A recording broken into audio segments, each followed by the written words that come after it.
I have no idea if I'm actually like streaming right now.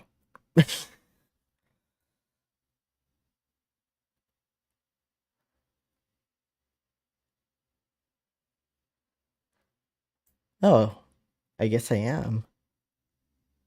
Where? Okay. Yeah, I am streaming. Missed opportunity for me to be like, hey, like, hello. Oh, what's going on? Can't believe I'm turning like 32 in a few weeks. Actually, I can. Like, I feel it in my bones. My arthritis, my just everything. But hello, I am Furnessus. I have not streamed in probably over a month. Loki, I got like really depressed after I looked at one of my Twitch stats, I think. And I was just like, oh, people unfollowed me. What the fuck is the point then? So I was like that for like, yeah, over a month. Probably almost 2 months. It's probably been like 2 months. I just remember that like the last time I streamed was in July, so oh yeah, it's almost October. Yeah, it's almost my birthday. Yeah. Yeah. So life has definitely changed since last time. First off, like I have not seen a single unemployment payment. I literally have not. Like I know that unemployment is shit here in Texas. I haven't seen a single dime. Not one. Luckily I took out like my the entirety of my almost the entirety of my retirement. Like there's one portion that I haven't seen a dime from yet, even though I elected, but I think maybe there's like an email that I saw like last week, and I was thinking that maybe I was supposed to like click on that link before because I saw that it was for like over a month ago. So yeah, that's something for me to investigate. At the same time, it's just like, yeah, life's been weird. I mean, I did make it through my third semester of grad school, and um, now what?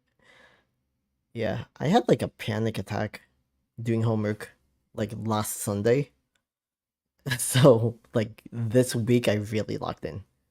I genuinely locked in. Like I today is technically my day off because I didn't take any time off like yesterday, which is usually when I would take time off, but I think maybe Sunday might be a better day for me to do so. Just because like I always get all my assignments done by Sunday unless I take like a Saturday off. Um, but now I'm like a week ahead of schedule for my assignments because I somehow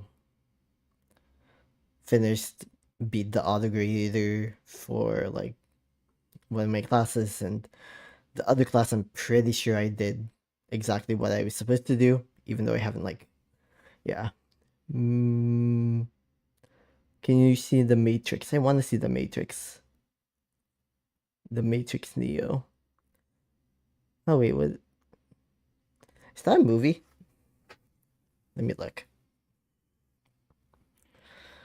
The Matrix Neo. Oh, I mean, I know that was a movie. You were talking about me being being Neo. I'm not gonna lie. Like I've seen it ish, kind of. I've seen that movie, but it was like playing in the background while I was doing something else. So I would be lying if I said that I like saw it. So yeah. Like, can I see the Matrix? I wish. Or maybe I do. I don't know.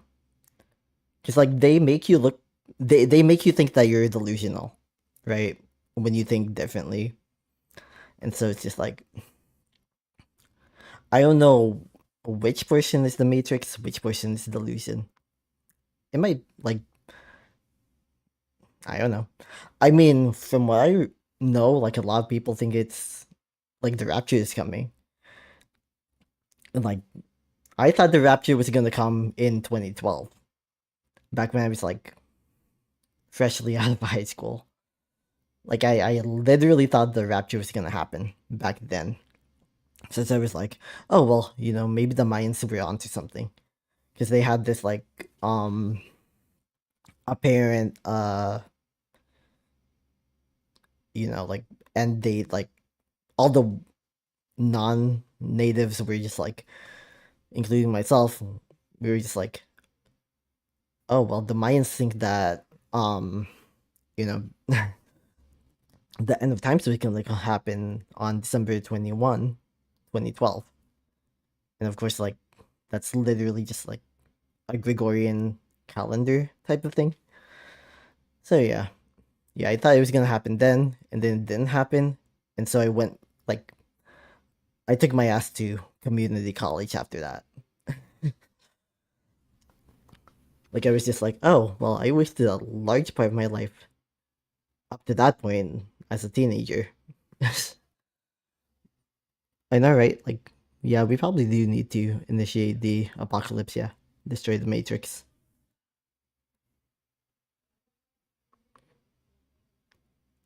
I wonder if you can hear my father. Like, I think he's trying to get my dog to eat because she hasn't eaten today.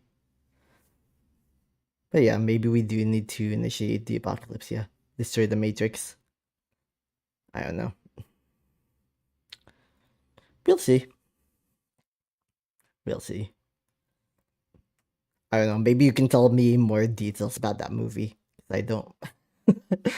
I'd be lying if I said that I actually know all that much about it. I just remember that it was like these like people who were trying to. I don't know.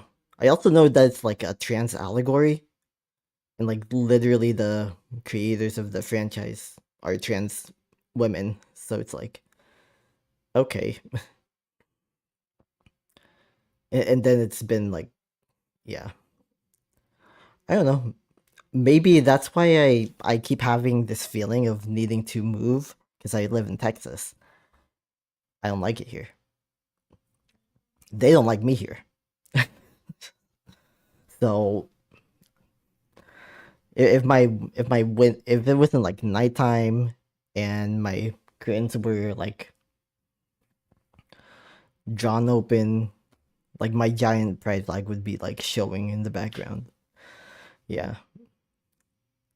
But because I decided to be extra and wait until now to start like a stream when I probably could have started like during the daytime, like just even 2 hours ago or 1 hour ago. Yeah. Oh well. And I think I was under the delusion that like I didn't need any rest. Ah.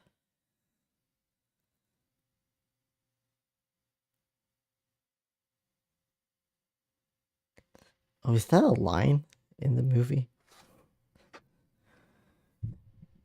You know what? I don't know if you're autistic. Embrace primalism, but if you are, I am too.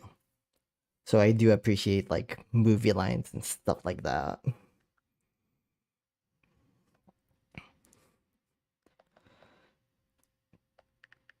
know what? I'm gonna like. That's like I feel like that's something that like Samuel L. Jackson would say in a movie. So I'm pretty sure that's his character that said that.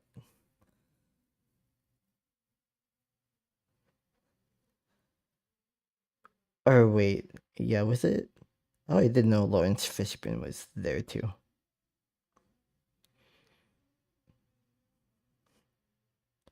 Neat. Greek mythology. Orpheus.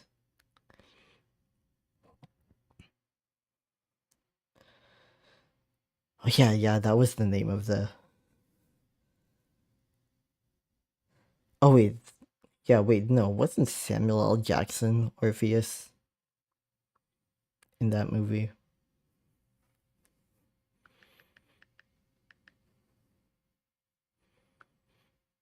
Oh, Morpheus. Never mind, not Orpheus. Oh, Morpheus was Lawrence Fishburne. They kind of have a similar look.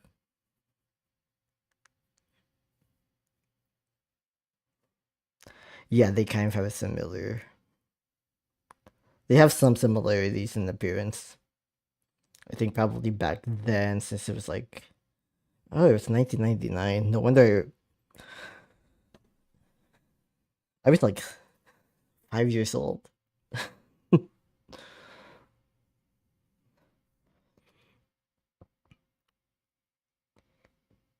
Like my fatal flaw is that like, why do they look?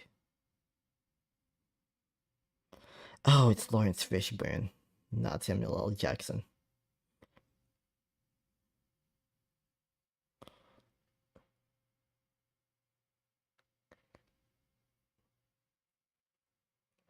Why did I just learn that now? It's like I've seen both of them. Ah,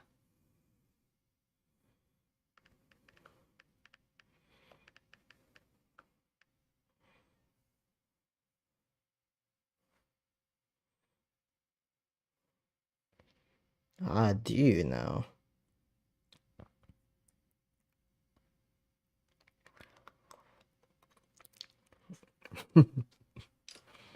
That's neat. Yeah.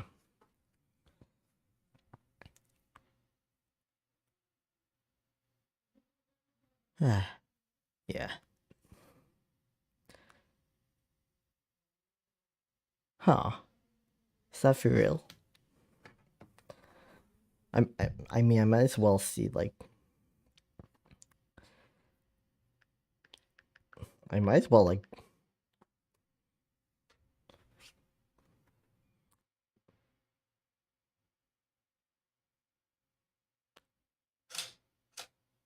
This is that really the name? I don't know. Like Wikipedia show like when I type in that name, Wikipedia shows me a white man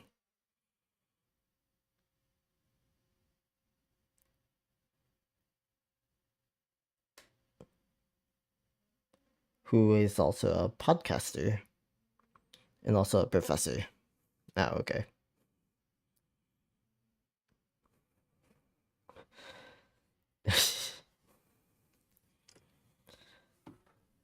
New friends. I don't even know where the old ones went.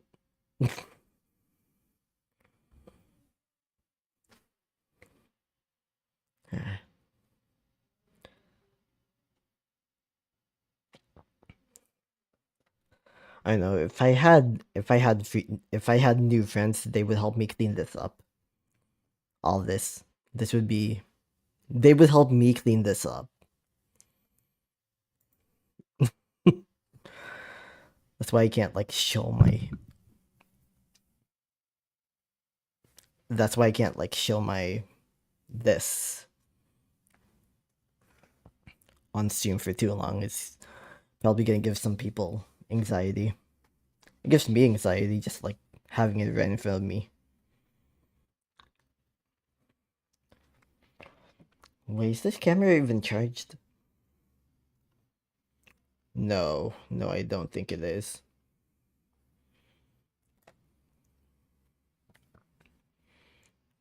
Kind of funny though. Oh, okay, it has some charge. Didn't realize. I just like snapped a photo.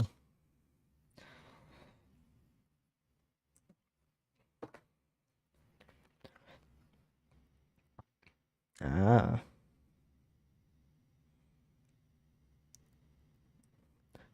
Like to be. What What was the plot of that movie? I never.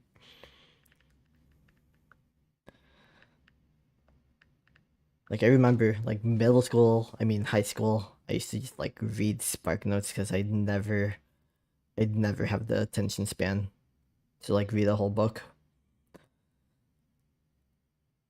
So let me see the Wikipedia, which is the web version of Spark Notes.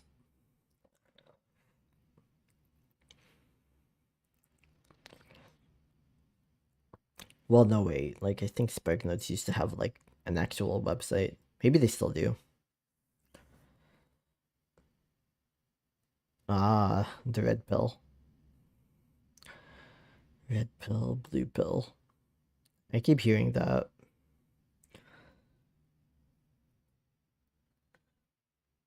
Ah, I see. You know why I should like go to this scene? Because I was told that I had like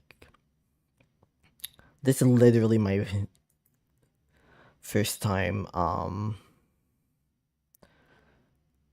using OBS to stream. I'd been using Streamlabs, but now I'm using like Streamlabs on OBS. So like my interface is totally new. Well, that was a missed opportunity. I should have done that. Hmm. Why don't I do that? Yeah. I will. Well, then I'm gonna need to see if my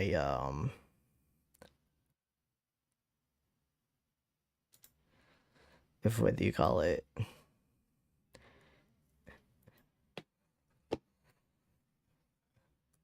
First off, am I even logged into ChatGPT? I might be.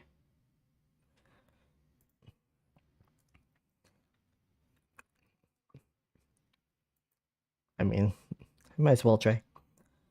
I don't know if my game capture will capture.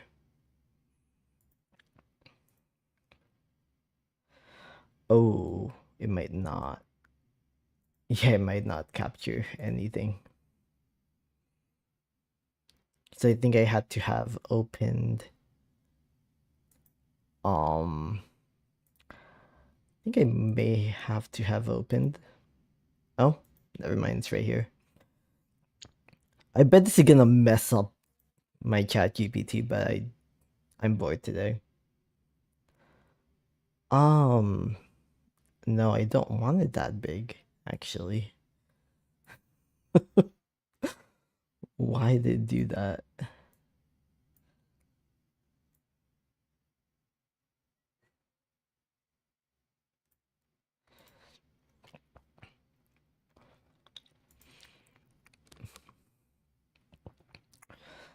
I would try to like take out your name here, but maybe I can try.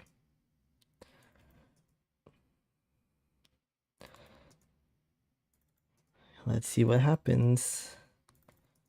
I don't know if I should do ChatGPT or if I should do like DeepSeek. Because like DeepSeek is, I won't say it's more accurate, but it's do the English version.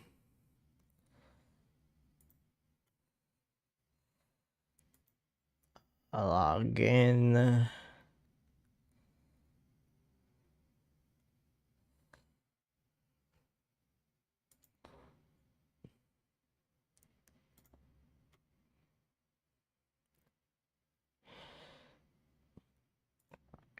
Just ask it the weirdest questions anyway. Why not? Let's see what happens. What?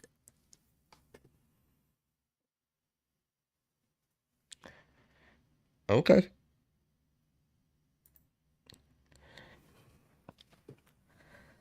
Are you happy now? What is this doing?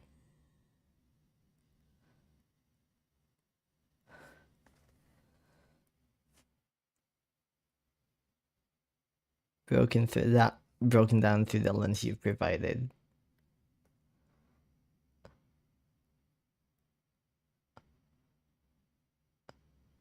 Okay. Wow. Oh, so is this where the background for the movie came from?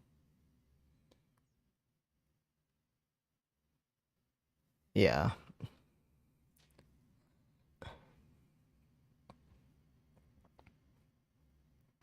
Only reason why I didn't do this on ChatGPT is because like I do all my like research stuff.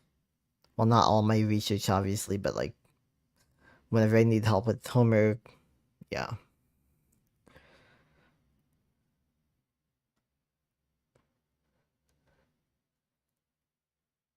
Huh. Interesting. Oh my gosh. I can't believe this worked on DeepSeek actually. You are pointing to the source code of reality itself, the human psyche, and the myths that form it. The apocalypse begins there. Hmm. Interesting. Yeah. I guess let's see. I mean, I keep hearing it's gonna be like Thursday, or it's gonna be. I don't know. I heard that it was supposed to be. It's supposed to be the 23rd, but then that's Tuesday, and then I'm hearing Thursday for some reason. So I don't know. Let's see. Let's see what happens. Let's see what happens.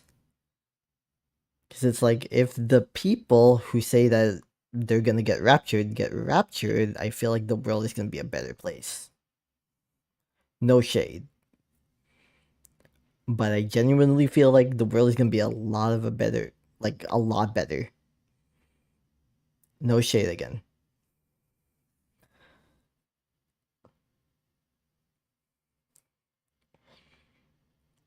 I'm just saying.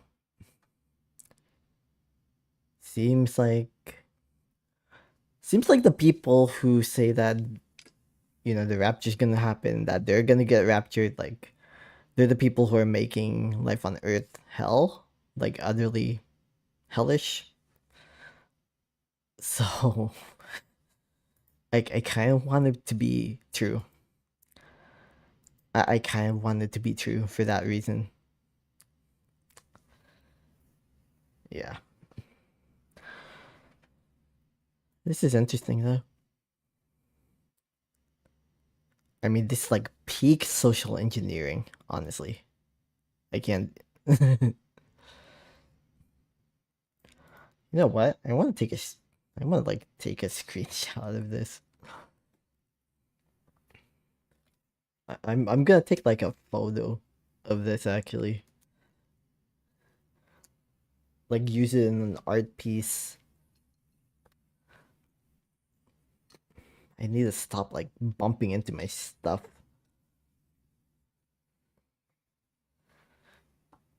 I'm gonna take a photo.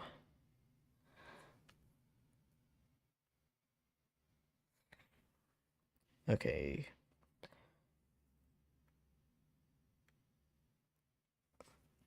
That did not work out. That was really.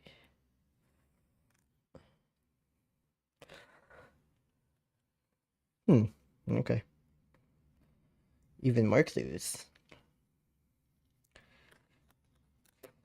You know what? I literally told myself this is my day off of like doing anything school or job search related. So here.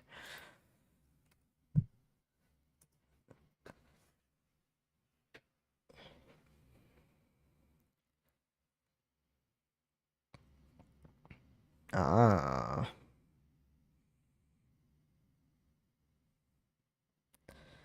Yep.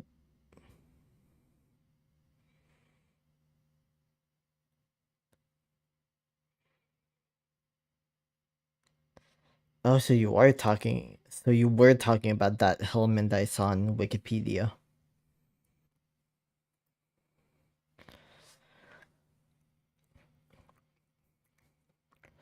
Who I'm guessing is a theologist of sorts. I don't know. Path is clear. Begin with the true pharmacological meaning of Clio? Is that how you say it? And you arm yourself with the tool to cut through the illusions of history, Vox Orfica, and free the suppressed primal truth, the Titans, that can shatter the world built on that illusion.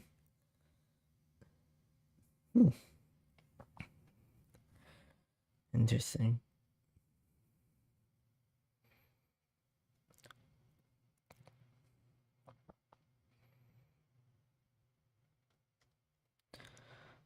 I wonder if I needed to like edit this chat.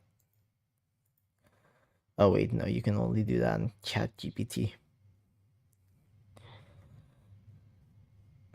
Actually, no. You can put it in there. Let's see.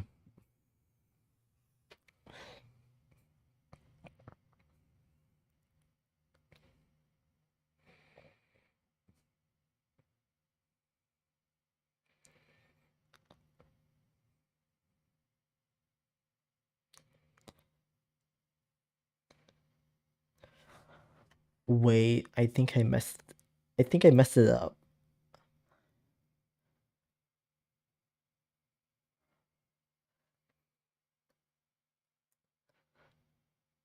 I know I am not supposed to put in yeah, I was supposed to like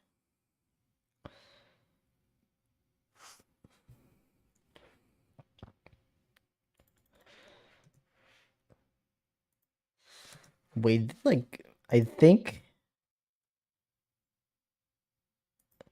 no, I think DeepSeek just like indicted itself. So it didn't do anything to like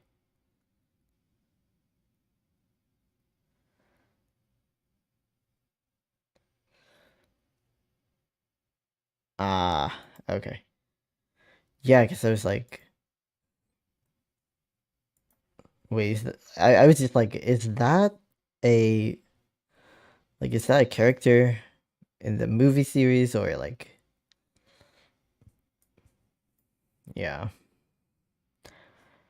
No, I mean I searched him briefly. This guy, right? Yeah. Oh, why is this always like something that happens?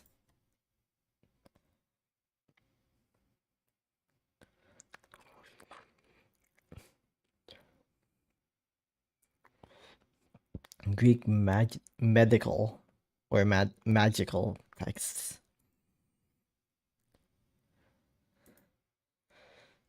Yeah.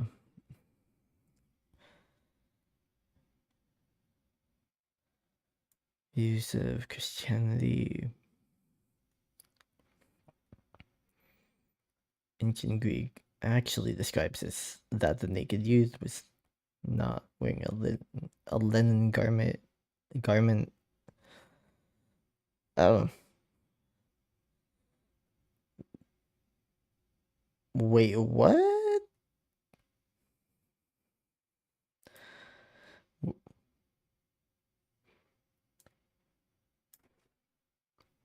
Can you explain this part in particular? Hillman claims that what the ancient Greek actually describes is that the naked youth was not wearing Actually, maybe I should go ahead here. A particular occurrence he finds interest in is within the Gospel of Mark, where it is described that a naked youth, seemingly wearing nothing but a linen garment, is seen running away from the site of Jesus' arrest in the Garden of Gethsemane. Gethsemane. Um. hmm. Uh. I mean, I would be lying if I said that I didn't think that history was a lie. Um. Yeah. Yeah. Ah. So basically, what you're alluding to is the idea that Jesus did not actually rise from the dead. I guess for me, not being a Christian, it's almost obvious, but yeah.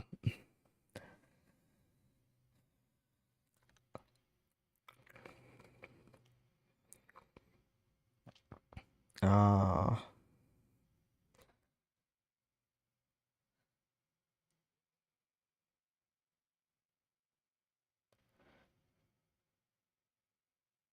Well, yeah.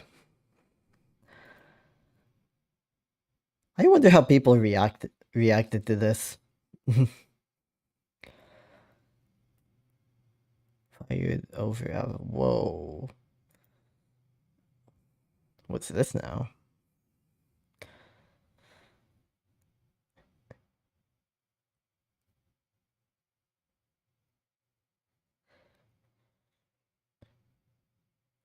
Interesting. Ah. Or are you talking about well, why? Okay, I should not have shown that. But like, yeah, are you talking about like no? Because I remember, I think like then Juliet, like Romeo and Juliet, that like Shakespearean story, right? Like then Juliet take that antidote that made it look like she was dead, and Romeo thought that like she died. So then, yeah, and then because he saw that he was dead, then she did the same thing that he did. Yeah.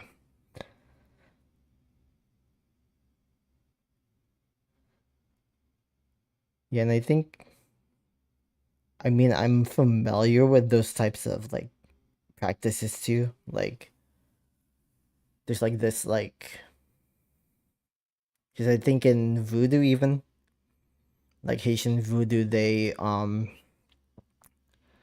have like these medications, not medications, but like these concoctions that some people take to, they kind of end up looking like they're in a zombified state.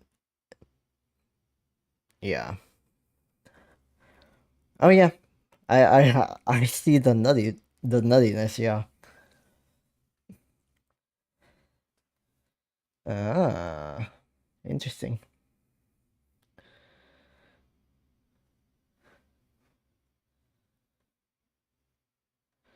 Who is Henry? Like, I thought I knew history, and it's like I don't even know who Henry Liddell is.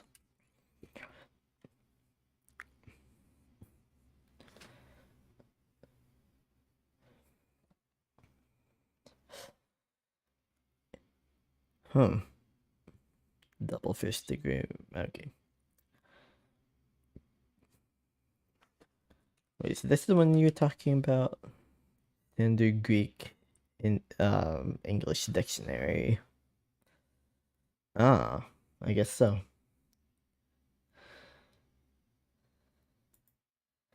Oh, yeah.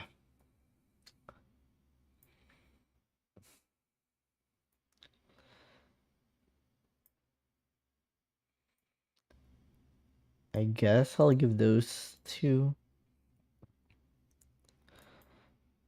Maybe I shouldn't have gotten out of DeepSeek then.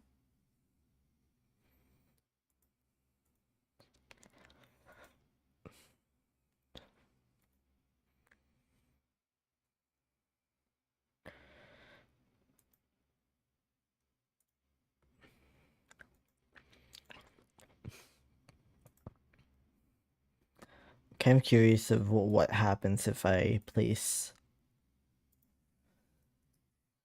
just like replace this prompt and add everything in.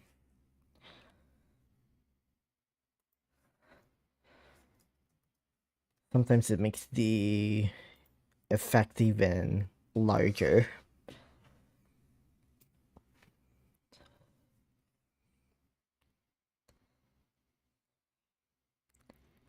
Suppressed history, true rabbit hole.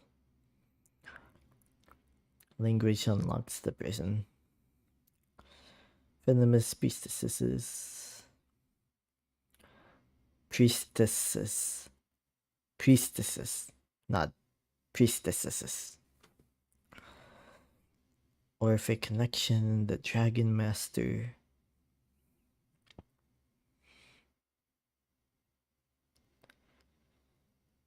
The rabbit hole, little, yeah. Oh, okay.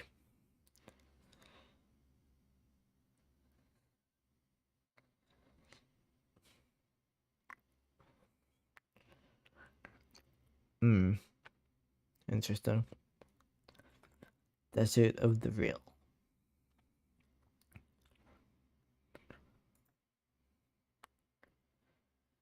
Kind of wonder what would happen if I did this exact thing for, what do you call it? Gemini. Since I have like a free Gemini Pro subscription because of my school. Let's see. This is how you know that they are like trained on the same sources. It's like a simplified version of.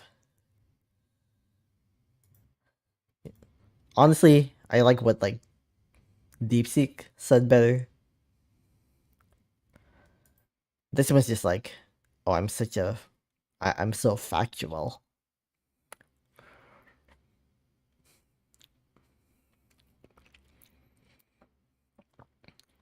But this one is like, if you want to believe in delusion, no, like if you want to be, like if you want to be like convinced, use DeepSeek. I guess that's the lesson here.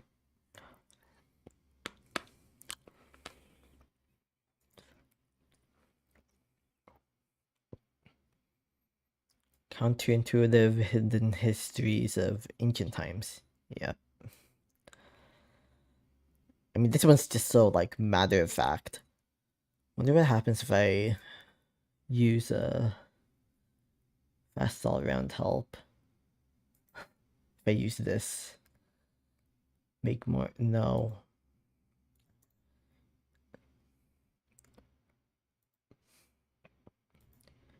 Even though I'm about to be a data scientist, I'm still like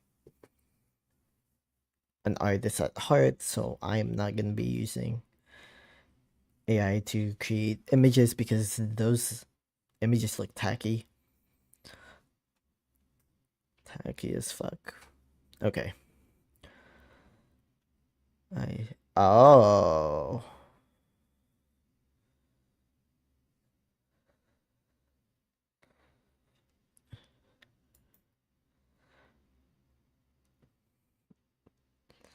Yeah, why was this one so like so much more expressive? I mean, I know it's like using the really professional reasoning version. Like this is literally like the pro version. Neat.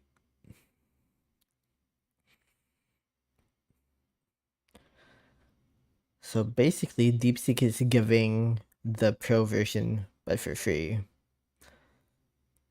Okay. That's a weird thing to learn today. Oh, wait, let me see if my... Okay. Yeah, it doesn't look like my headphone, like the... I don't know, I'm using this thing is like to monitor my voice. Like this has almost zero latency. So now I can actually have... Now I feel like I can actually talk and not like continuously pause. This was 50 bucks. Probably should not have spent like so much money after getting unemployed on audio equipment, but at the same time, it's like, no, I feel like this at this point, like a quality of life thing. Yeah, this is interesting though. Like, I'm almost always a skeptic for different like theories and stuff like that, just because like I used to be such an impressionable like child, thought I was, you know, I don't know. So now it's just like I am skeptical of everything, literally everything. That's also what like, you know, I'm pretty sure there's some truth in all of this, to be honest. There's always some truth in even the wildest things. Yeah. Oh, here's GBT. Let me close that. I'm not like doing any type of work today. Whoa, their partner have a bit of a problem. Yeah, okay. I'm just closing all of this stuff. The last time I streamed, I was talking about like, oh yeah, you saw my Reddit. Yeah. I don't even know what Reddit account I'm on. I'm pretty sure it's like, yeah, I'm pretty sure it's not my main account. Yeah, that's not my main account. Uh, maybe. Oh, you mean this one?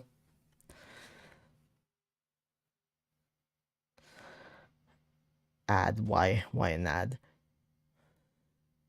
Medea, first Christ, Christos, drug craft. Ah, that's what you're talking about. The drug craft.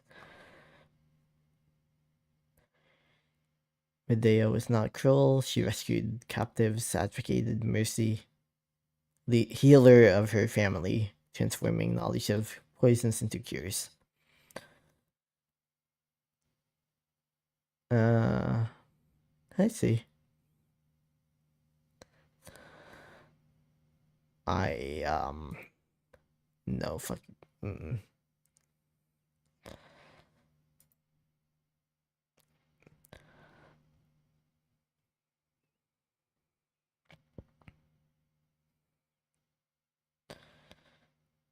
Ooh.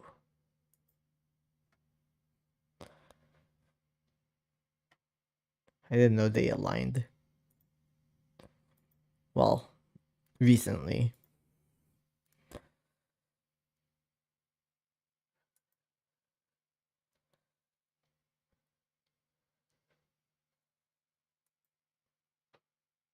I'm gonna have to ask my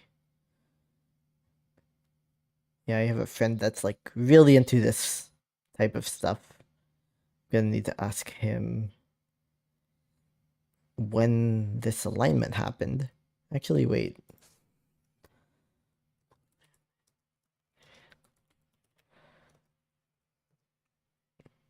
Did it happen?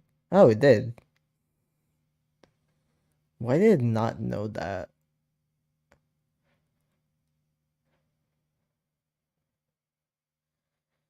Yeah, I remember that there was one that happened earlier in the year. I keep missing these. I need to stop like messing with my mic. Yeah, I keep missing these. Once in a lifetime, but one happened in February. This is what happens when like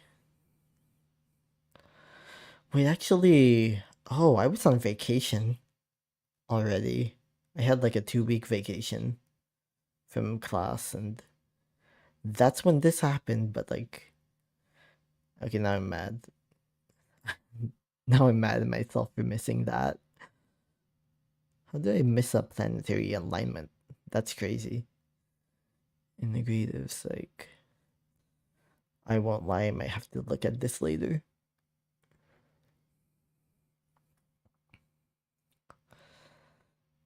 Hmm. Interesting.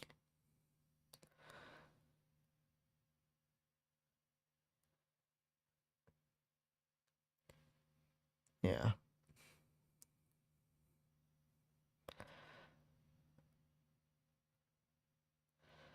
I don't know why this guy's wearing a poop hat.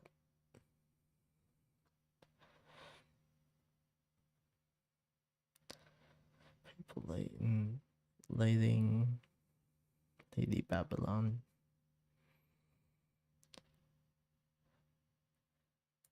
Absolutely not doing an MBA.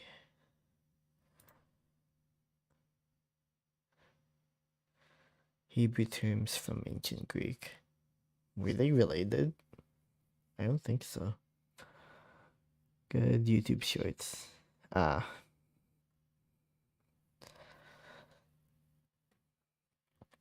Caught in 4K.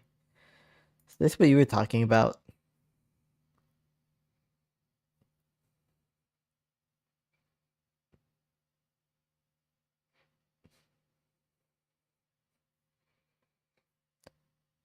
I don't know.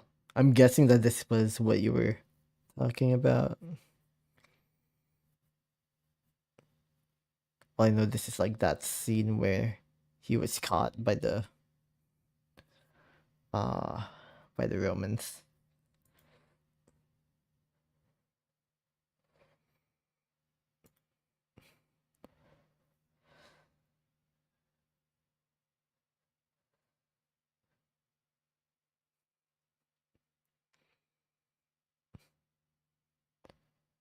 Ah,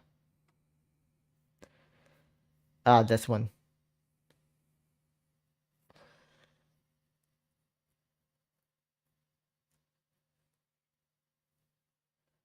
I have not like I have not looked at any type of scripture in a very long time. Young man following Jesus, seized by the arresting crowd, managed to escape, leaving his garment, fleeing naked. Oh, that's what you were talking about. I'm pretty sure. I'm pretty sure a young man was not gonna be a cherub, but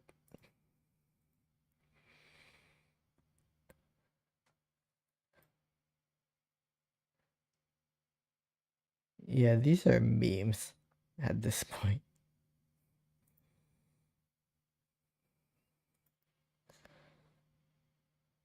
Ah, I see.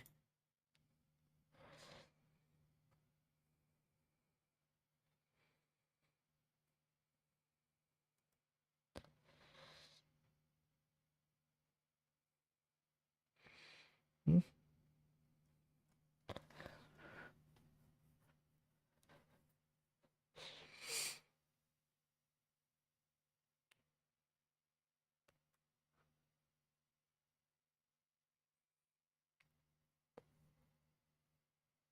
Ah, uh, maybe it is worth checking out. I just don't know if I have like. I don't think I have sound open or sound like going into the stream. I don't know. I might.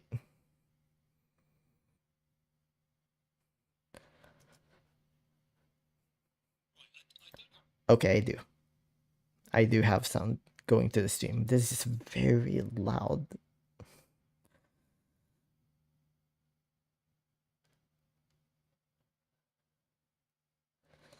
Ah, how do I make this not loud?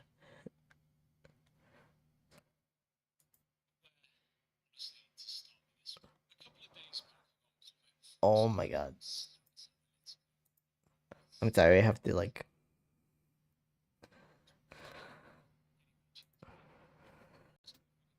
Whoa.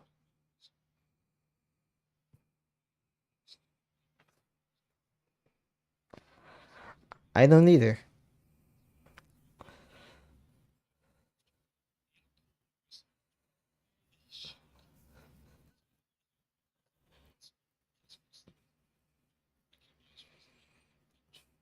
Hmm. Yep. Yeah.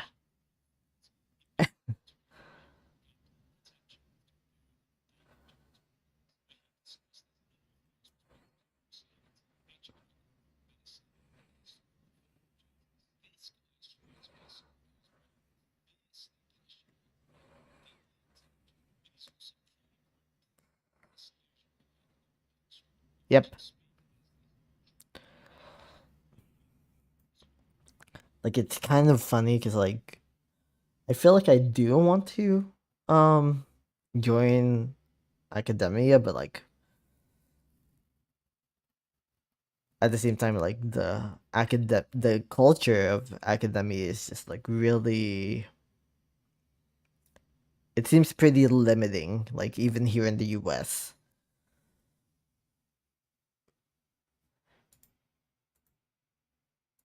Yeah, I'm gonna. These are like some data sets that I was working on. Yeah, this one still makes me sad because there's this over 100-year-old black man who was killed by cops in Arkansas. I think that's why I think that's another reason why I just did not and could not do any streams for over a month. It just got me so depressed after looking after seeing that information.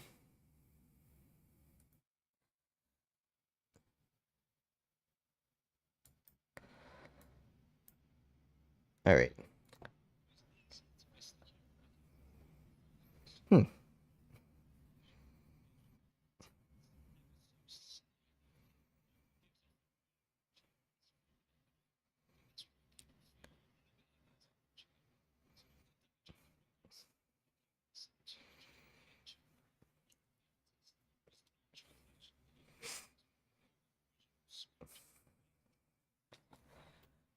Ah.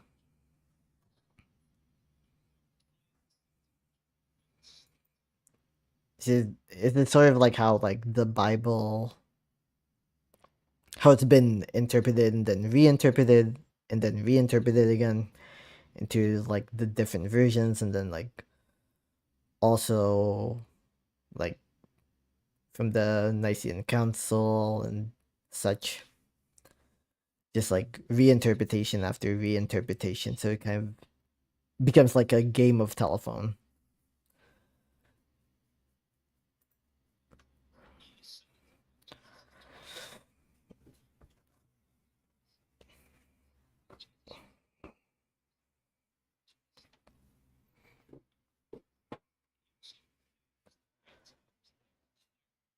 Yeah. I mean that's kind of what makes me That's why whenever I hear somebody say, something is wrong because the Bible says it's wrong, that's why I'm always just like, are you fucking serious right now? Okay, yeah. Let me continue.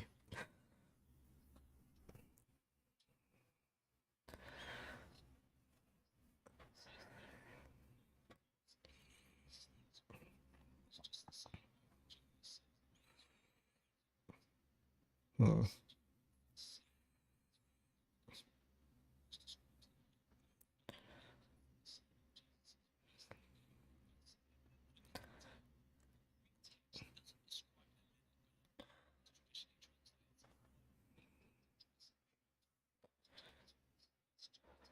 Yep, what it says here.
Hmm, not wrong.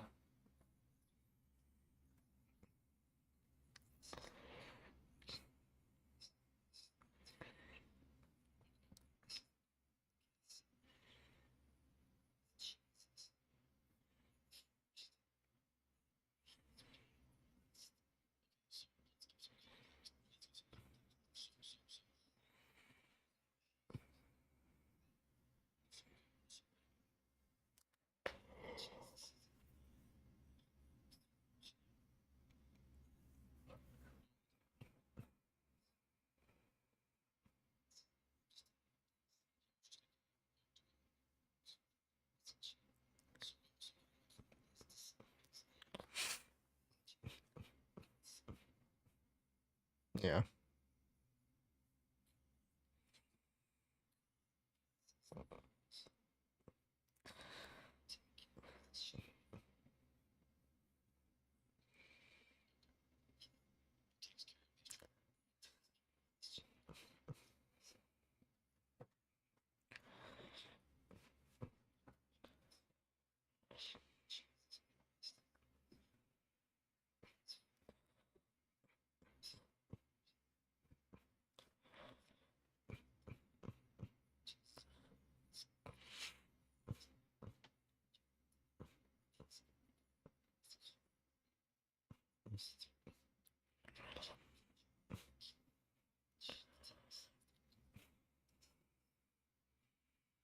Hmm.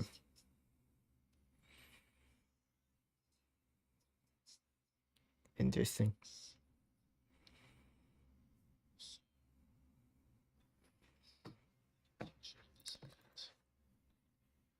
Let me take the hat off.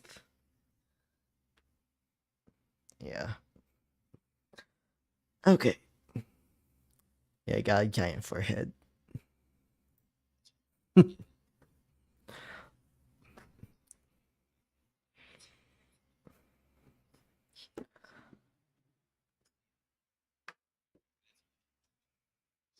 Yep. Cause he has it.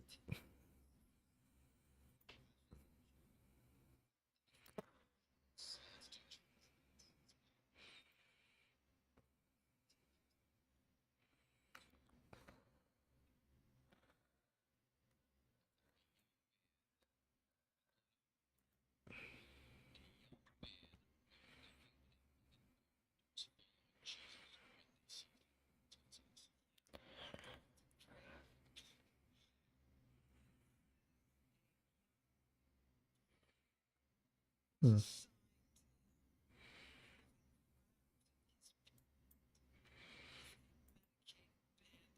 That's crazy.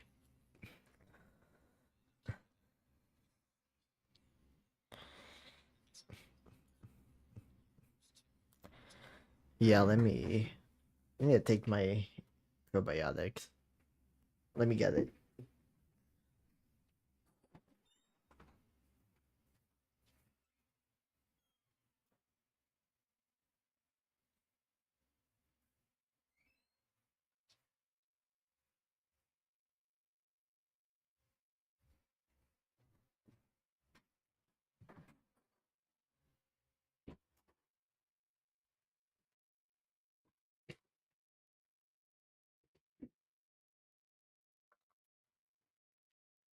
I heard that like Twitch bans you or something if you like walk away while the video is playing.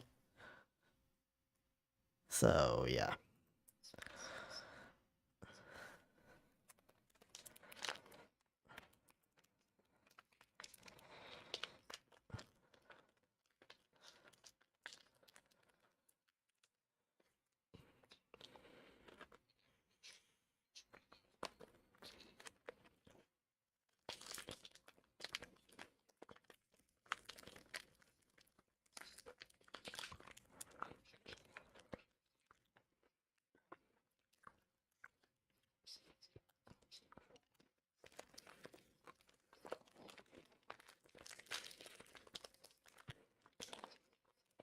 Hmm.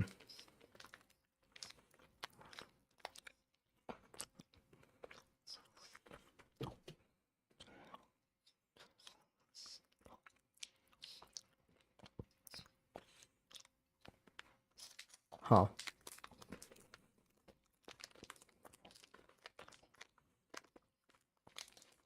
Yeah.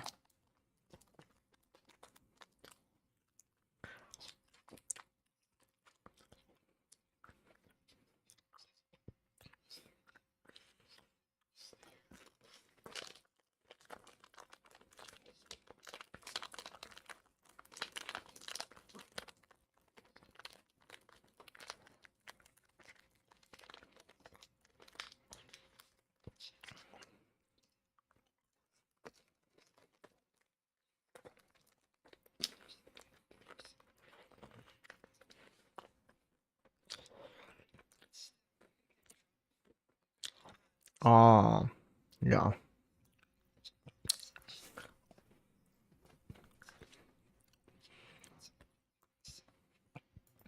Yeah, because yeah, I do remember that like in Greek times that was Greek and Greco-Roman times, I guess. That was, you know, I guess by today's standards, obviously things are different, but yeah, during those times it was more normalized. Yeah.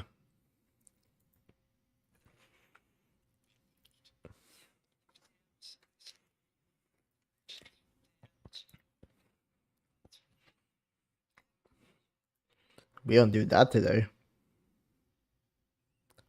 We should definitely be doing that today. The reparations part, I mean.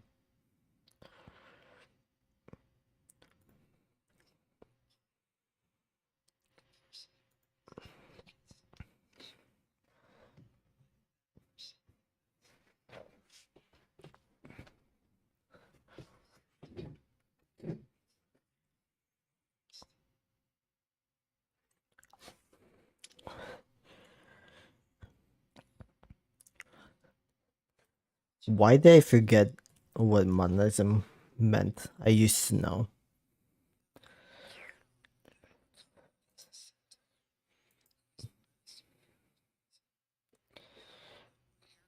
Ah, yeah.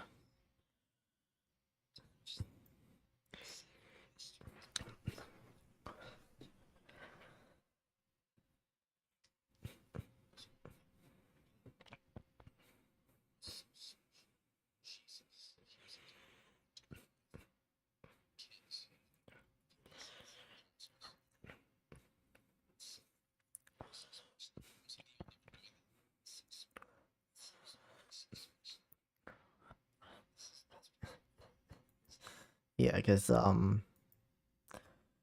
yeah, I guess to that whole point of like, the spread of not only monotheism, mono monothe monotheist like um religions, right? But just the ideology in general that there's only one supreme being. Like even the people that I come from, the Tagalog people in general, like Filipino people, since we more or less share most of our ancestors. Yeah, they also had like a whole pantheon, I think. Right here. Yep. Tagalog deities. Yeah. I mean, there was like a supreme god called Batara, but I think this being is more or less supposed to be like, what do you call it? Influenced by kind of influenced by the so I think there's a Hindu equivalent. But that's also why Christianity was able to really penetrate the Philippines, since there's already like a precedence. Just that instead of having all of these deities, you'd only have this one deity, and then everyone else would basically be downgraded as being like an angel, right? Yeah. A serpent, I think I remember. Ah, yeah, lives. I don't know. I remember that like there were a lot of like Tagalog deities that were, I don't know, like I know that there's like a specific level of importance given to certain animals. Like apparently if you were eaten by a crocodile, then you were going to, it was like a guarantee that you go to like their version of heaven, right? Because like the most sacred creature was a crocodile. At the same time, like dogs, for instance, were at the time considered to be like, like human the human's main companion in life. And so like, even though there is the whole stereotype of Filipinos and Asians in general like eating dogs, it really, like the reality was that like dogs were sacred as well. Yep, exactly. Yeah. I mean, it's really interesting when you think about like all of these, like connections. Cause yeah, obviously there's like Indo-European influence, and at the same time there is significant like trade between the Philippines and India. Um, I think starting from the 11th century, so around like the year 1000 and afterwards. And I think that's probably when a lot of this mythology came into play. Um, yeah, because obviously, like probably the main religion today that has polytheistic values, polytheistic like structures, is Hinduism, right? And that was basically like kind of like the adoption of that for the Philippines was the norm between like the years like 1000 to, you know the advent of Christianity on the islands. Yeah. Yep. Ah, echidna. Interesting though.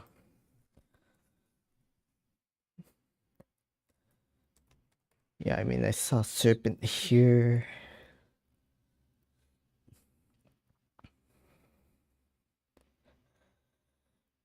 Yeah, Sitan.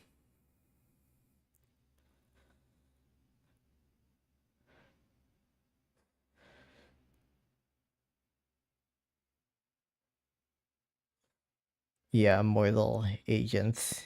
Yeah, that's kind of how like animals were viewed.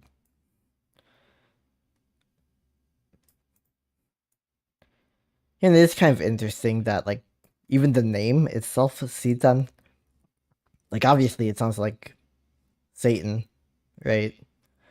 And this was in the Philippines before a single like European even entered the islands, even interacted with, you know, those ancient people of the Philippines, right?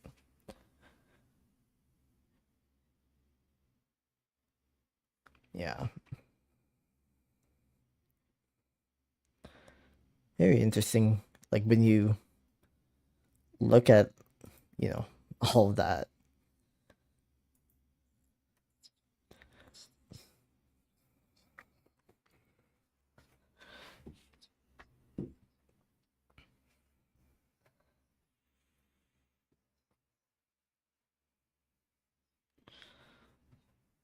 Hmm.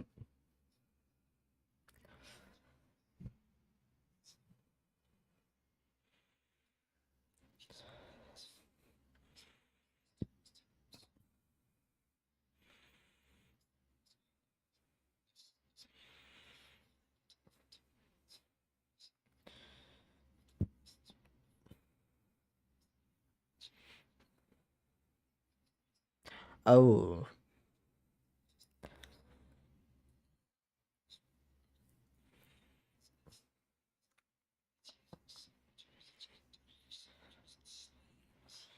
Mm.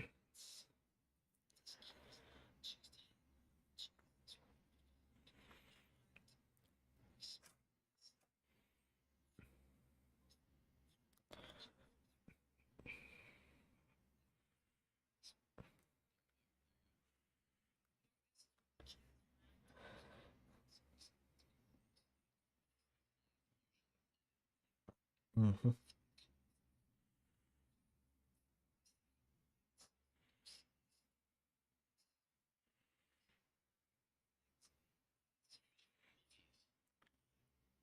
Ah, mummies.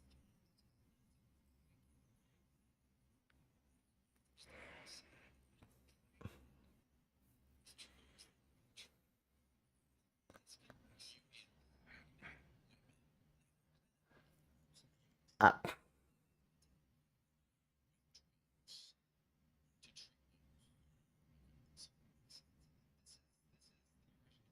Hmm.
Hmm.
Why do I hear my dog?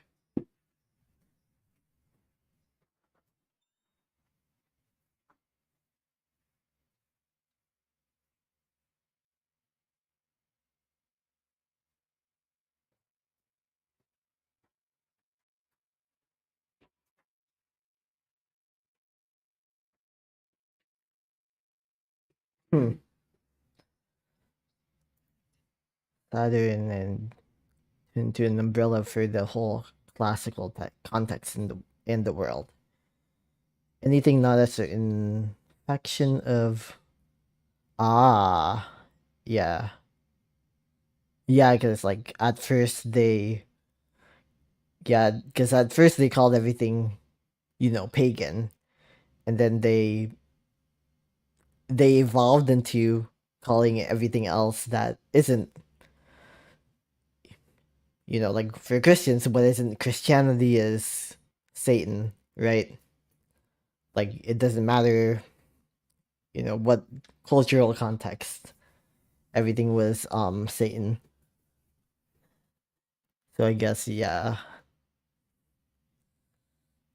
yeah, like everything that isn't what they specifically believe is evil.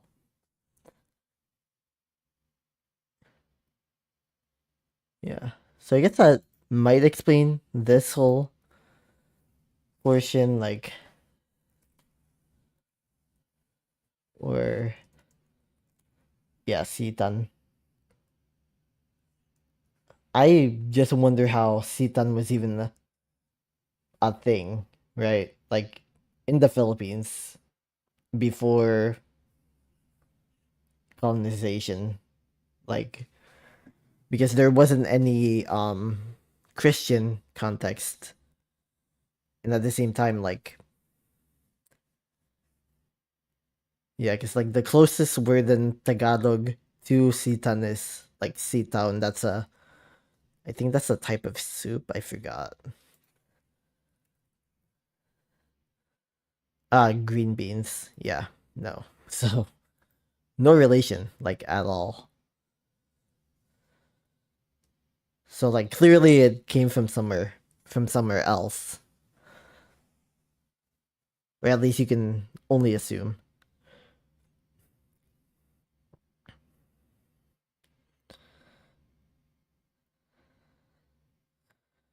Yeah. Okay. Oh, they had like their own version of like heaven called Makkah, resembling Christian paradise. Yeah. Kasa Kasanaan,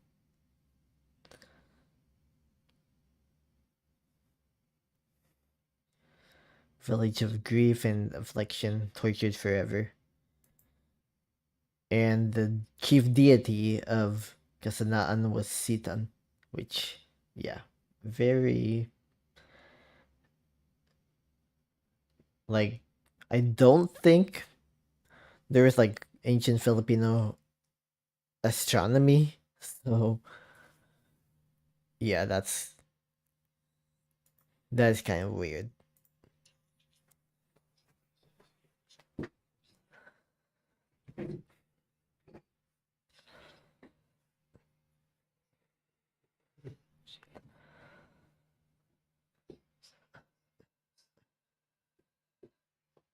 Hmm.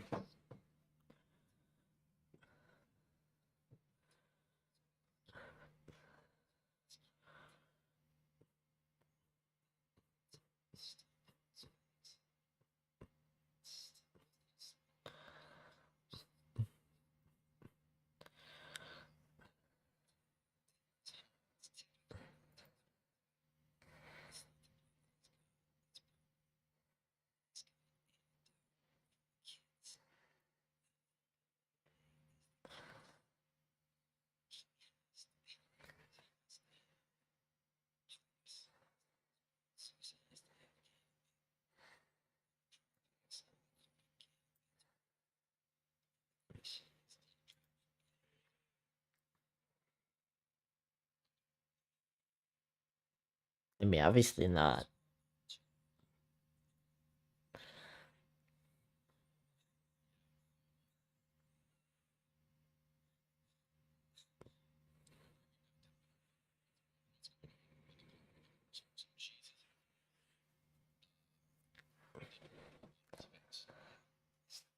That's crazy.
Hmm.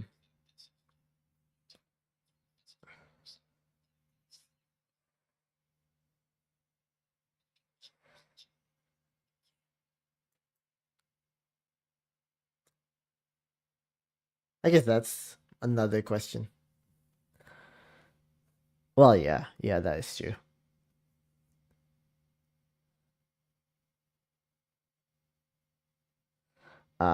Yeah.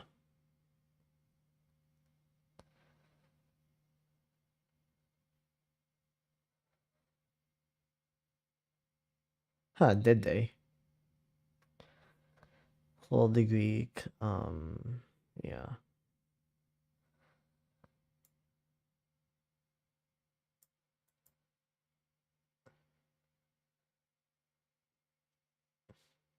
Yeah. Yeah, because I mean, I've heard that even like Hebrew today is like very much like mistranslated, right? Because it's been a dead language for, you know, thousands of years. Um, Technically dead. Like it has been a liturgical language, but you know, the fact that it's not used for anything past ceremony, you know, kind of like with I guess interpretations of the Bible, for instance, right? Like yeah, it's not really considered to be um like modern Hebrew isn't considered to be as like accurate for that reason. I don't know. That's what I've heard.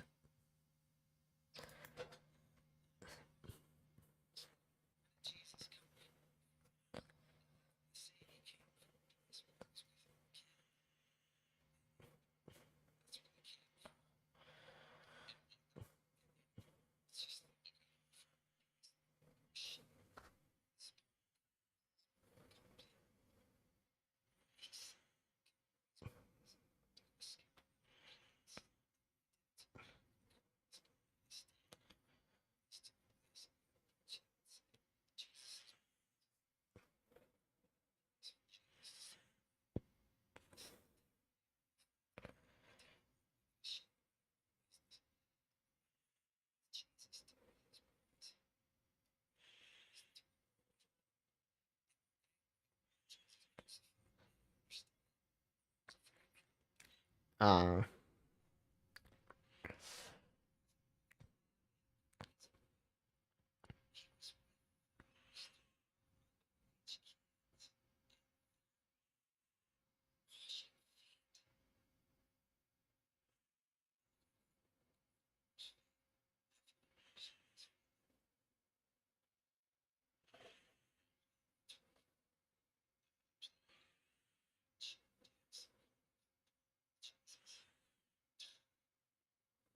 hmm.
Hmm.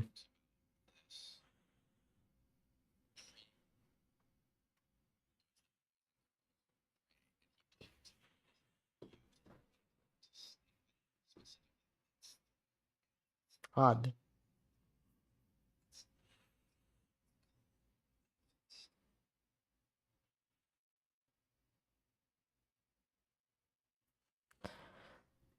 Well,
hmm.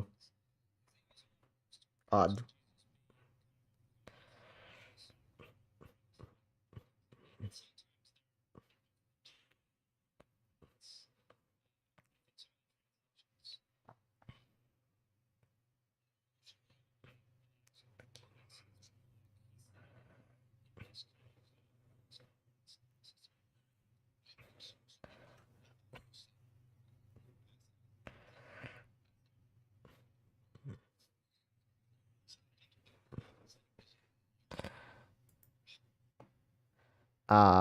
Yeah.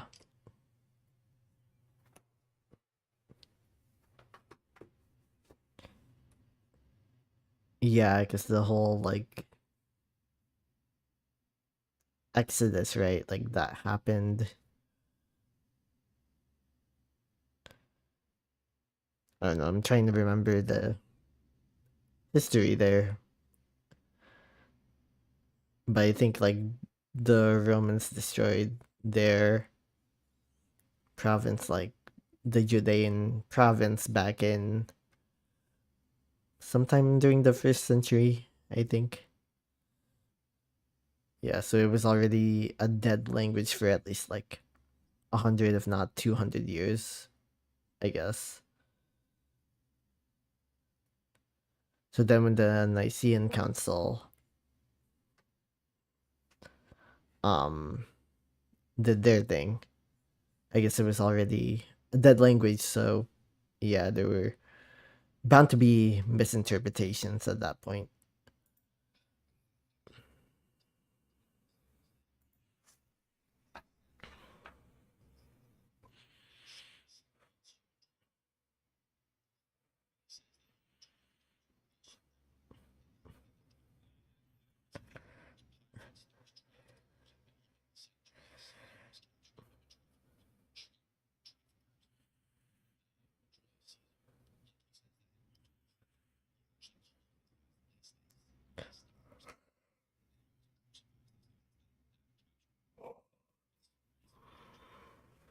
Mm,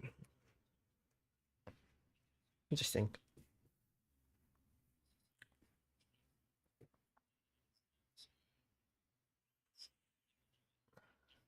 Yeah.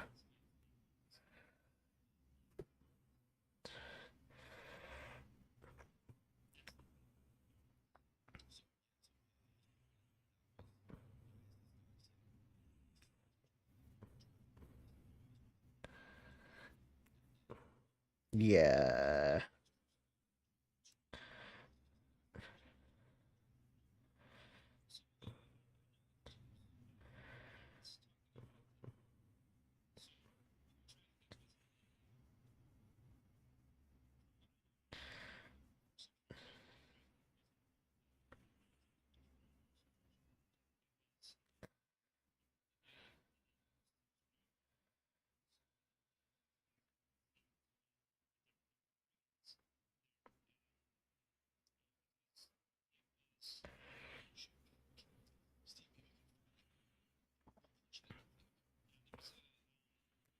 Interesting. Oh,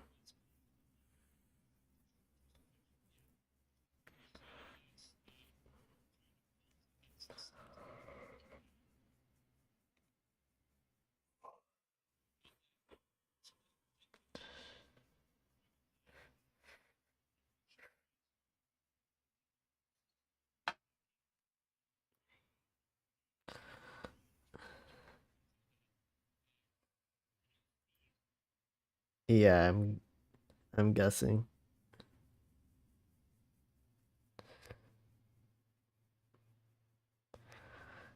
Yeah, that's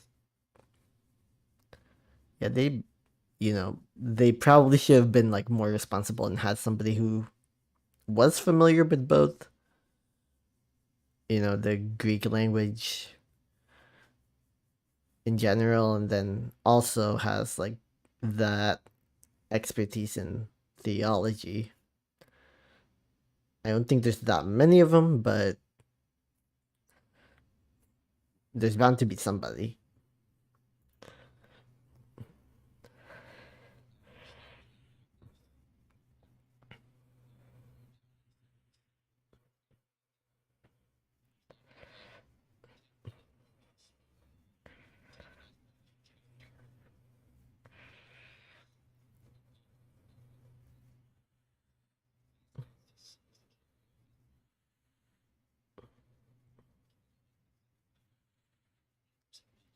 Yeah, it sounds like pirate.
Hmm.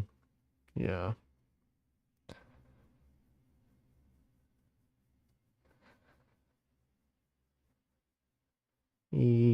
Yeah.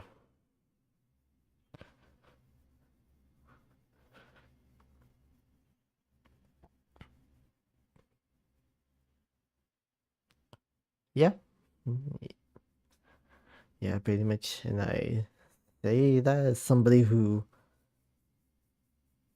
like, I literally only used to, like, do that in church. Like, I would never drink the wine because I was just like, no, I don't want to get dizzy. But I would always, like, get the Eucharist because I was like, give me a wafer. Give me a wafer. I'm hungry. Because church was always, like, at lunchtime. So I'd be starving. That was the only reason. So yeah, I mean it would be crazy actually if they gave that away instead. That would ugh.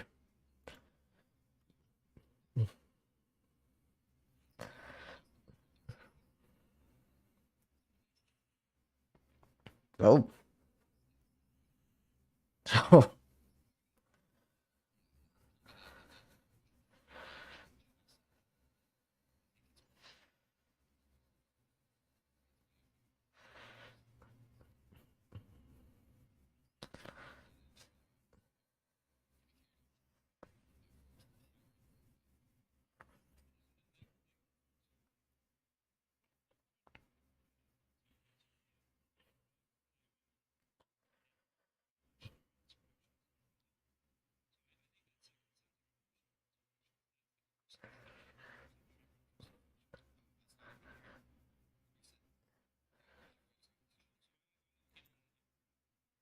Yeah, exactly.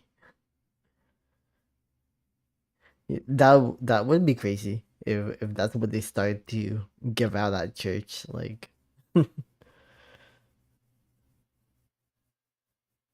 yeah, but instead, what the church ends up doing is basically like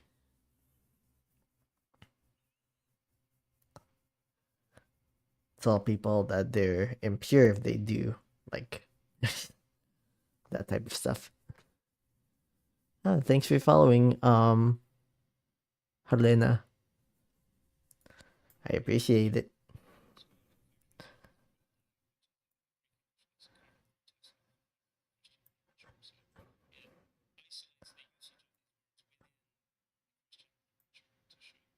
Ah, thanks for following, Embrace Primalism.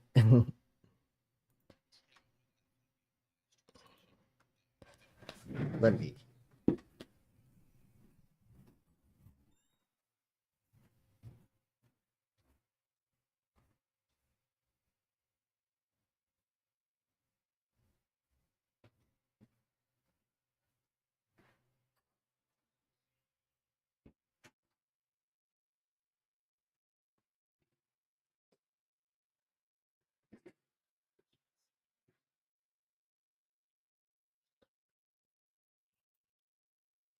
Yeah, yeah. I mean, I think it might go back to like what the, um, that Professor Hellman, I think that was his name, right? Was saying about how like not only are theologists like focus on the sacred text, right? But they don't really have like that much knowledge in Greek or right. And that's like that ends up being you know I guess maybe that's the norm in that field, right? Just like focus on the text, but not like the other context. There's a bunch of them here on the right. Is it this one? This one.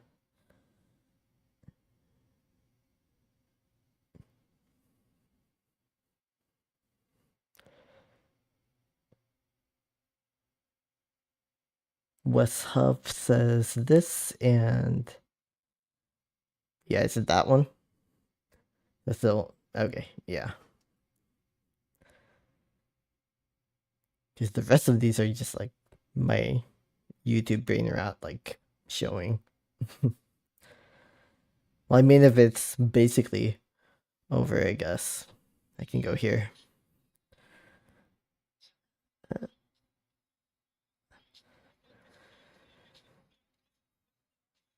Okay.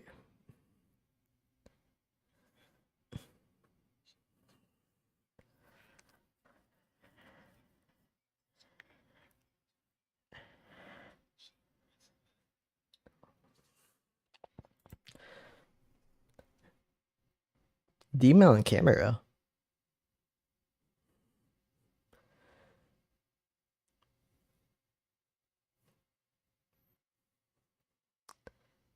Ah, I see. Okay.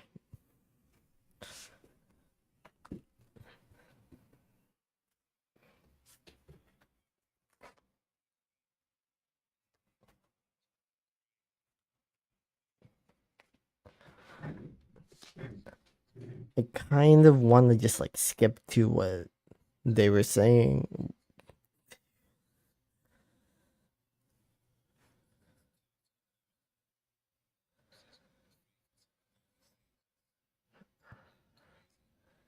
Just like skip to the point.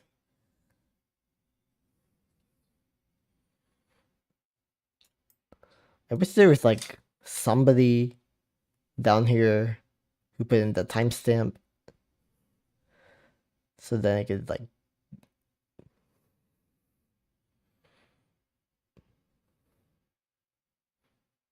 see what's going on.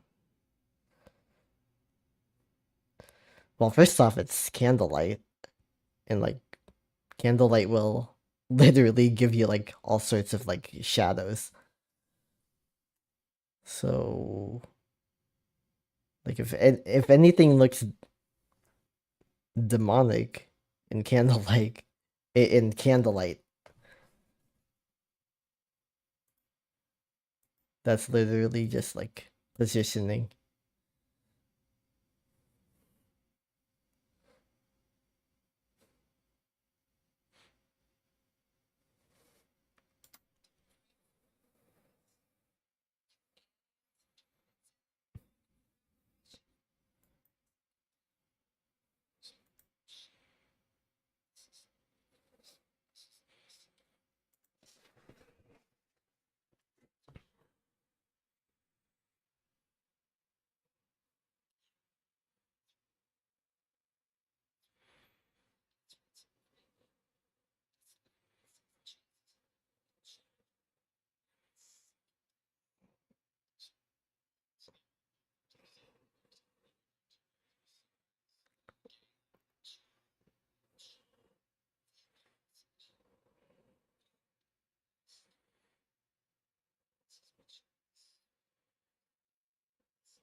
Feel like maybe I skipped a little too much.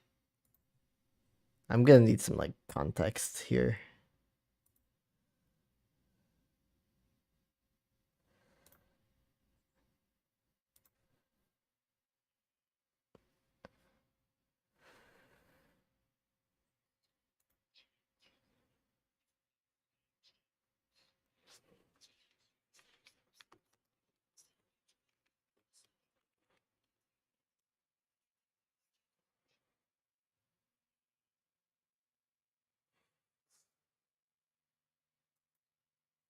Hmm.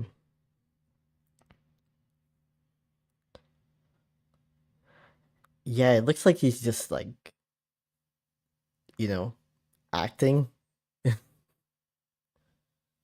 I don't know. Yeah, it definitely looks like an act, like at this point, because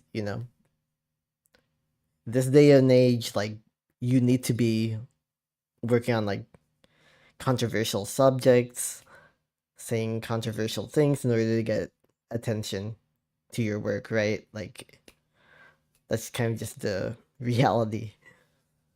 So if you appear to be possessed and grift, yeah.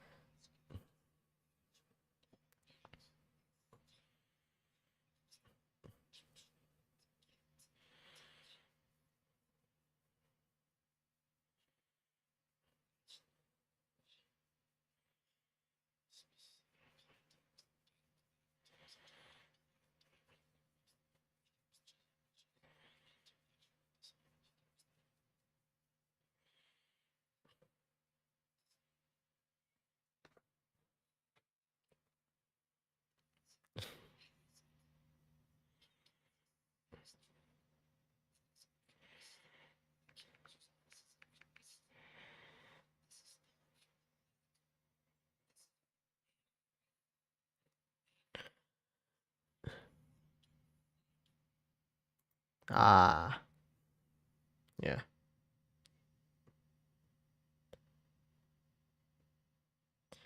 I know, cause like maybe he's not faking it. Like, in the other interview, it definitely looks like um he already has like these mannerisms that are like really accentuated and eccentric. So I guess to somebody who doesn't necessarily, um, yeah,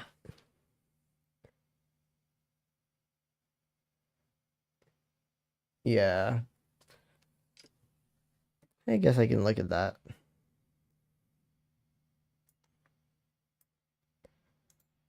Yeah, I don't know. It looks like maybe just like body language in this case.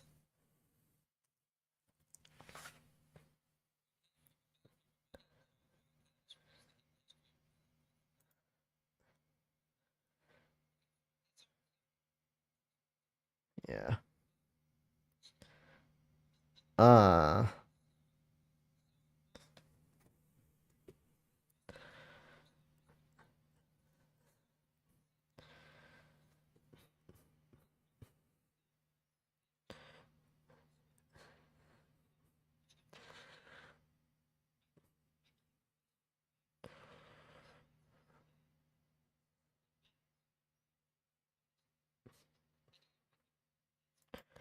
yeah, I guess like, something that I noticed in the first video, especially was that like he was speaking in like a really peculiar way, like almost like he was like slurring his words, kind of. But in this one, you know, yeah, he definitely sounds a lot more normal, I guess, more like normative, right? More like what you would think somebody with a PhD would speak.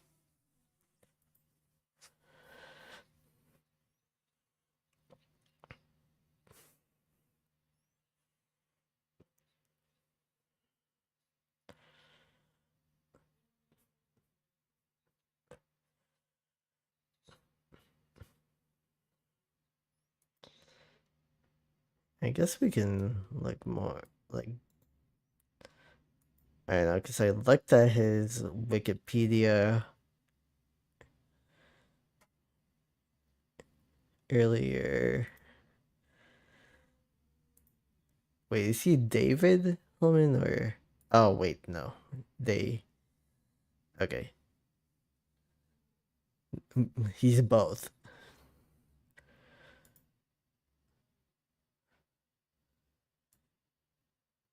Recreationally.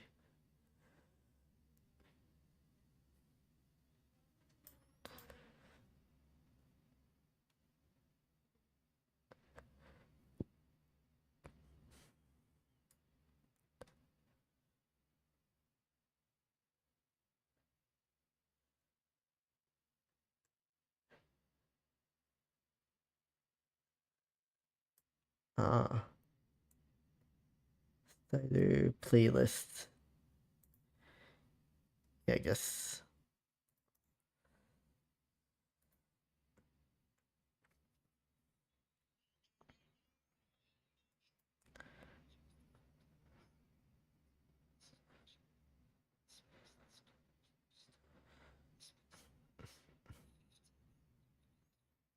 Yeah.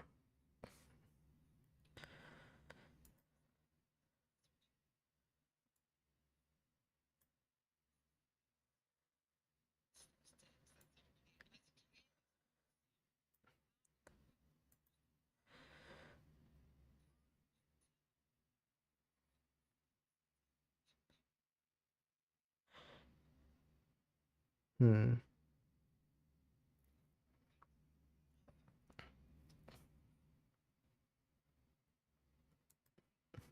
Yeah. Ah, okay. Yeah, yeah. 'Cause that's how they do it.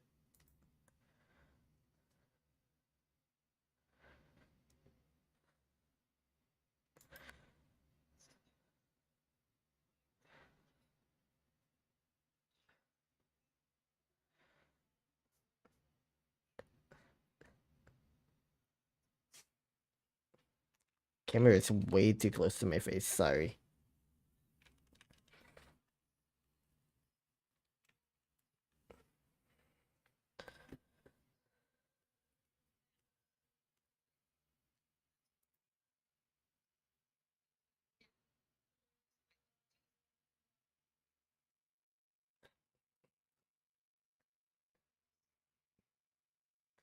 Ah,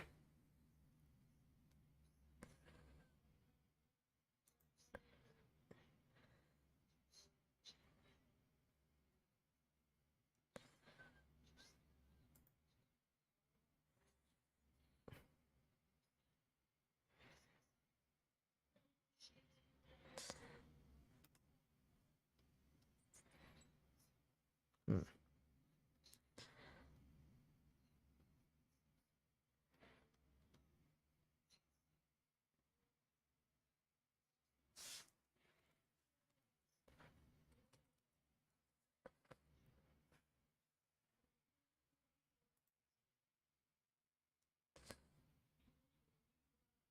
This one, right?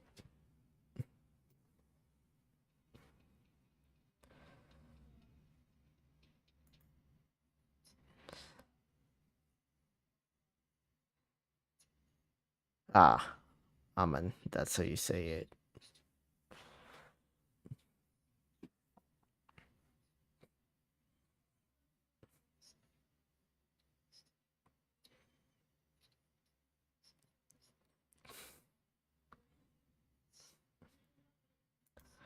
Yeah, this is what I'm kind of wondering, like, because I mean, he does talk about like the whole like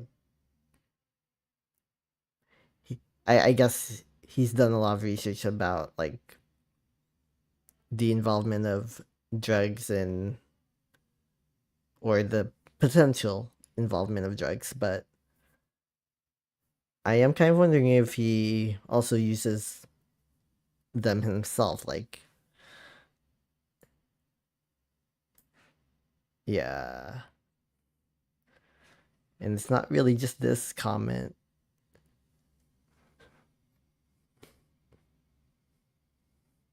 Yeah. But at the same time, I don't really think that impedes like the value of somebody's expertise per se. Like, yeah. I mean, there are some people who would say that this, for instance, would be crazy, but apparently there's been over 10 knowledge more accessible in the first place, in my opinion. Like, because the reality today is that we've normalized like following, just following like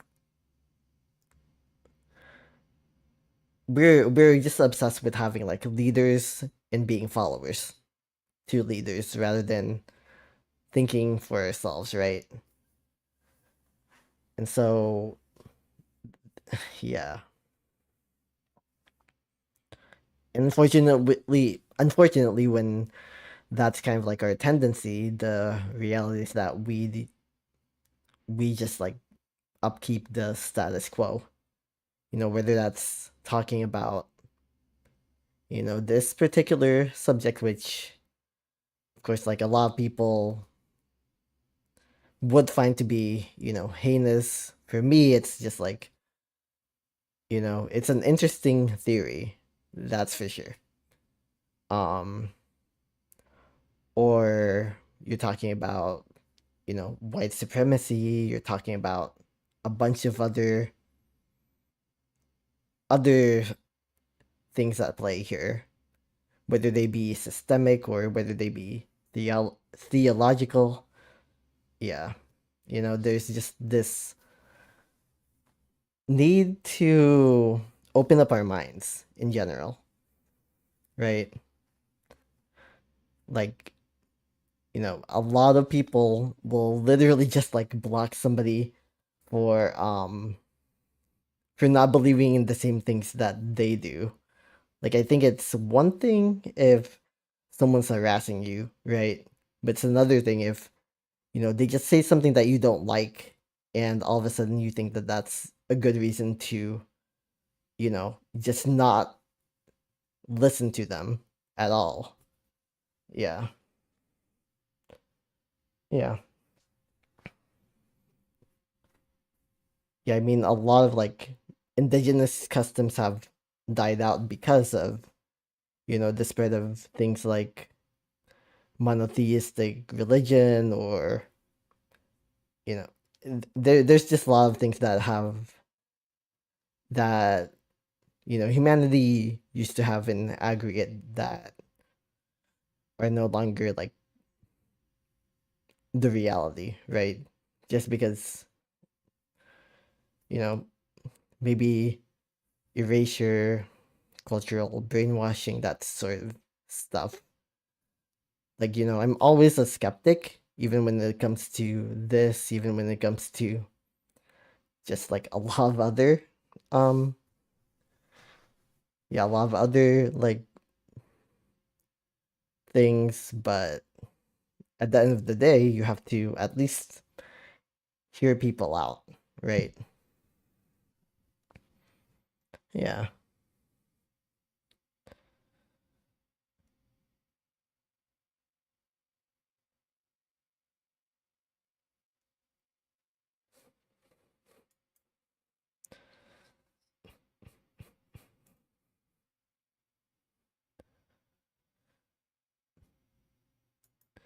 interested.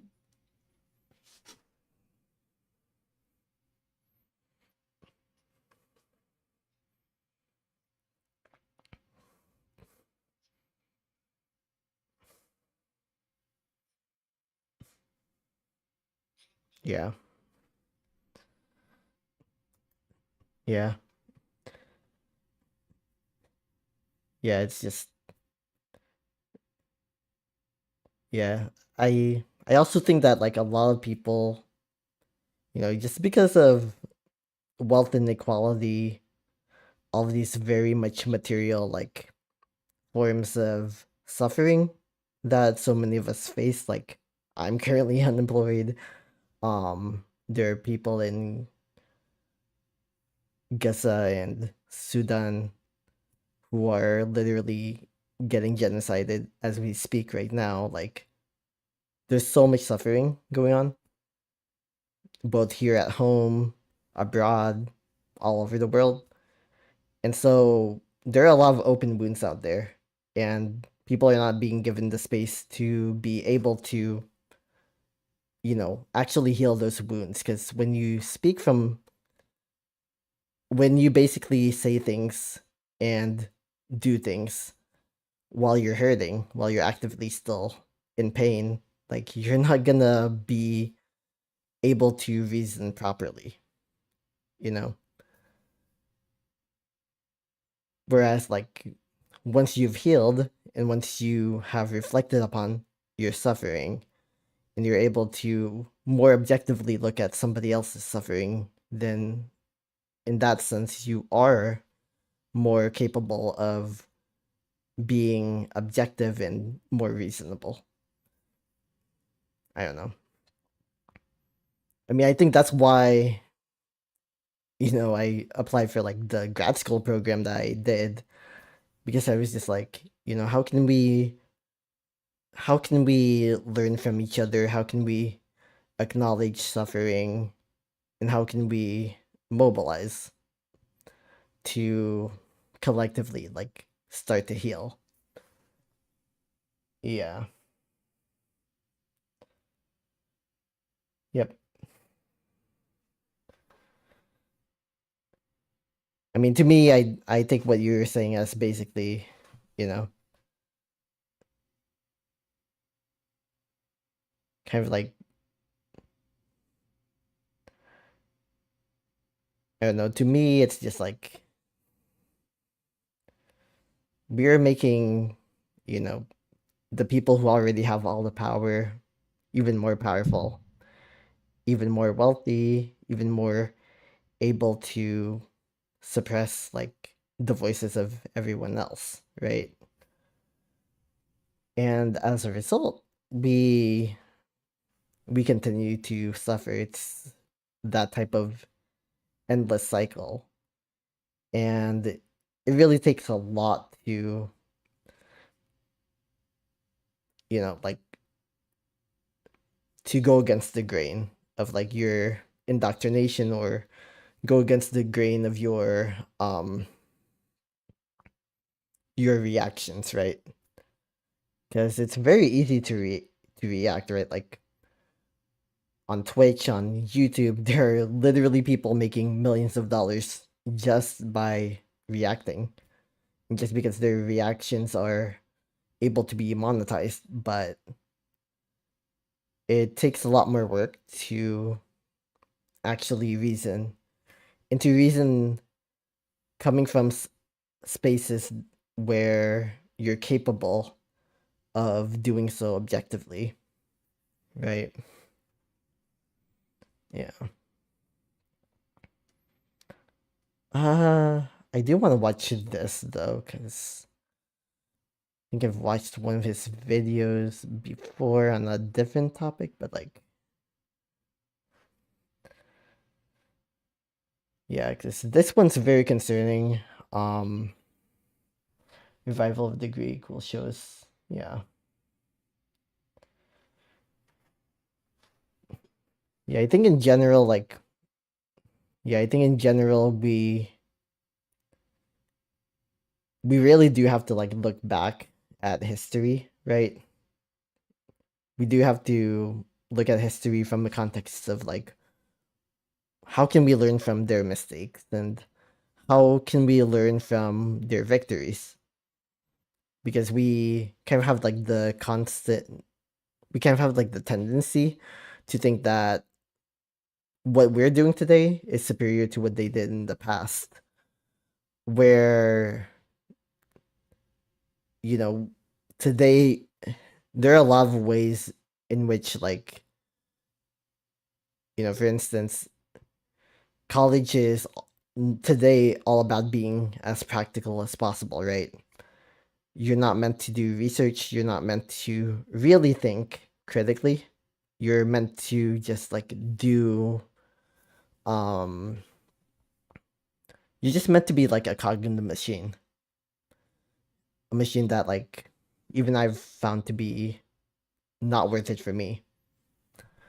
And so, even though I'm happy that I got into, my next program, and I'm happy that I've been doing work in like data science for my current program, you know, really ultimately what I want to be able to do is like do research and think more critically, and imbue that type of knowledge to the masses. Like, yeah,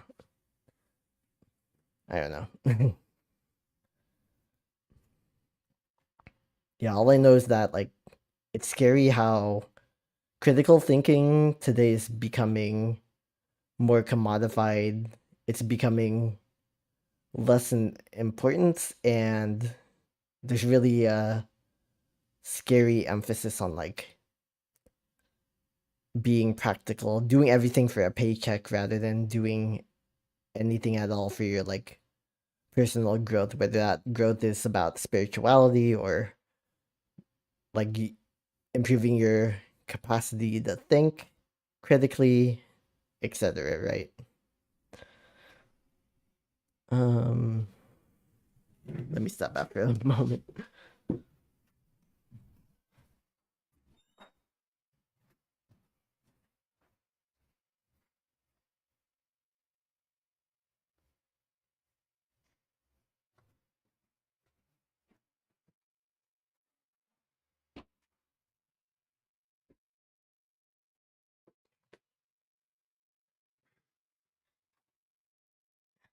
All right.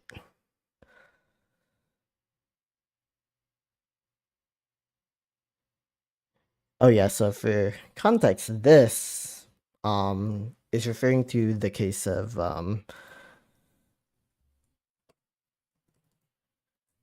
can't believe I forgot her name already. Um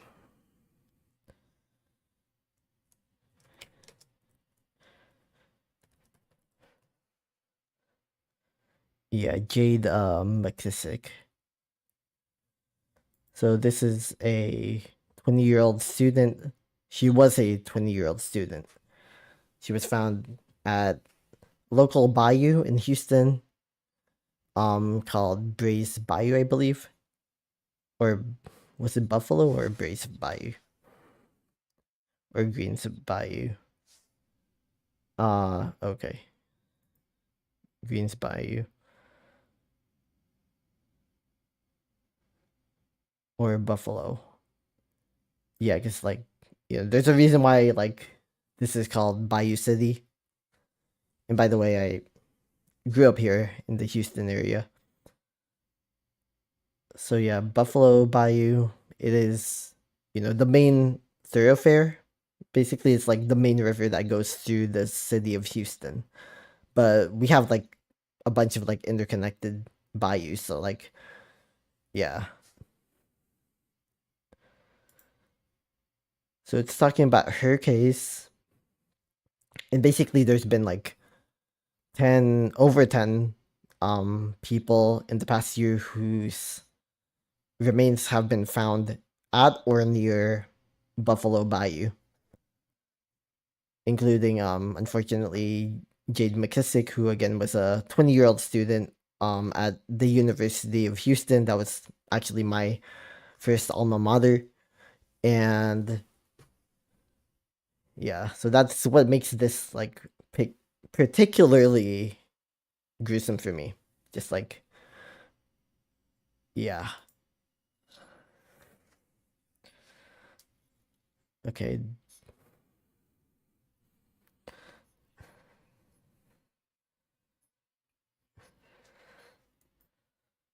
Yeah.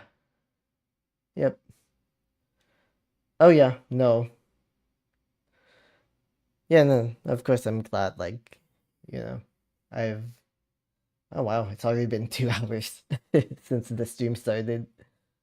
Yeah, it does seem to go very deep.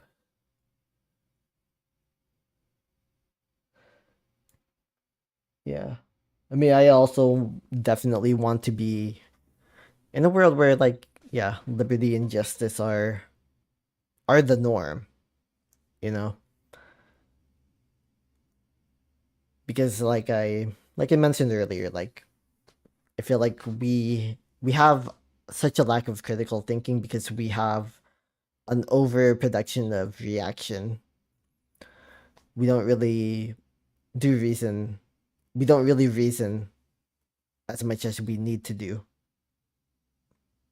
right? We unfortunately just have the tendencies to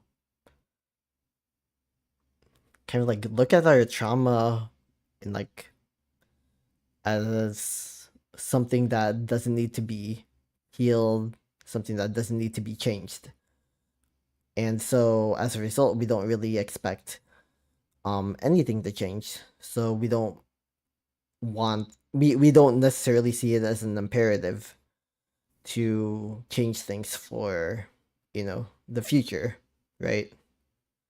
That's why to me it's like pretty it's important to look at a variety of like different subjects and either see as soon as possible like those connections, or see or like, you know get to a point eventually where you can make connections, right?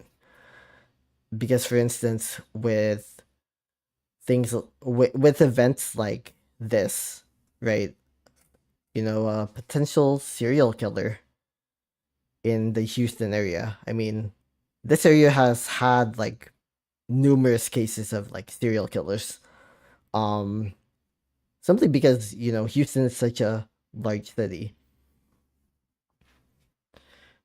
right? And ultimately the reason why it's even possible for someone to get away with something this heinous, whether this is the case or not in this particular instance, um it's because we don't have community and solidarity to the degree that we need to, right? Ultimately, if we're able to not only reason with each other but to see the humanity in each other, then we can keep each other safe.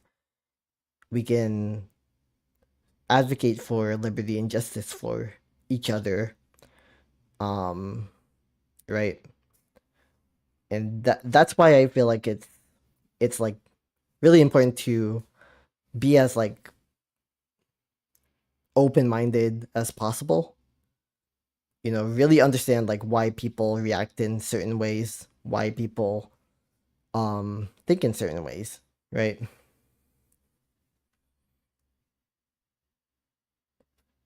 Yeah, yeah. Yep. Yeah, thank you. I appreciate the support throughout this entire time. Embrace primalism. Yeah.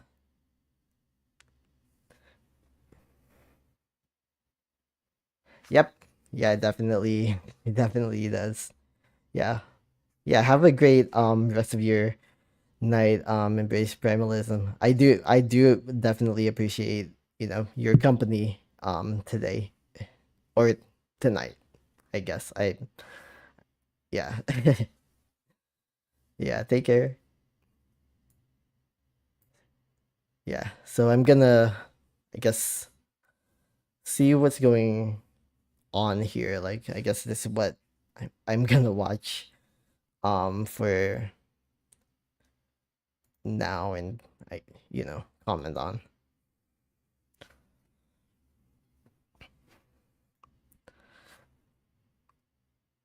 Yeah, I just remembered, the two lynchings in Mississippi. Like, let's not forget about that as well. Um, you know, one lynching of a black man, one lynching of a homeless white man. Both vulnerable groups that historically have not been treated well in the US. So I think we also need to remember that. And then at the same time, a lot of the I do remember that like a lot of the bodies that have been found at Buffalo Bayou, they are mostly of like marginalized backgrounds. Like, those people were black or brown, basically. So you know, I'm not really always one to believe in conspiracies, but at this point, like sometimes you have to listen when people are seeing patterns that maybe you don't see right now, because it's just like, you don't have that same context as another person, right? And so it's always important to be, open-minded. Sorry.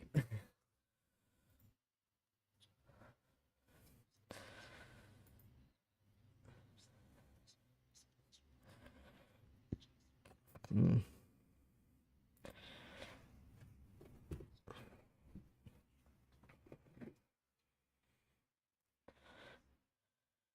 yep.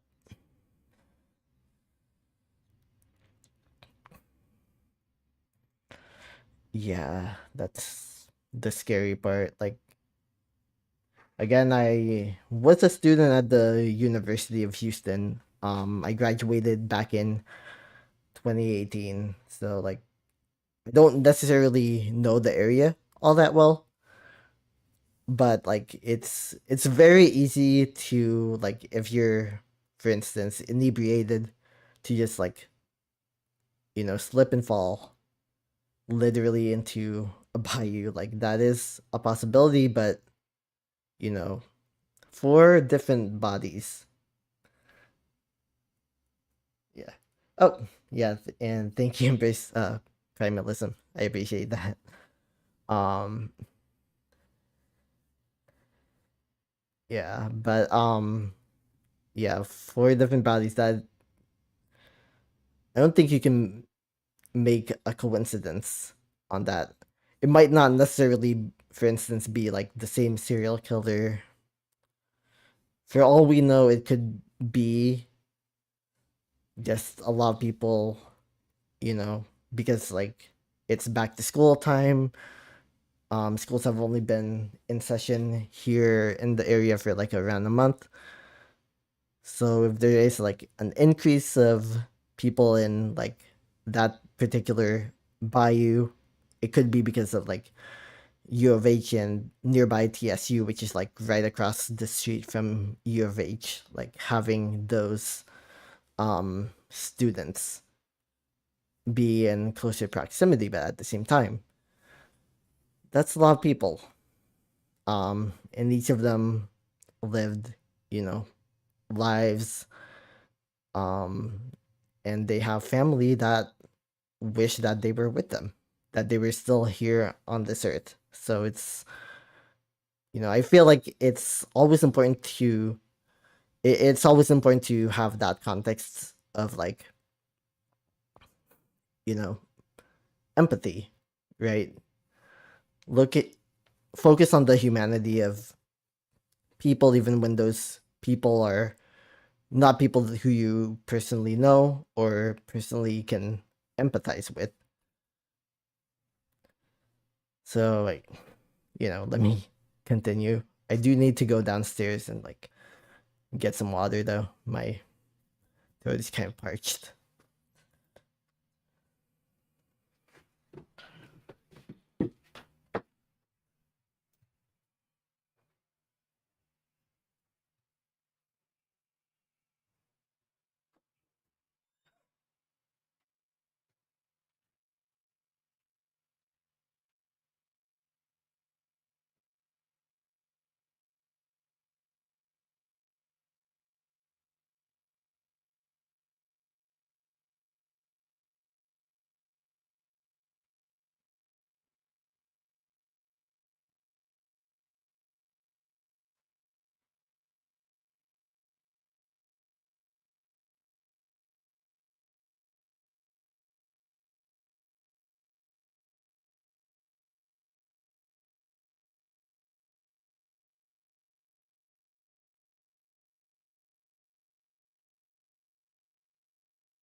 Yeah, and I feel like maybe some context is also needed because like, yeah, for instance, I really need to like do like a saline thing. Like my allergies feel like they're trying to come out. But yeah, for instance, on the same year as George Floyd's murder. The the Houston Police Department, they engaged in at least four killings of suspects of various backgrounds. Some of them were black men, some of them were Latino men, and you know, to my knowledge, none of the cops who were involved were in any way, shape, or form punished. And so that's the context here.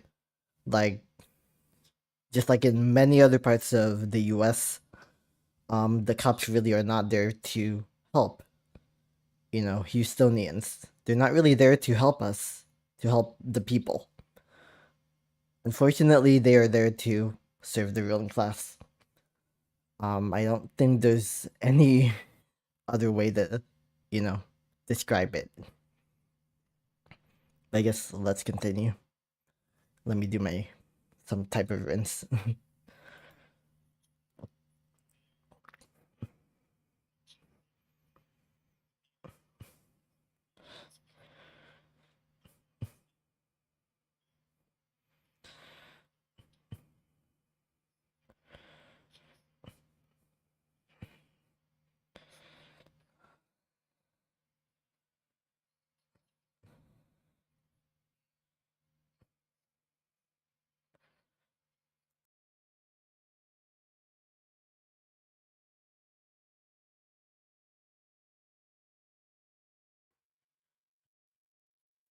Oh yeah, like yeah, Houston is also a very gentrified city. Um yeah, there's been a lot of like neighborhoods, including the third ward where, you know, that young woman was found.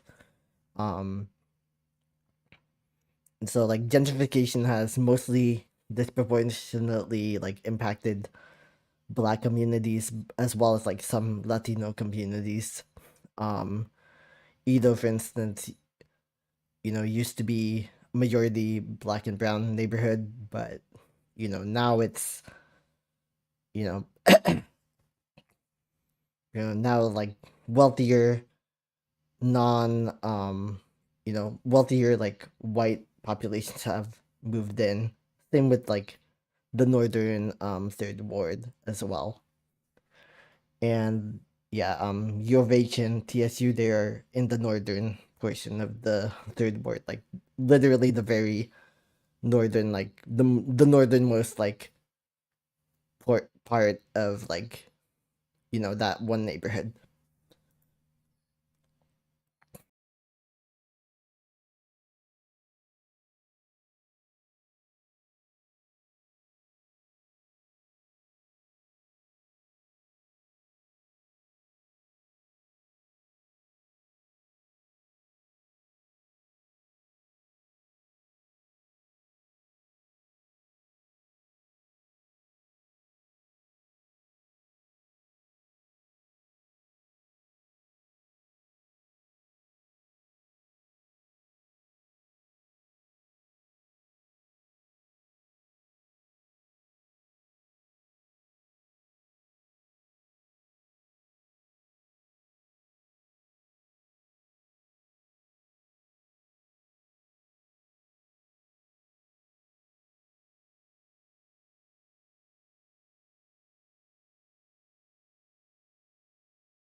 Yeah, so I will 100% like also preface this part by saying that yes, mental illness is a problem. I have mental illnesses actually, so of course I know that's a problem. I've seen the impacts in my own life. That's why like agoraphobia is literally a mental illness, a form of anxiety basically.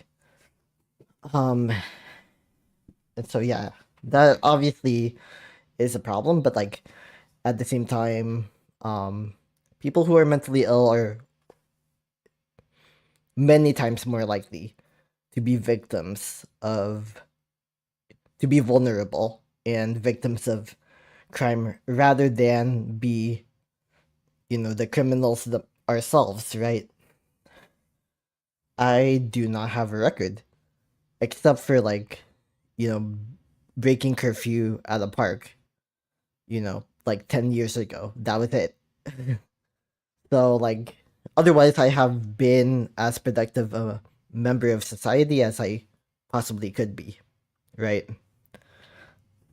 And so I understand why people who don't suffer may have these, you know, may have these assumptions. And also because, a lot of people who don't think that they're suffering are actually suffering, but they don't realize it, they don't understand. And so they make these stereotypes, right? Because like everyone relies on heuristics and everybody, you know, focuses on like things that they basically have like their own sense of reasoning. They have their own sense of like, you know, how can I make sense of what's going on here? Oh, I know, blame the mentally ill, right? It just that sort of thing. And so when we look at things and deconstruct them in that way, maybe that's something that I can do because, I'm in my last semester of a data science master's degree program, right? And so I have to have like these reasoning skills in order to have, pass all my classes. So that's kind of the, reality here, right? Like, you know, as much as I want to judge, I can't exactly judge because the reality is that like people have very good reasons for why they think the way that they do. Um Even if, their line of thought inevitably hurts like people, right? So yeah. I'm not necessarily saying that like what he's saying is harmful or whatever, but yeah. I just wanted to make that point because I hear this sentiment all the time. And especially like with the combination of, like blaming mentally ill people and blaming trans people for everyone's problems. It's just like, as somebody who is non binary and has disabilities, I have to say something.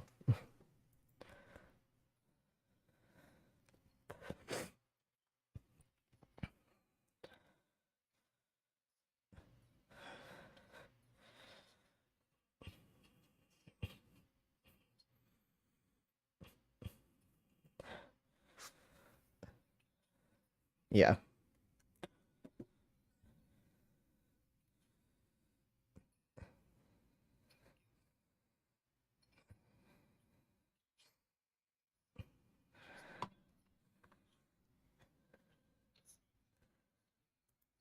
Yeah. So just let me move on because that's another thing. Like, again, I don't believe that somebody being mentally ill or being on medication for being mentally ill. By the way, I'm not on medication. Like, luckily, I'm able to control many of my symptoms by myself. And when I can't control them, it's nowhere near like the level at which maybe I would need medication long term, right? Like, it's maybe I snap a little bit one day, like when I panicked this time last week, it was literally just like a snap judgment, like that type of thing. and it hasn't happened again. So yeah, like all of us snap actually. Like let's remember, mentally ill people are still people. That's just the reality. Doesn't matter that they're on medication. Doesn't matter that what happens, right? Oh, I'm not watching this one. I heard of that.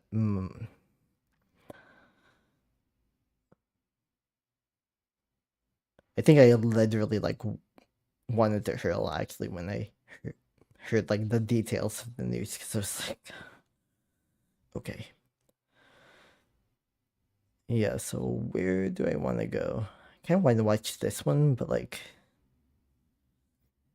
I don't want to watch like Asian supremacist content. Like I'm Filipino, but like still. But at the same time, I don't think that's really what this is. Um, but yeah, what's this one actually?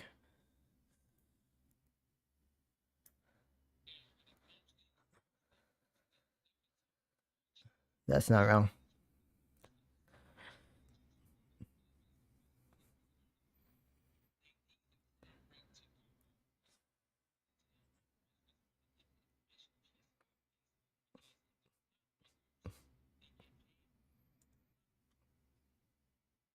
That's true.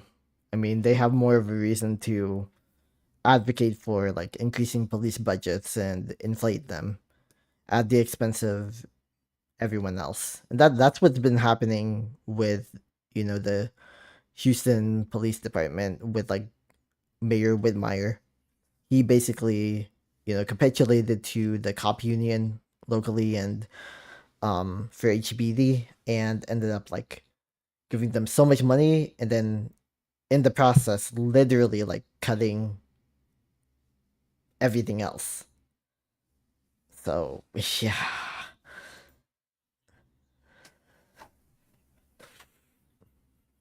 Yep, exactly.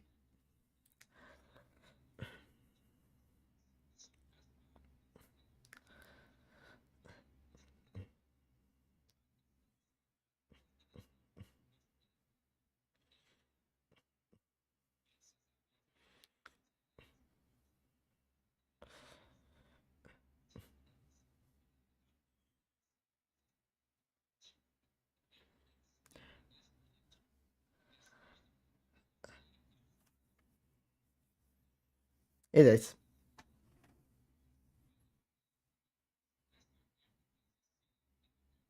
Absolutely. But I will say, I got drunk at DC one time while like being there, um like with this organization. I was there for like a week. One night I was like, oh, let me have some fun. I got drunk alone at a bar.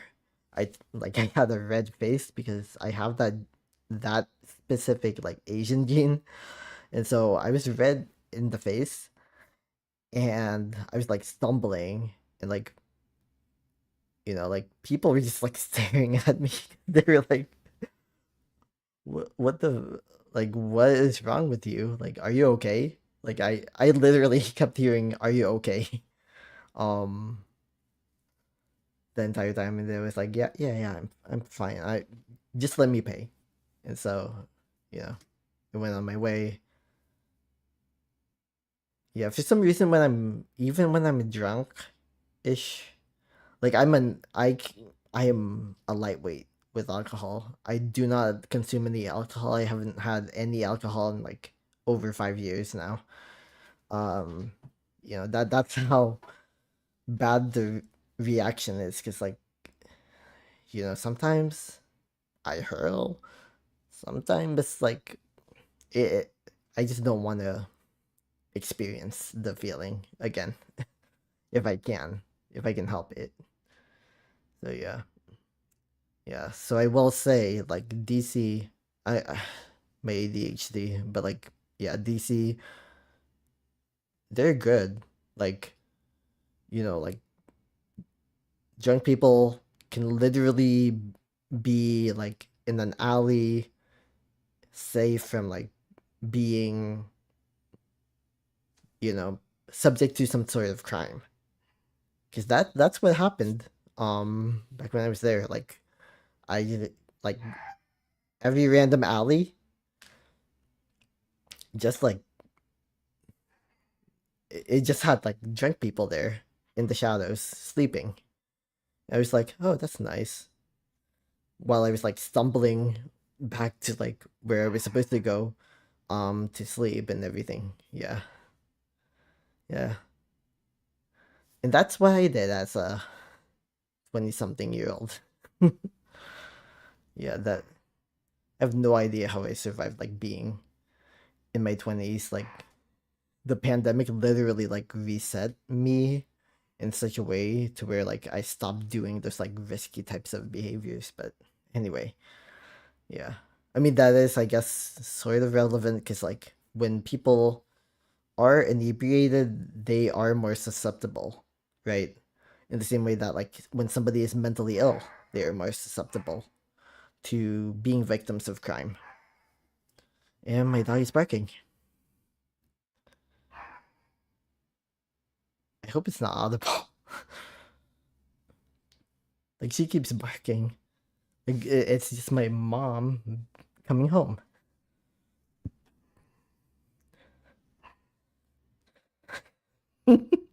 Okay. Oh yeah, you can hear. I need to like I mentioned right when the stream started. I literally like did not I haven't streamed in a while. I was planning to stream like probably around a month ago, but like that's when I changed up my audio interface.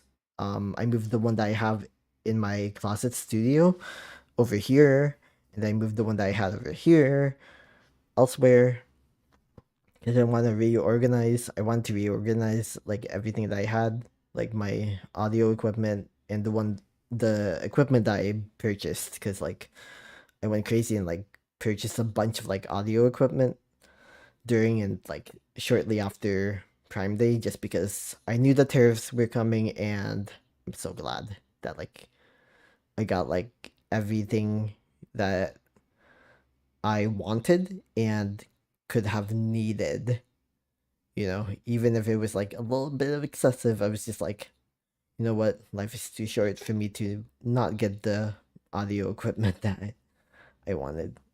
But yeah, my ADHD is particularly bad today. Let me watch this.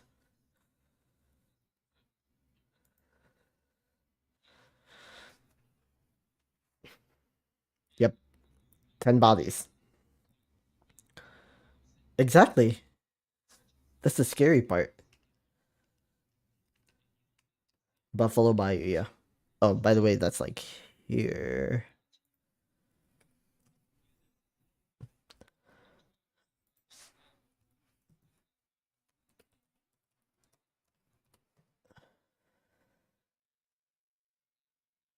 Oh, yeah,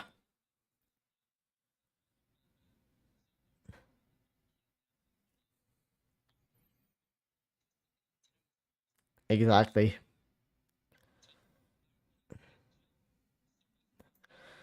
Yeah.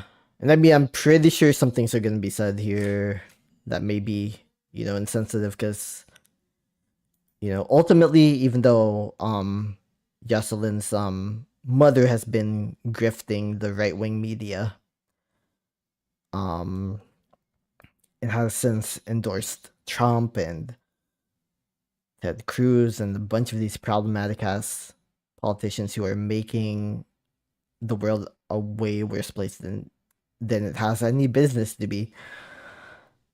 Ultimately, that should not have happened to her. What those undocumented Venezuelan, immigrants did should never have happened. Um, but unfortunately, what ends up happening is that overcorrections happen, right? Now people are just like, oh, well, every criminal is terrible, but like, I mean, every undocumented immigrant is terrible, but like, the reality is that overall, undocumented immigrants are not committing violent crimes. But yeah, this is Buffalo Bayou, by the way. Um, then this is Breeze Bayou here. The University of Houston is over here, my alma mater. I know portions of this place very well. Not every portion, but like many portions I do know very well. We did our orientation here at the Welcome Center. Then we had to go to the student center where they had McDonald's, Chick-fil-A, they had Starbucks. They had this like one like vegan place that I used to go to because I used to be a vegetarian. Hotel, one of the I think the best hotel like program in the country, hotel management program in the country. But I went there for like to study minors in like political science and art and business. Their business program is actually like pretty good too. I think around the same level as like Boston University where I go now. But yeah, this is Raised Bayou. I forgot like I mean they said something about like Greens Bayou, but that's not. Yeah, let me see.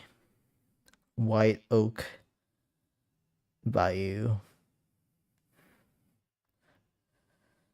Yeah, White Oak Bayou is.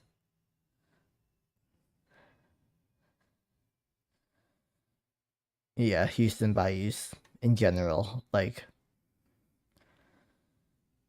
yeah, McKissick. Raised Bayou. Yeah, it was Raised Bayou. Yeah, because this is. I think it might be around this. Okay, I didn't know they had a Mormon church, like, right there. I believe they said something around. They said something about, like, it having happened, like, in one of these, like, intersections. Because, yeah. Yeah, it's very easy to access, like, Raised Bayou. Um, yeah, it literally being in the middle of the city, feeding into Buffalo Bayou does make it very like easy. So yes, you could also theoretically be somebody who, for instance, is inebriated and accidentally fall into the bayou. That has happened in the past, but you know, again, for people within the very short span of time, yeah, no.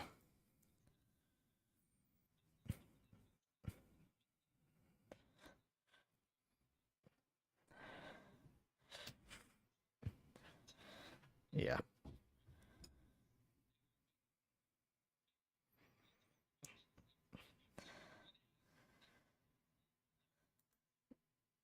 That's literally the news here. Like that's how they treat it. Like I'm only, like it was probably like the middle of the week last week when I heard about her. Like I haven't heard anything since on the local news anyway. Um so yeah.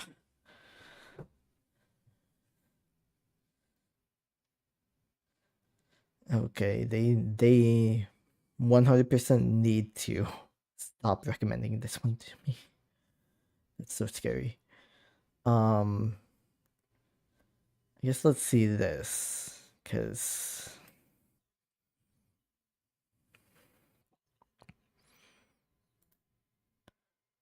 Salem, Illinois. Let's see.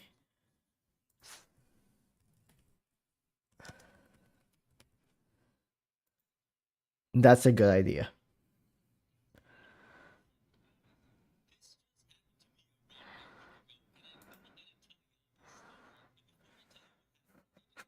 Why that?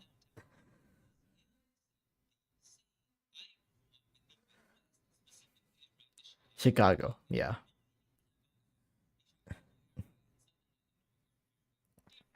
Yeah. Probably a bad thing. I mean, if you're a certain hue, let's just say. Yeah. They are. That's not wrong.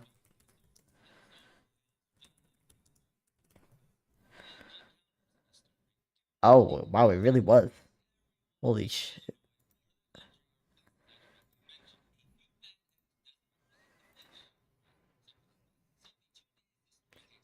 Fish?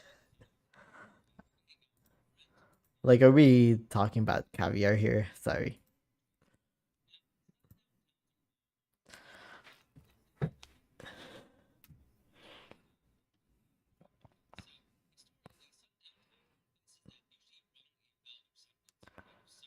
Yep.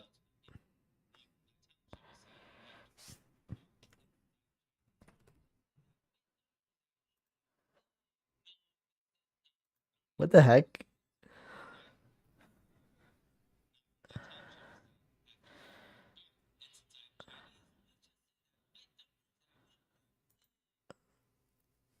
Yeah.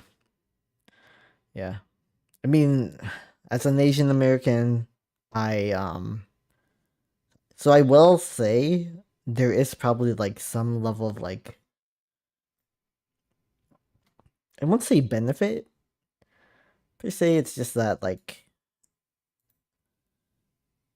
me being in Houston is probably like looking the way that I do is probably more of a benefit than if um I don't know, like maybe not in Houston, but like I probably have more access to going to a lot of different places, right? Because I have lighter skin, like I have bigger eyes, I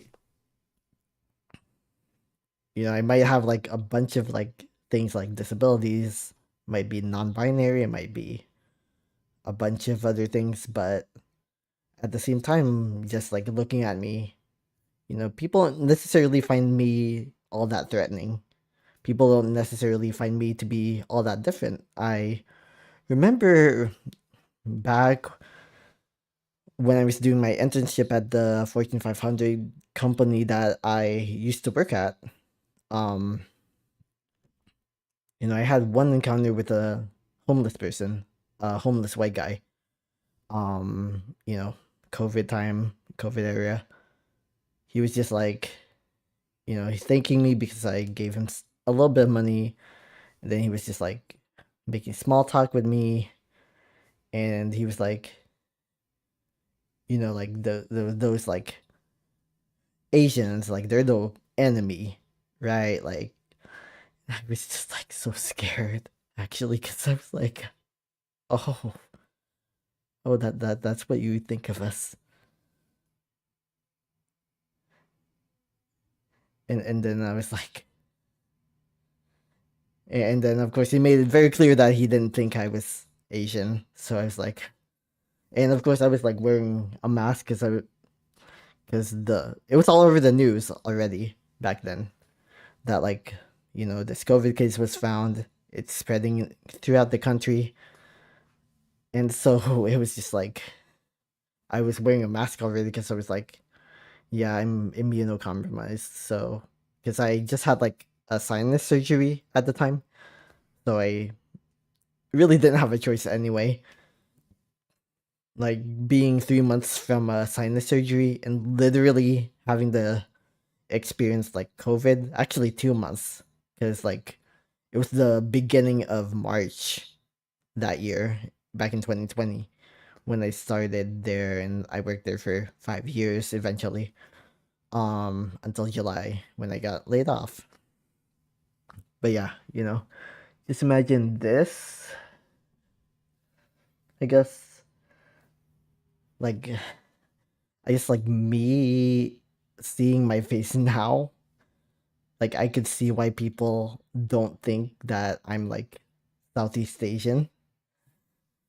Like, yeah, suffice it to say. So, like, imagine this person, like, I could look like some type of like white guy. I could look like I'm Latino. I could look like I'm anything, really. Like, yeah, and this is like, so yeah, like, you know.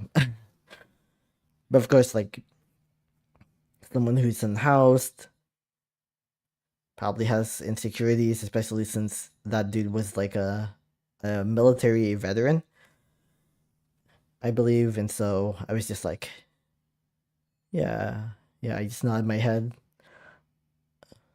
finesse my way out of the situation, got into my father's vehicle because he was like already like nearby on the road.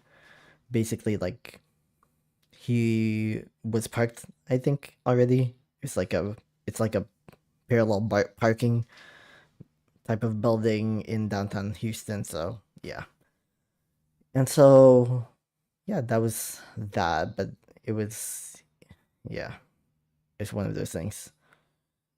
So yeah, but then there are also a lot of like other situations where like people have recognized that I look Asian enough, but it's generally been like a positive thing because it's like, you know um like Asians like clocking me as one of them. Like, I do appreciate when that happens. And then come to find out, like, no, I don't have any European blood at all, but I'm like, my non-Filipino lineage comes either from um southern China or southern India. So it's like, you know, any of those, like, any of that lineage could have combined into like my relatively lighter skin, because like, the yeah, like, if you look at people who are, okay, maybe not like Tagalog, because of Tagalog people, see, like, we have a variety of like looks and skin colors, etc. Okay, I don't know what the hell. Oh no, this is like Asian Americans in general. Never mind.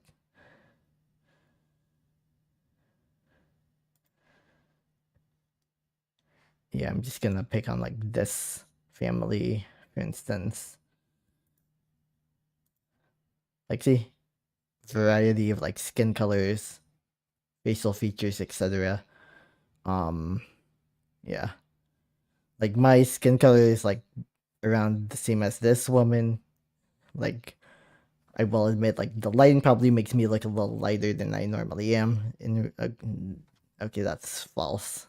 I actually, when I take like a selfie, I'm like, wow, I am.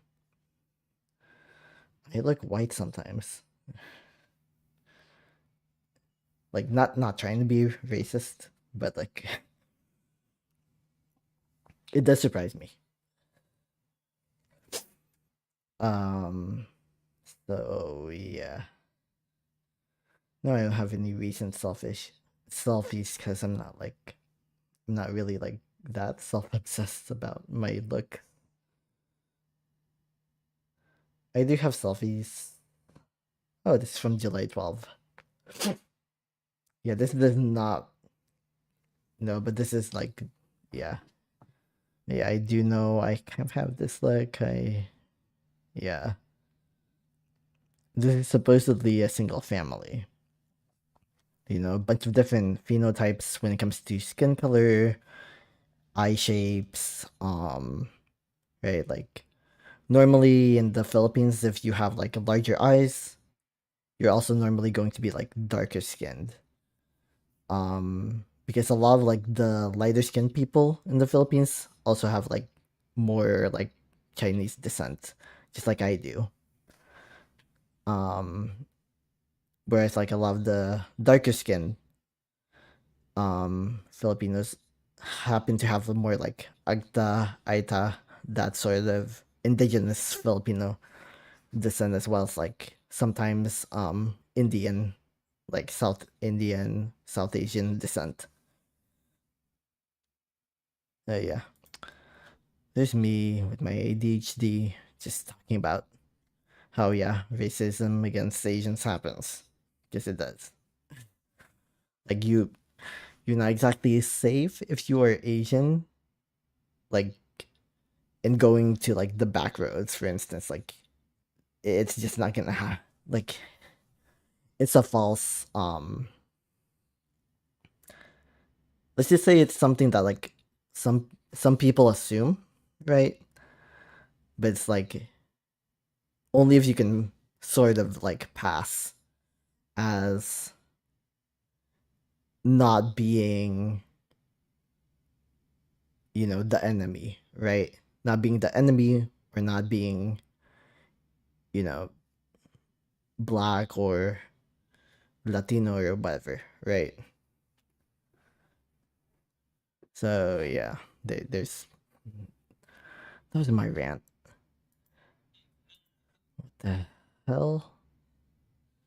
Do I watch this after?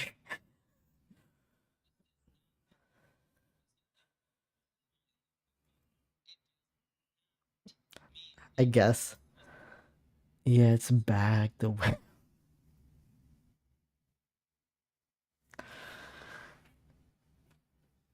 But yeah, him being Asian American does explain this ridiculousness of the gerbils.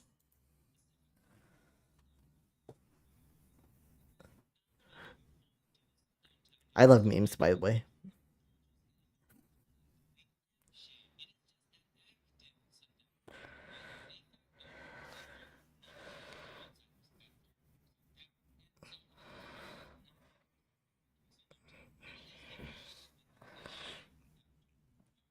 Yikes.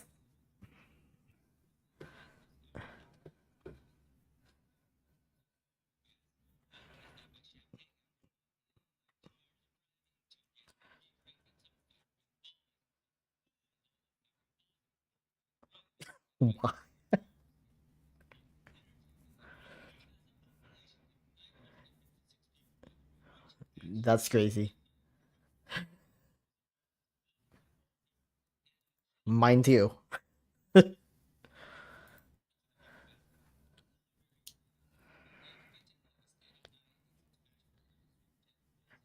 Neat.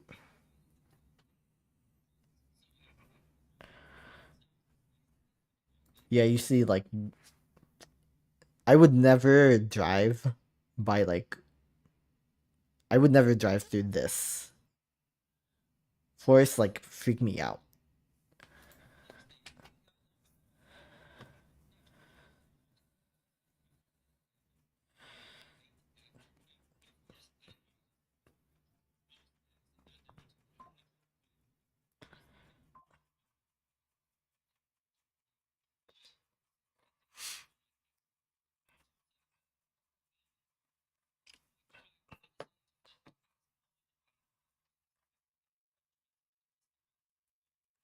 Yeah.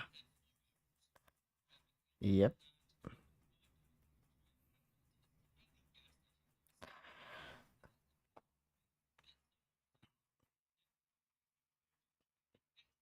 Uh-oh.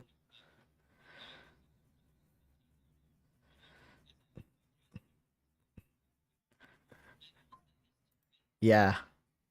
Get out of your car at night looking visibly foreign. Eh,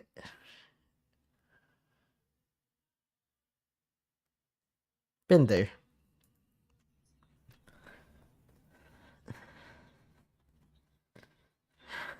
The fucking Germans, though. Gerbils. Yeah. The hell?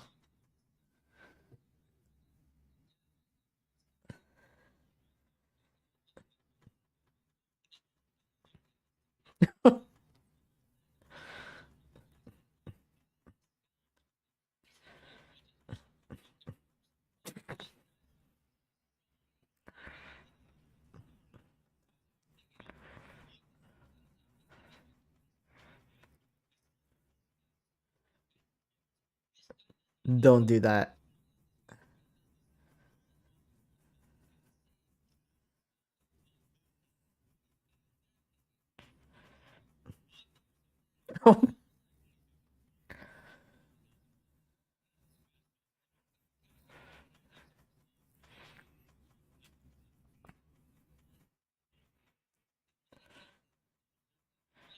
Yeah.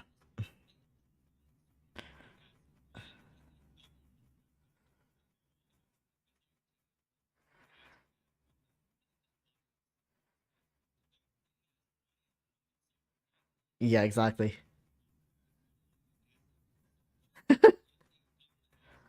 Yeah.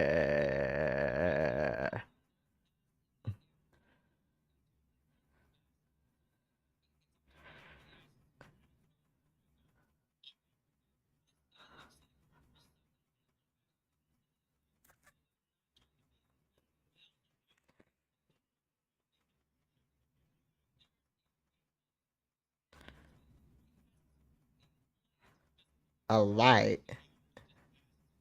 You got a light?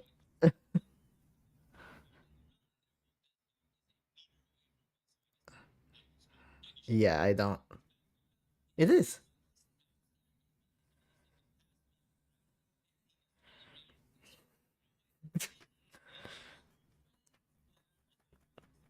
Sizing him up.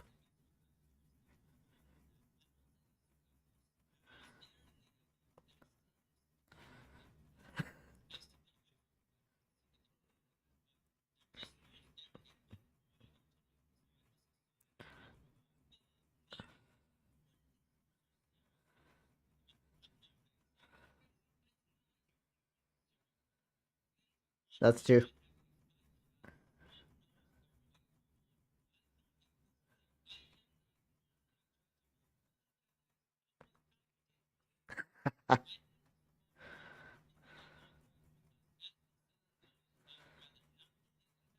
Yeah.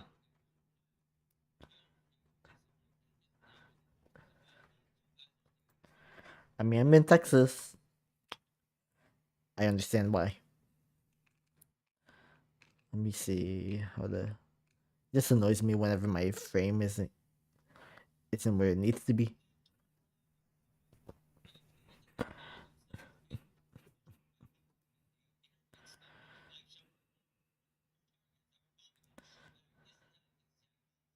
Yeah, no.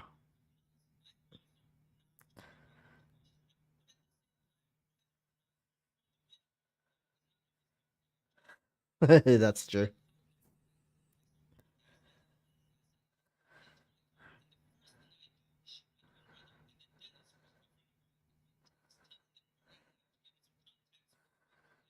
Yeah.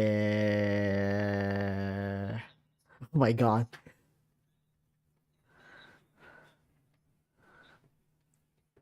Oh, that's I don't think I'm supposed to show down in here. Oh my god.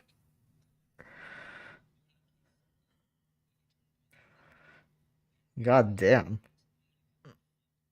Yeah.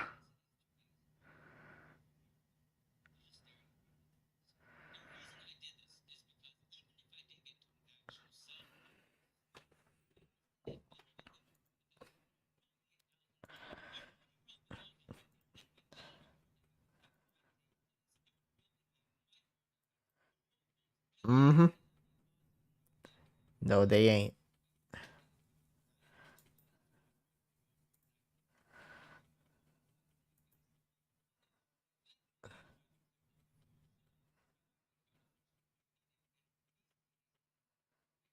Like, how? What the hell, right? That's crazy.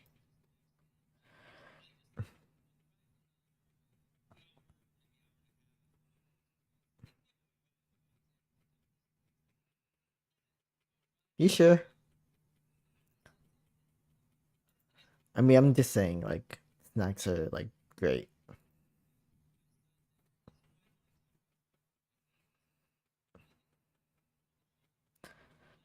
Yep.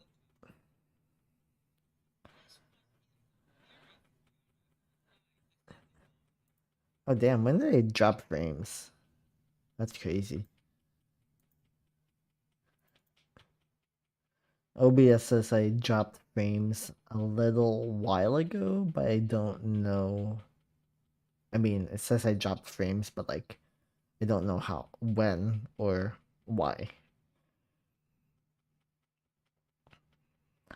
It may have been with my like, because whenever I know, there's just something weird with like my setup that I made.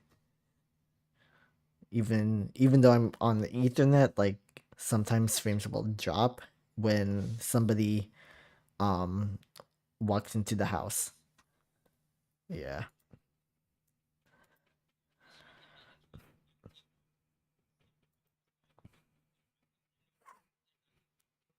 Yep.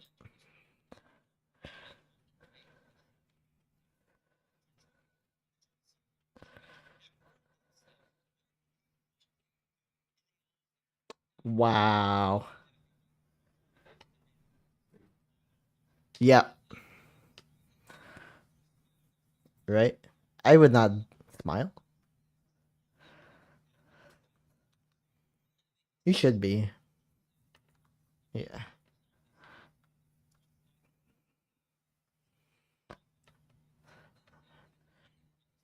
Why do you say it like that?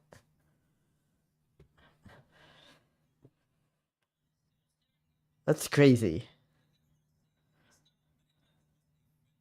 Yeah, no, it wasn't.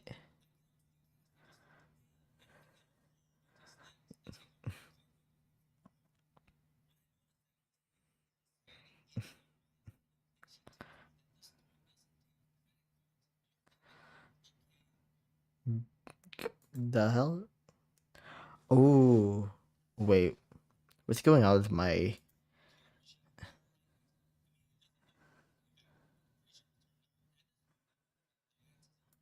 I just like steal it at this point. Run for your life back into your car. I mean, you already like got your gas. Just like take the snacks, steal them, run past all those motherfuckers. Go to your car, drive like 100 miles an hour for like maybe 2 or 3 miles, and then you're safe.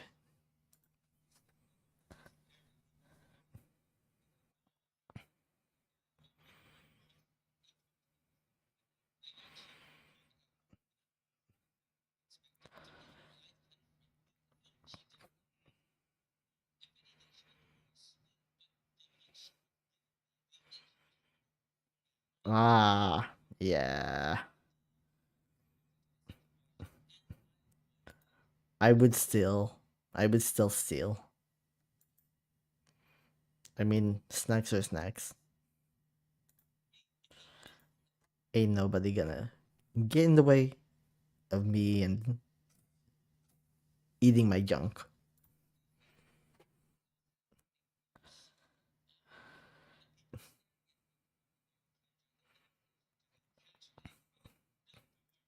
Yeah. She's like, run.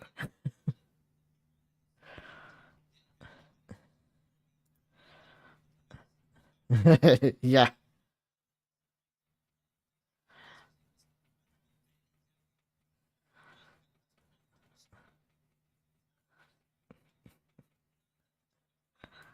Yeah, that's why I don't do road trips. It's just like a hassle. It's like, first off, you don't know where you're safe. Secondly, you don't know what. where like you know like if I was white or if that guy was white, like he could probably go anywhere in the country and not like feel that way. But like see even like someone who's Asian is not exactly going to experience white privilege in this type of situation. Not even like white adjacent privilege, which by the way is literally just like class privilege. But I digress.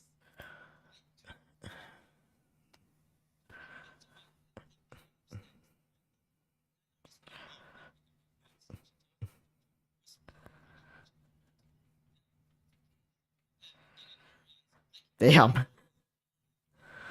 Yeah. Holy shit. Yeah. Run. Bitch, no, no, actually, no. Exactly, you what the hell? These paint, my MS Paint lines.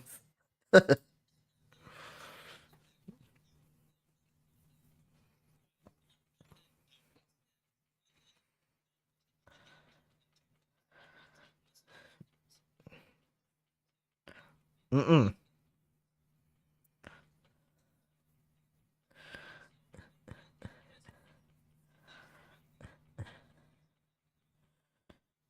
Yeah. The hell.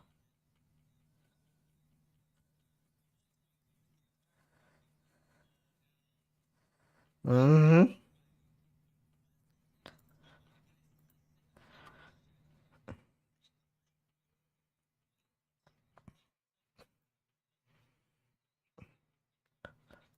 Ooh.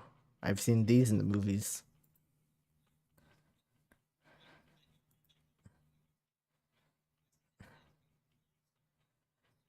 I run.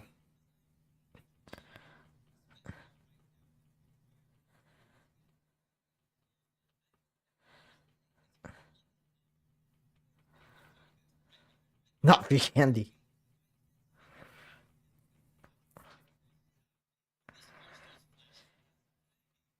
Nah.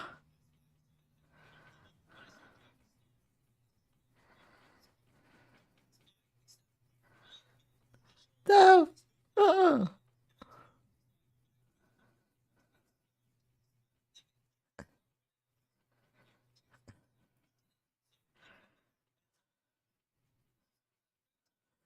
No. Yeah.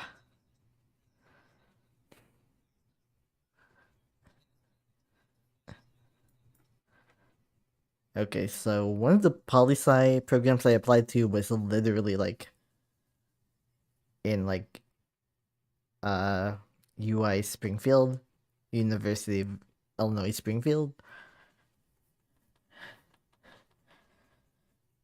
And the other one was Indiana University. Um but I applied to like this campus like in the eastern part of Indiana, so I'm just like, oh. Me watching this video, it can't be a coincidence. It's like obviously, you know, I would be going to school online, but like holy shit. I'm good with like graduating in Boston and Phoenix, you know. So I got into ASU. Does that show? I think it does. Yeah, yeah, it does. Yeah. This is where I'm going to be doing my poli sci program for the next 2 years. I might be here in Texas. I might remain here in Texas if my parents, if they find a way, because I made it very clear to them that like I do not want to stay here. So now they're like trying to find a way to keep me here. It's like if my material needs are met, I guess I can stay here. But I'm not going to, you know, do anything past like job hunting, right? And the job market sucks right now. So realistically speaking, it's like we have to find a way to make a business. And I do too. So that's why I want to go to school online, but like do only like 6 credit hours per semester. You know, I could make it my entire life and do like 12 credit hours, but like I don't think it's worth it. Personally, I don't think it's gonna be worth it. Because then I would be like, I can already barely do like Boston University part time. So, like, yeah, I don't think so. Like, the fuck? Tailgating. Bro, I would not stop. Mm,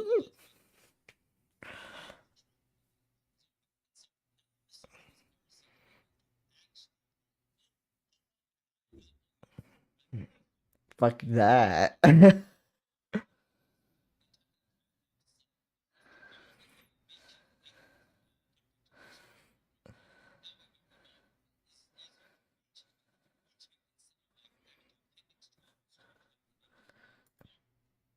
True, true, but like, I would be scared of like accidentally triggering it. Just being honest.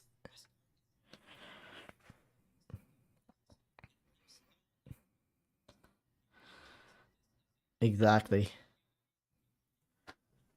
Fuck. Good.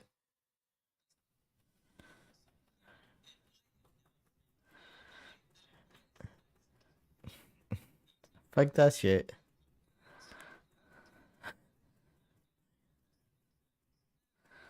Damn. Yeah, I bet.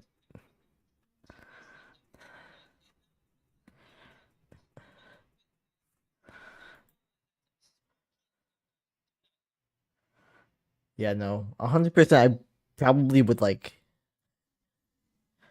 I don't know, use it like at one point I would probably be waving that thing. Show them like y'all ain't gonna phase me. Yeah. Everyone's different. But I would definitely never go to school in like Illinois.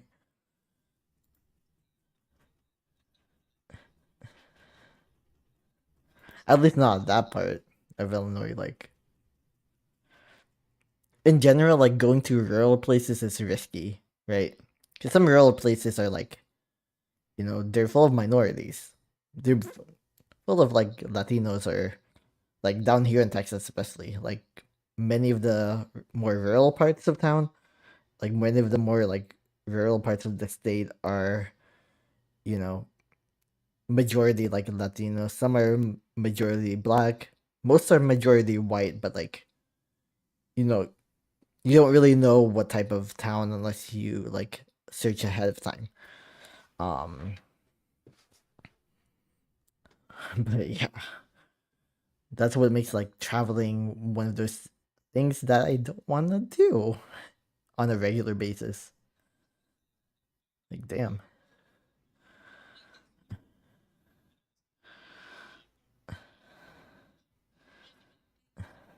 Ratmati. Wow.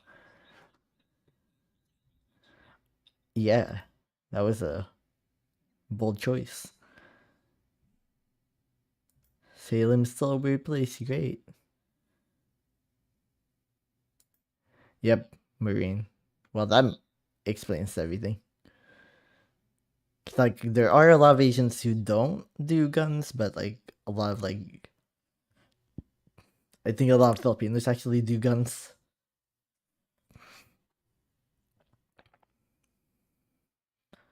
All I can say is that I will never like show the internet like a photo of a Glock or whatever. Just in the off chance. Yeah.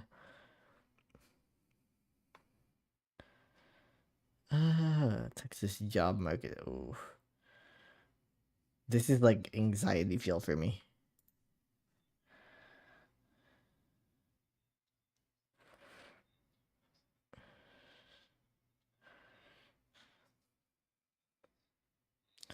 I'm in Houston, remember. It's the same thing here.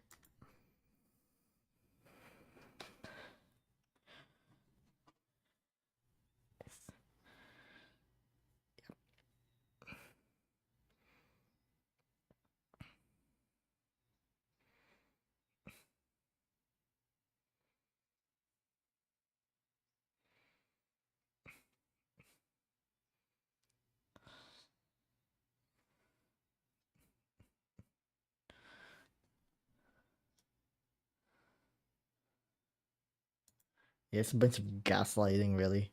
Seriously.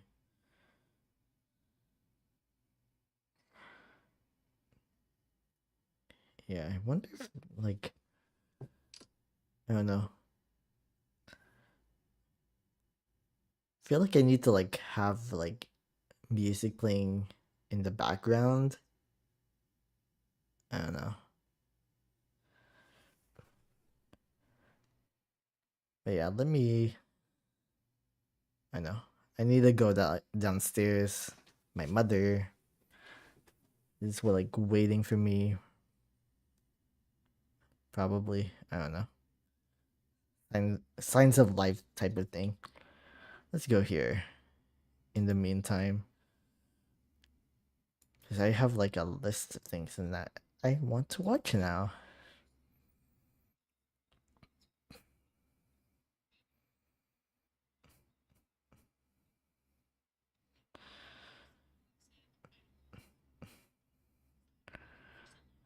All right.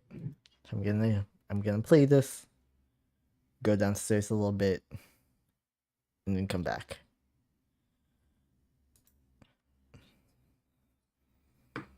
Yep, they are.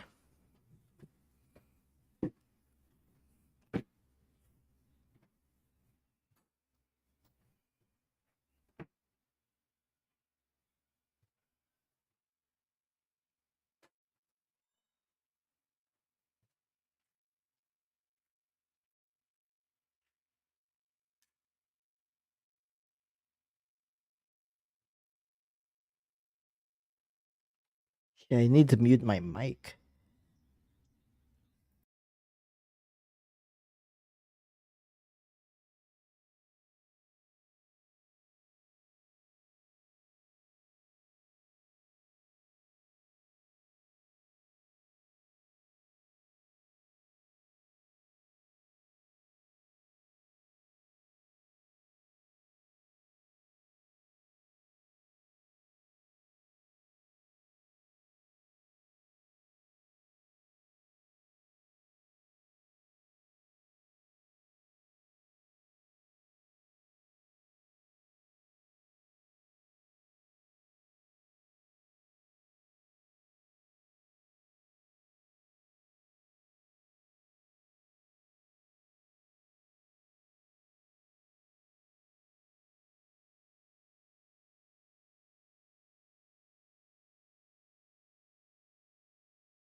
I mean, yep.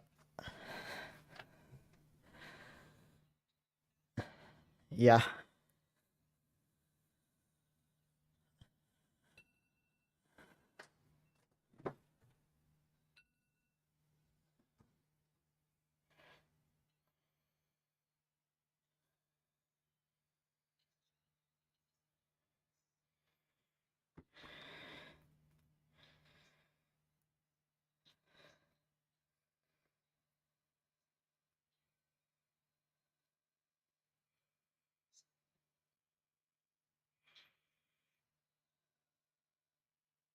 It's true.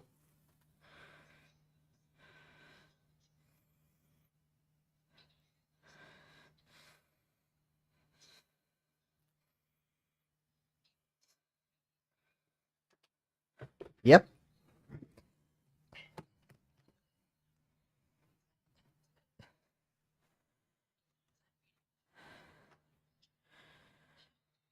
That's true. It's like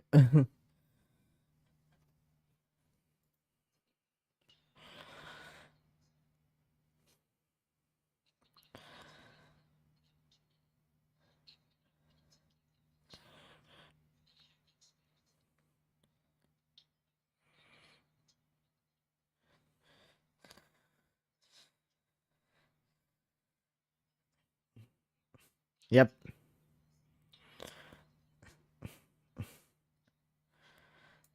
But of course, like whenever like people really do not give a fuck about like, people's family situations, people's personal circumstances. It's like I was so sure actually that like my ass was gonna get fired because I had like accommodations. Mainly because like the person who gave me who was like in charge of my accommodations never responded like when they were due. And it turns out that I was fired. Well, I was laid off, you know. But at the same time I did volunteer to be laid off. But there are different reasons for that. But yeah, I mean like I had the accommodations to work from home and all of that, and so for me, like the kind of like the situations that like let me get this degree in data science and then let me get a more specialized degree as well, so then I can literally like give myself an opportunity to like make my own work, basically, right? Like show my own value out there working from home, doing that type of thing. Yeah. Yep.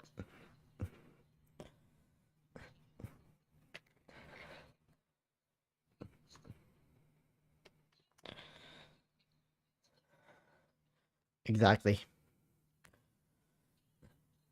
Like we shouldn't have like to do an average of 200 to 300 job applications for a callback. That's a ridiculous amount of volume to expect from somebody. And that is the average now. Like between like 60 I think to 200 just to get a single like actual interview, which is nuts, actually.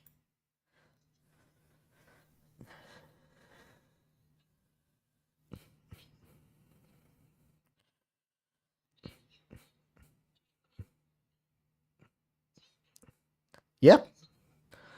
Like, be professional.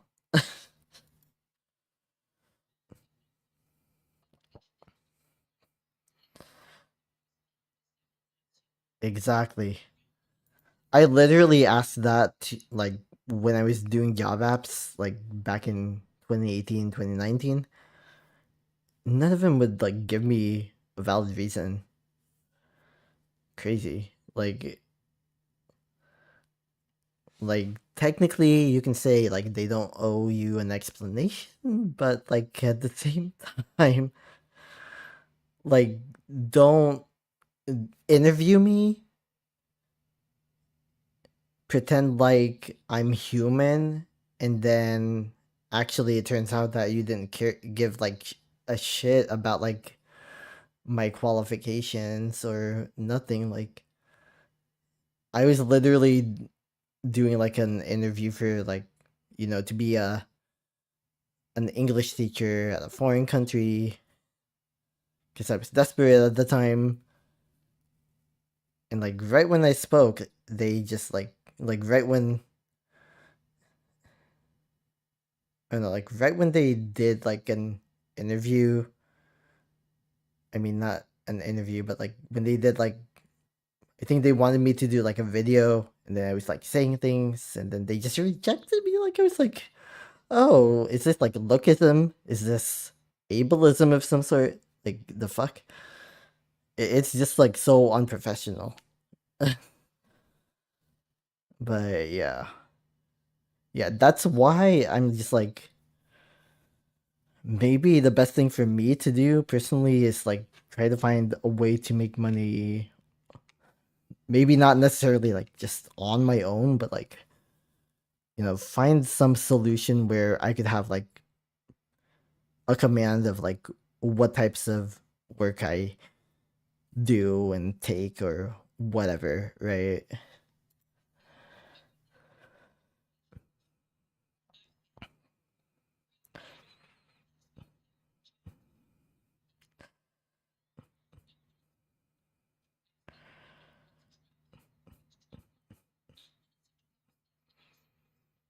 Mm-hmm. Exactly. That's what I was thinking. Misogyn more likely like, and they will not tell you because they know that I can legally get them in trouble. That's the other thing. Like, if I was told the reason, they would probably have gotten in trouble. Like that company probably would have gotten in trouble, right? Like it is legally risky, and so they just will not contact you. They will not tell you what happened, right? Even if you had a good interview, yeah. And it's only gotten worse with like AI and everything literally scanning, candidates out arbitrarily.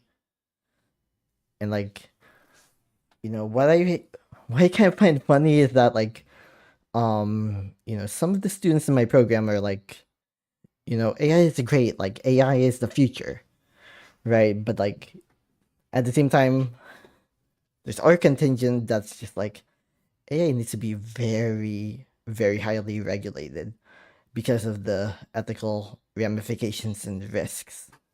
And this is like one of them, right?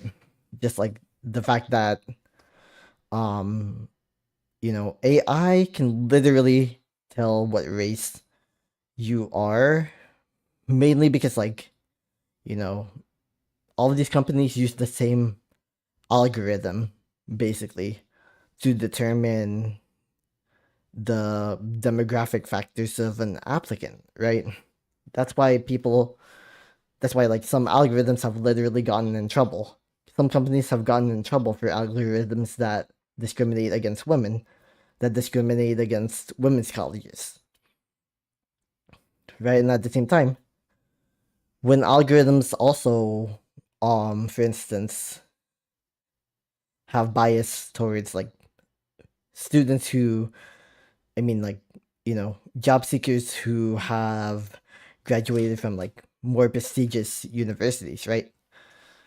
Like, even that can happen, like via Indeed or these other algorithms. And that's why, like, and that's why, you know, going on Indeed or LinkedIn directly to apply for a job is probably not a good idea because you are then more likely to end up like being processed through an algorithm that's going to discriminate against you in some way, shape, or form or fashion. Whereas contacting, those websites directly, they will end up like giving you, you know, they are more likely to give you a chance if they see like what your application looks like, because they themselves do not have the algorithm. It's quite literally these big tech companies, including like LinkedIn and Indeed and the like, right? There's, remember, like these job sites are literally owned by like Microsoft, right? At least LinkedIn is. But yeah, I only know that because I graduated with my data science master's in December, so I have to know like these things.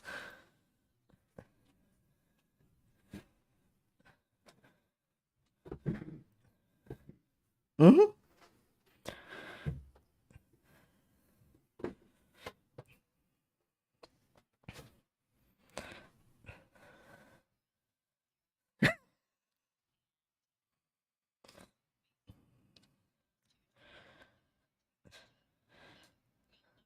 Is he going to replace us? Yeah.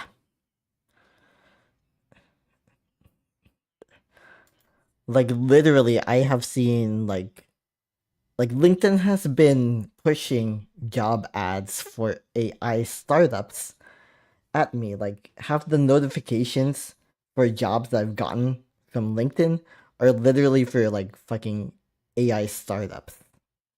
Like I do not want to do graphic design for an AI startup that is going to, steal my labor, steal my intellectual property, and it's allowed because by working for you, that is now your property, and I then cheapen my own like creative style, my digital style. Like I'm not doing that. And yeah, but I do have like a bit of a graphic design background as well.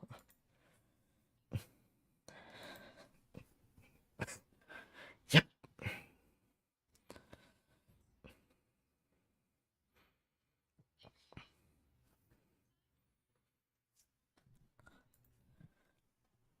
we should have had labor unions. The fact that year after year since like I think around like the 50s or the 60s, labor union participation and membership have been going down, down, down. Like that needs to change. We need to abolish things like right to work laws, which are literally not the right to work, but rather about like suppressing the ability to unionize. That's what we have here in Texas.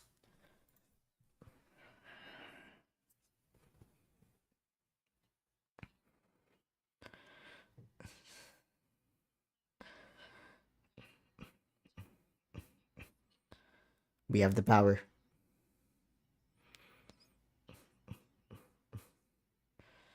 Yeah.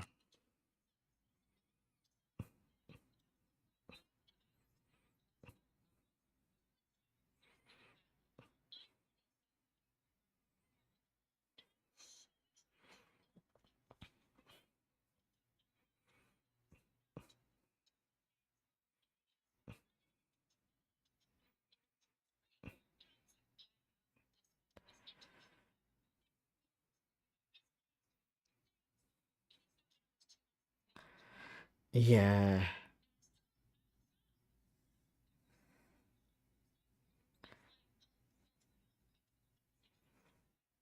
Exactly. How the fuck does that happen?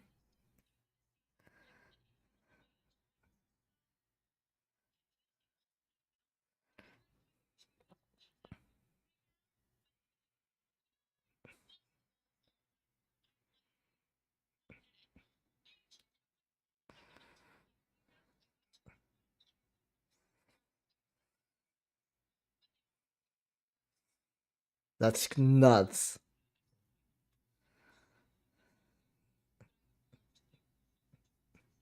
Exactly.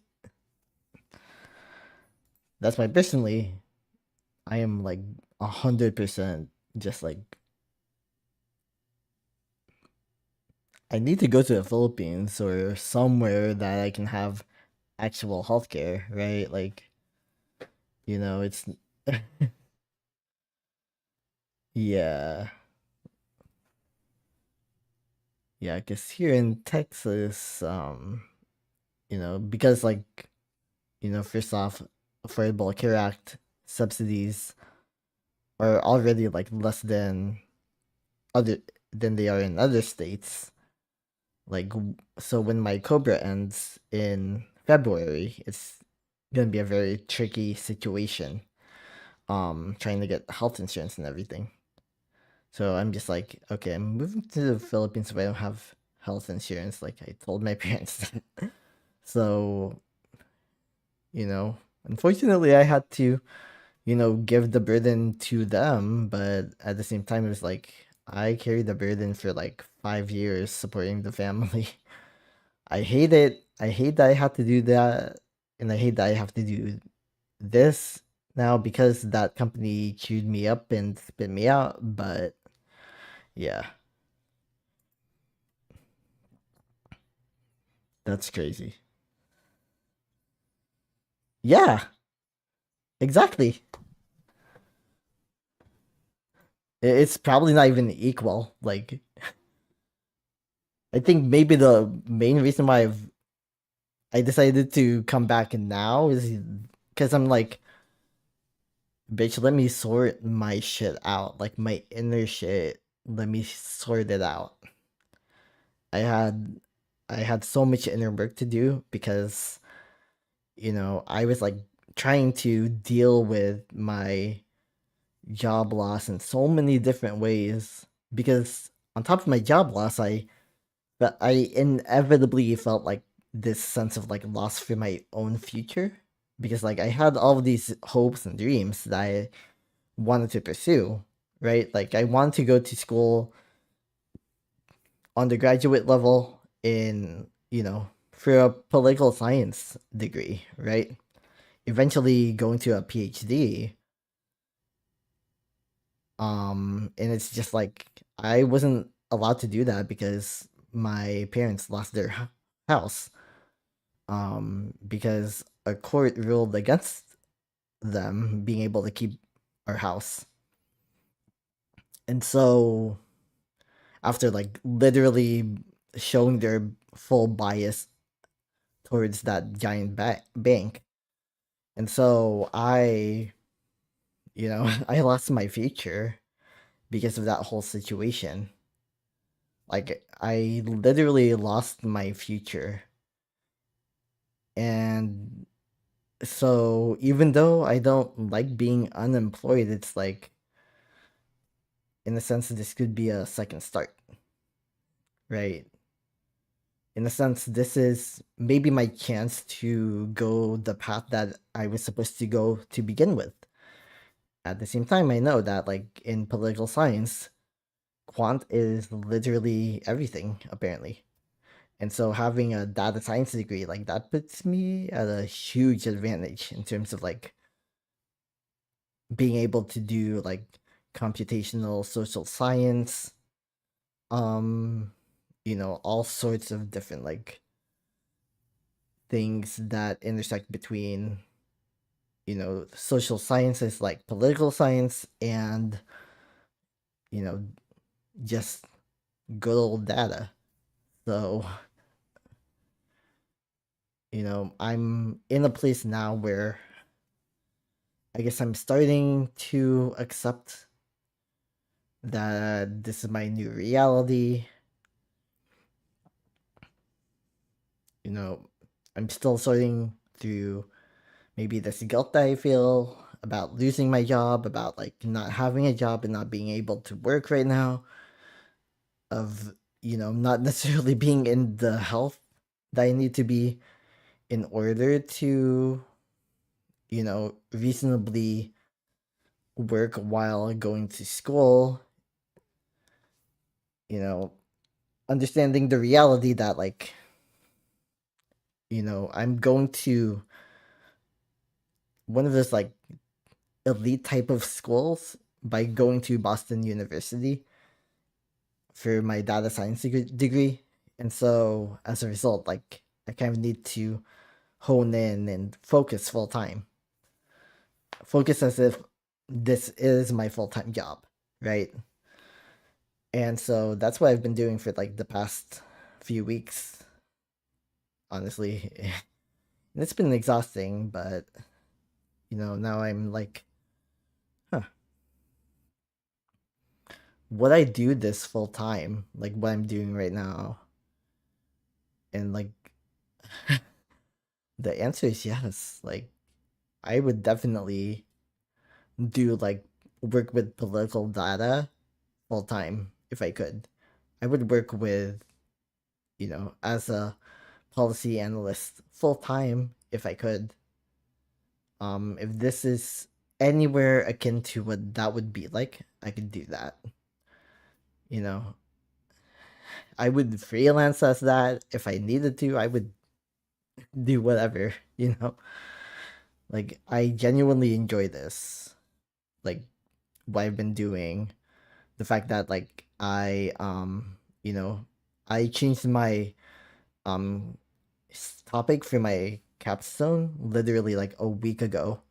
My capstone for my data science degree to a political science focused topic.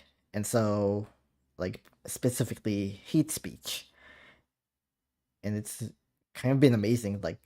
I literally spent the entire week modeling, just running like 6 weeks worth of models. Um, within the span of a week, including last night where I basically had to model everything all over again because my it turns out that some of my data was kind of like, I wouldn't say flawed, but like it wasn't balanced. And so, to be responsible, I had to do it all over again, even though it did cost a lot in terms of like time and even a little bit of money. But it's like, I don't mind those sorts of mistakes happening because like I'm reaching my goal basically. Like I'm able to work as a policy analyst even before, being employed as one, right? And so it's, I don't know. Like the fact that my dream is so boring is crazy. Like I used to think I wanted to be an artist. I used to think like, I would be an artist. I would like make paintings and drawings all day. I would like do that sort of stuff, but you know, I haven't painted a single picture in over a year. I haven't painted anything in well over a year. I haven't drawn anything other than like something on an iPad, for a very long time. So it's just like clearly, there are some passions that, you need to accept that you will not feel good about monetizing. Whereas something like data science, like something involving data, political data, for instance, I 100% could talk about it all day, and I could 100% accept like money for it if I have that chance, right? So tangent over.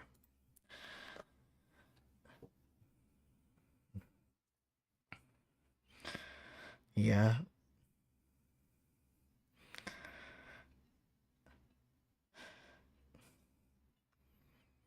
Yep.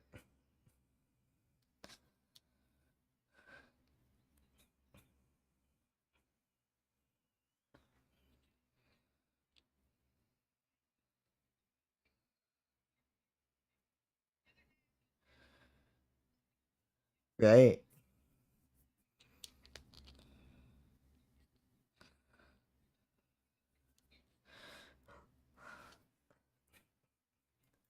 Yeah. Like remember though, like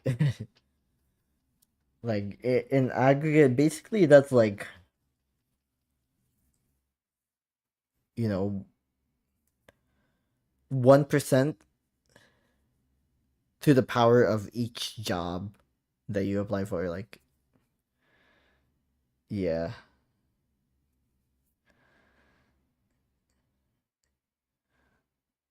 Well, maybe not, but like, because you do have, individual probabilities that are like different for each job depending on your qualifications, experience, etc.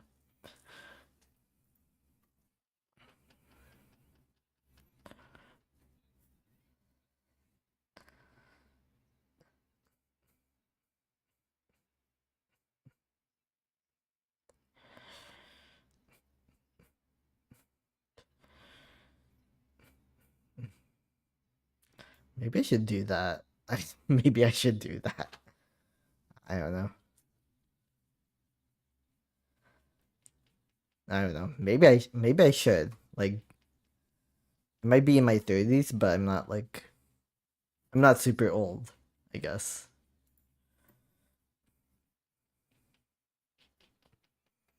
Oh, that's gonna be depressing.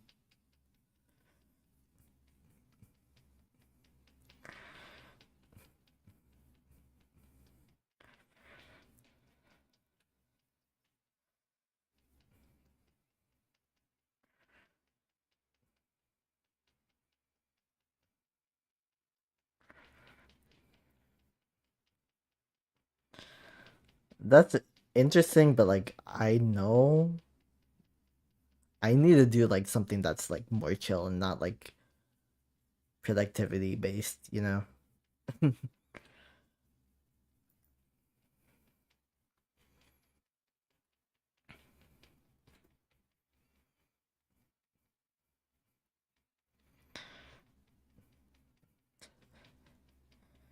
Yep.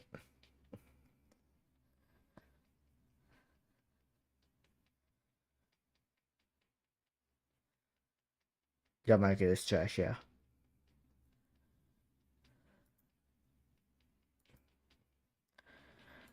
Yep. No, like well over half of HR professionals at, major companies have literally stated that they do post jobs that are fake, that don't exist.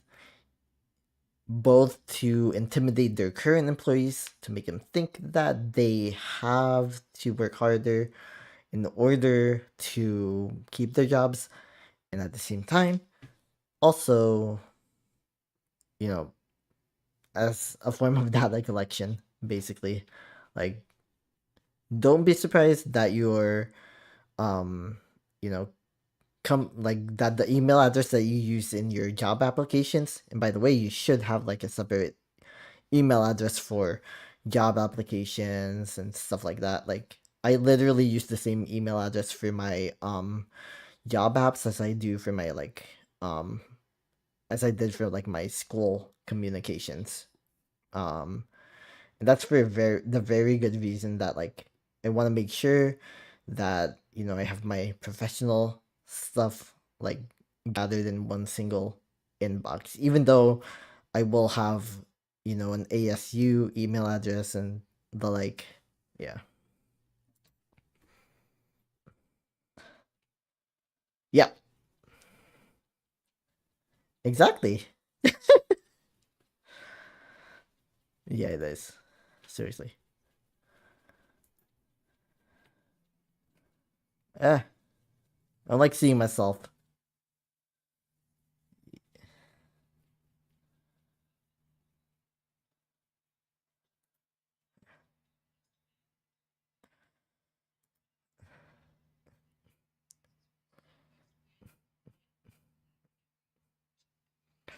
Yeah, exactly.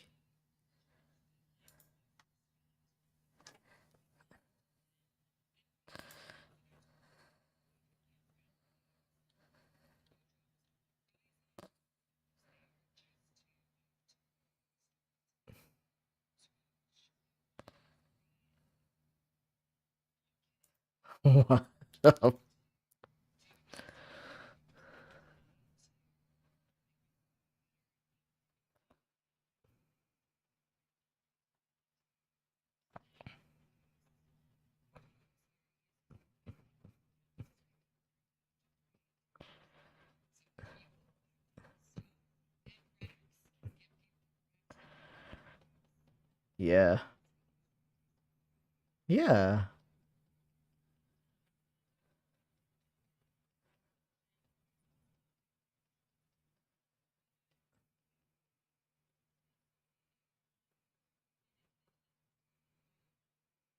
That's crazy.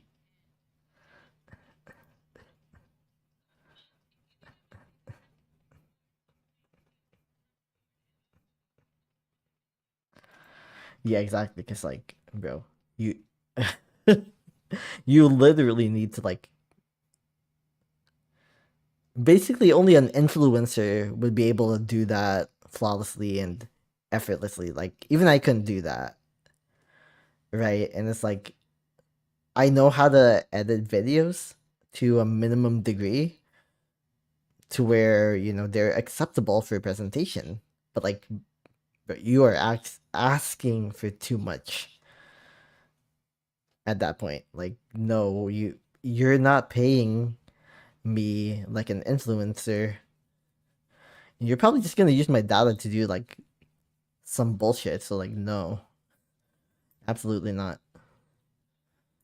No. Yeah, they absolutely not.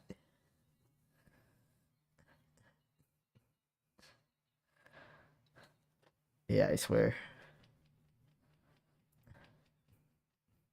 Literally, right?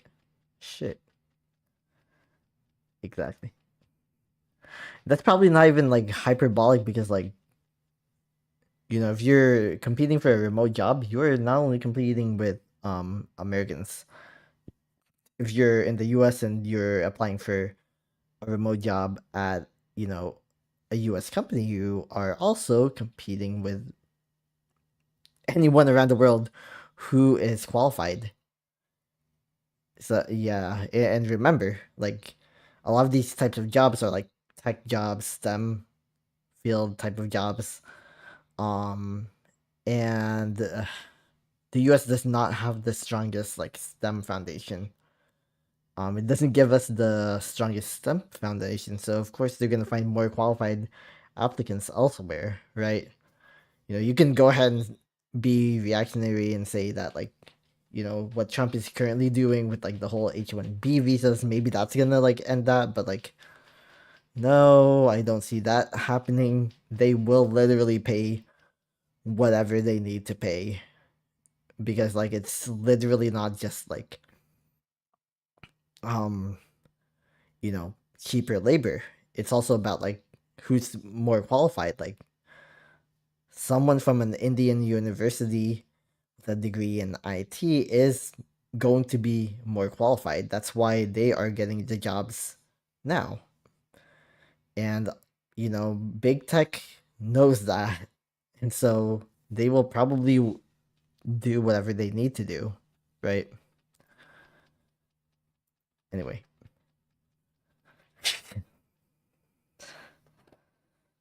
where?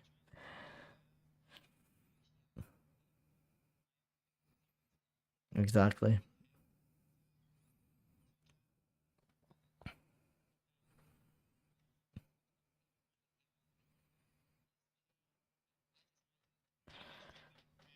Hmm.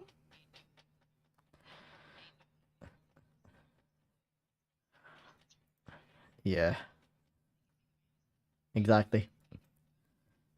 Yeah, there's a lot of employment abuse going on. You know what? I'm gonna try to find another video, probably like a cute dog or cat video. So then, like, when I'm done with my meditation that I need to do, because I need to do like some meditation for like 15 or so minutes until midnight. I give myself like that goal, basically. Now, what the fresh fuck is this? Actual demon manifesting. Bro.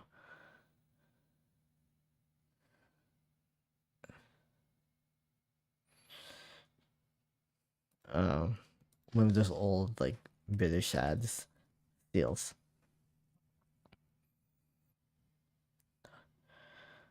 I know, I could be like, alright, here.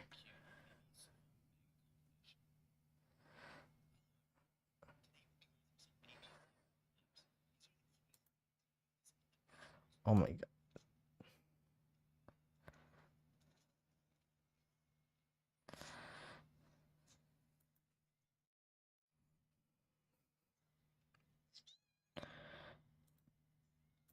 Damn it. Forgot about my window not being set up. Okay, is there one that's not, like, narrated? That's annoying. I'm sorry.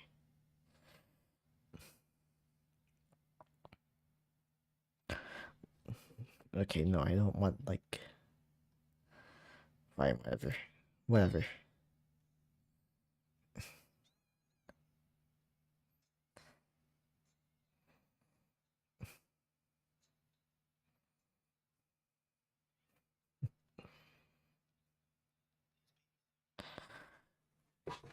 I'll be back.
I am back. Yeah. I hope that was fun. I really do. I know. I've been seeing so much like baby seal content. Oh my god, look at this.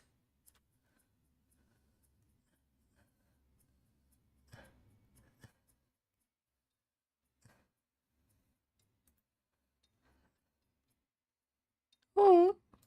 Okay. That literally like the reason why I love seals is because like my I don't know, like every dog I've gotten looks like a steel. Like a seal. Looks like a steel. Yeah. This one scares me, actually.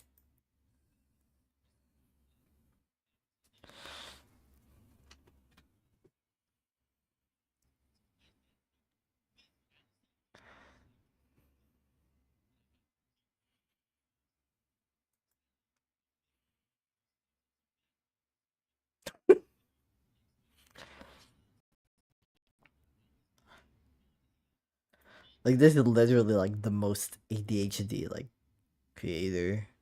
Like I know that he has like mental health things. Why would I just subscribe already? Like I've seen a million of his videos already. But yeah, like he is like the most ADHD creator.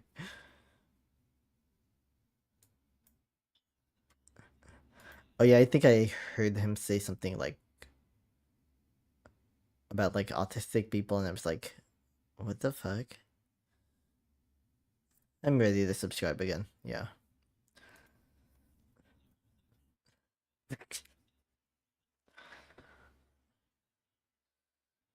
Very annoying. Yeah. Nope. Yeah.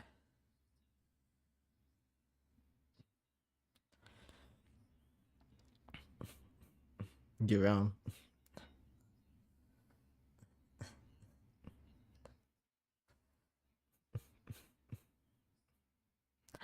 It's like, oh, he's gay. Oh, okay. The left. What the?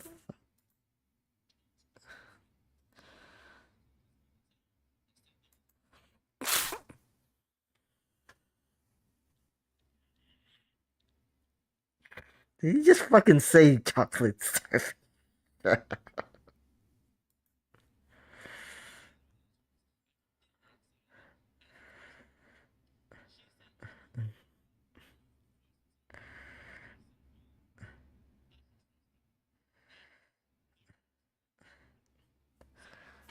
He's a homosexual.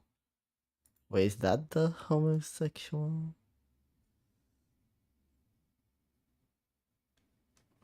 Sorry. I'm a homosexual. I can say it.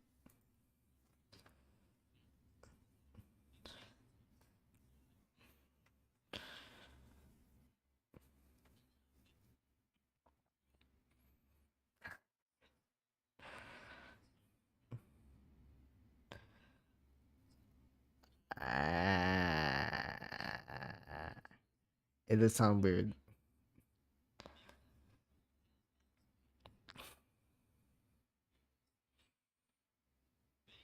Not thick as. Oh my god. Oh my god.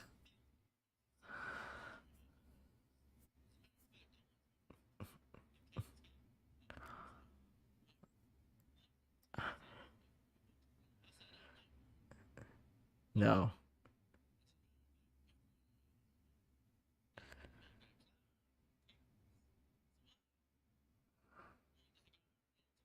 Oh my god.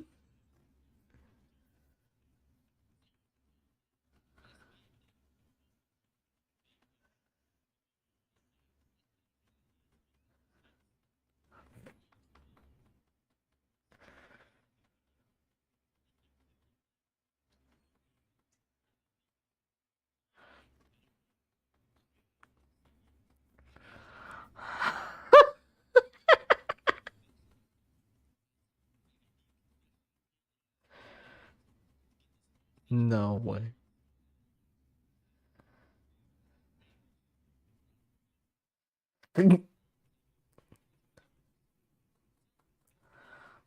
Why? Delicious little biscuits. 40 bucks.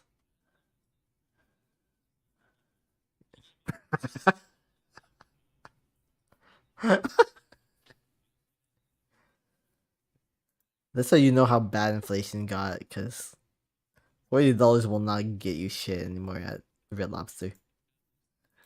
And the last time I went there was like 2022. Like, I can only imagine what's happened since then.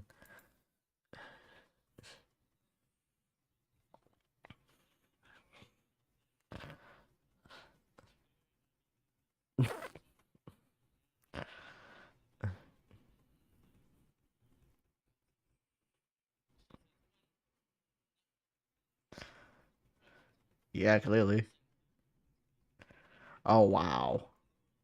Wait, that's nuts. Okay, damn. I would be too.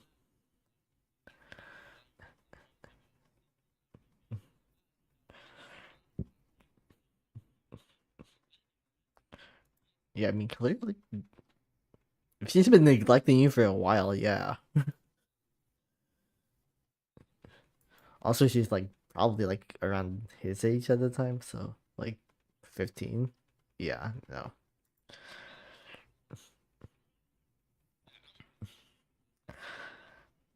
Mm-hmm. Oh my god.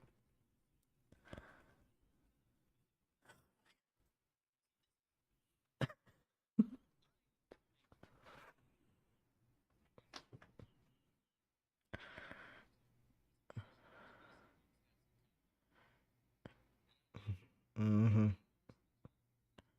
That's tricky. Oh no, that's not good.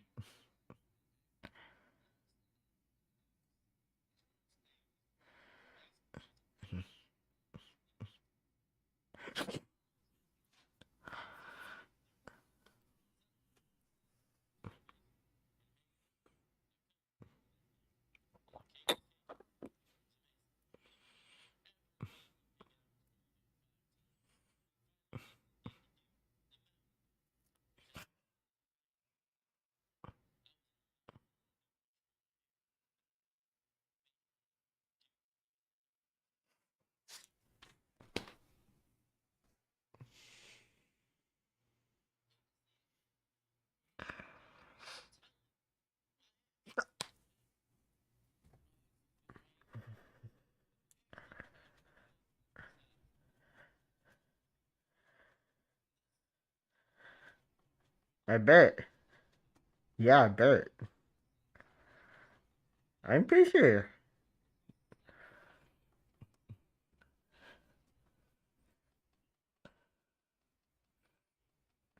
Mm-hmm. Yeah. Mm-hmm.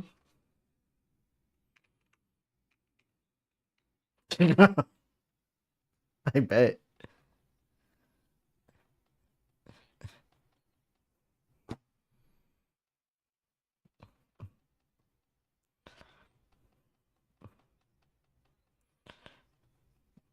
Why did I listen to this actually?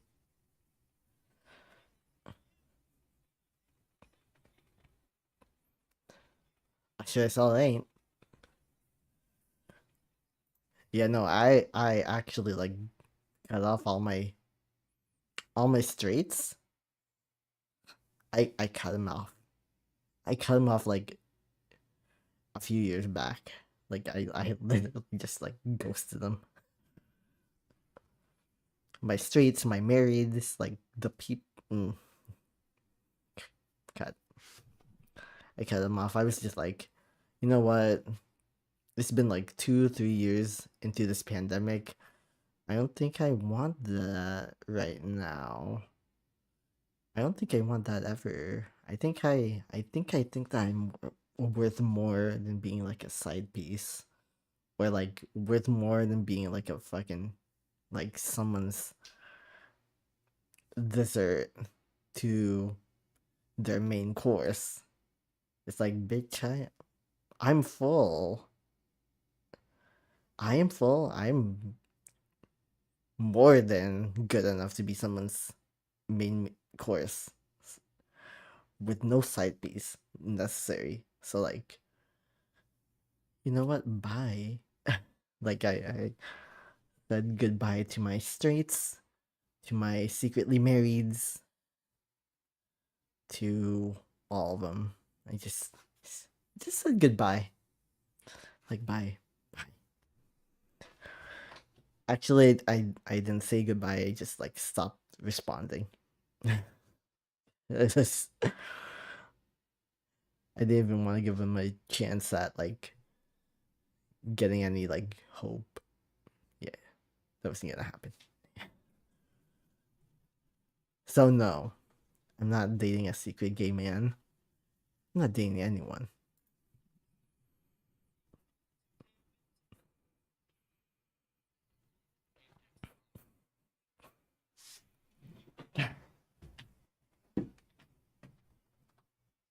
What?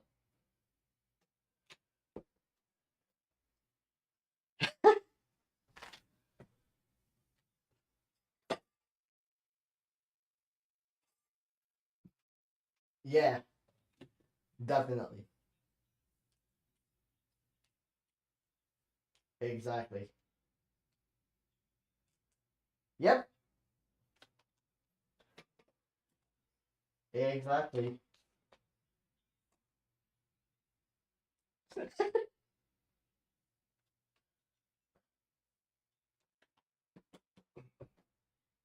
True.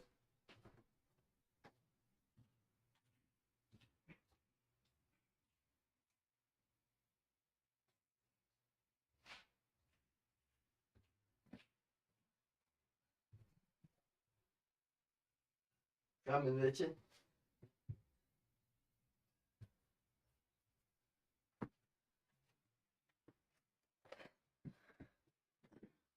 I mean, definitely emphasis on the horror part. Yeah.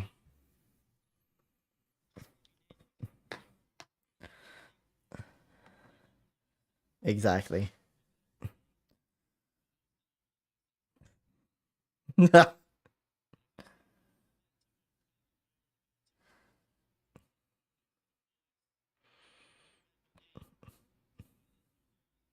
Yeah. Yeah. That's probably not. That's probably not wrong. That's probably not bad advice, actually. Yeah, yeah. That's probably not bad advice. Beauty hierarchy in Asia. Let me see. What?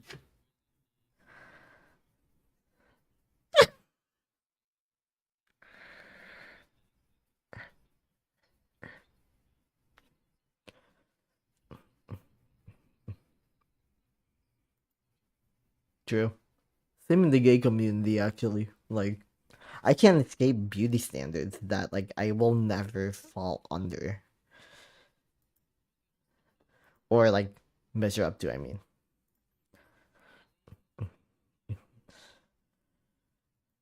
yeah, yeah. Especially in like Korea, I think.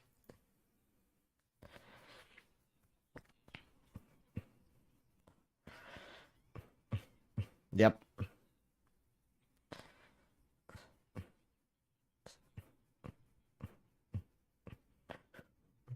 With that Chad cat, it's hilarious that like he names this. That he names like his universe like Rice University. Like this is the only Rice University that I could probably get into because the real one here in Houston, in the Houston area, like I thought I could get in that one.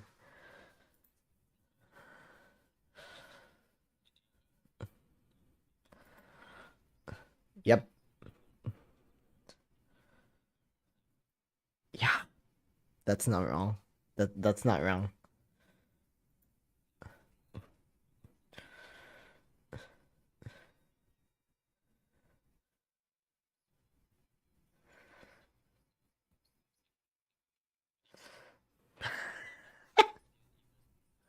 Yeah. Yep. Exactly. Yep. Yeah. I mean that's how like the Spanish, for instance, like got to the Filipino psyche. Like they literally made it so that like somebody who's like my shade was considered to be like quote unquote like superior to someone else, like to someone else who has like darker skin, even if they're like literally related, right? Like because apparently like terms like mestizo now mostly apply like as a social status rather than like a familial like status like it used to be. Like it used to be that you could only be mestizo if you what do you call it? If you actually had like a certain like blood quantum basically, right? Like you were some type of like mestizo if you had like this percentage of like Spanish or Chinese or Indian descent, then yeah, you're considered to be mestizo. I think I forgot like it's like the Philippine casta system. Yeah. Yeah, they were like the pre-colonial ones, but that was not based off of like skin color or race. Um, whereas the Spanish one was based off of race.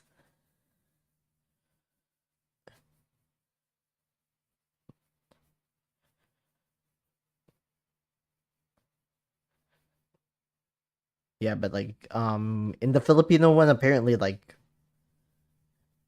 it I don't know. Apparently it's like it was like some weird situation where like you could be like tornatra, I think. Like this guy, for instance, he had like the Tagalog, um, same as me, Hokkien. I think I have Hokkien as well. I think that's where my southern China came from. Can't be for sure. Um, oh, that's odd. I didn't know that about him. Yeah, I don't have the Spanish part. I do have the Indian. I don't have the Japanese. Um, it's still weird. I didn't know that. But yeah, he was considered to be a Tornatra because he has both like indigenous as well as like Chinese and Spanish. Like those are the three that you need in order to be considered like a Tornatra. Um, I don't know if that's the name. Yeah, it is Tornatra. Yeah,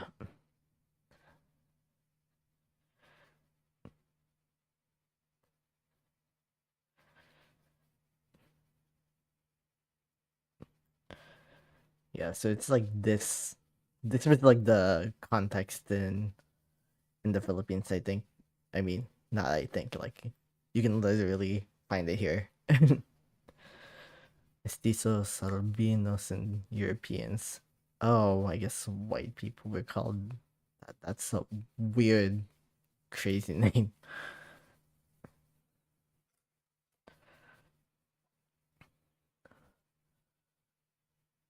Oh, like they actually meant like albinos.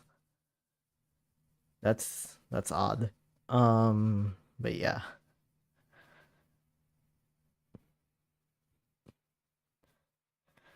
yep, middle class. Spanish as was their primary language, but they also spoke like local languages and or maybe also like Hokkien, and they were Catholics. Like most people were Catholic. And like in their caste system also like they of course benefited people who converted to Catholicism. So that includes like people who were Chinese, right? Also known as like Sangli. Like yeah. 'Cause you could either be a mestiza de sangre, mixed like Filipino and Chinese, or you could um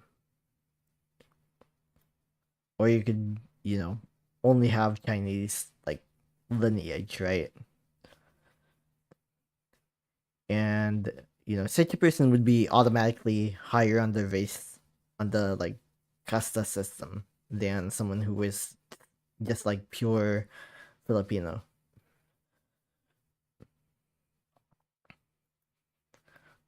But then like the weird thing about the Philippines is that like, well, maybe not weird thing, because like it also happened in like Brazil and just the rest of Latino America as a whole, where it didn't really matter. Like,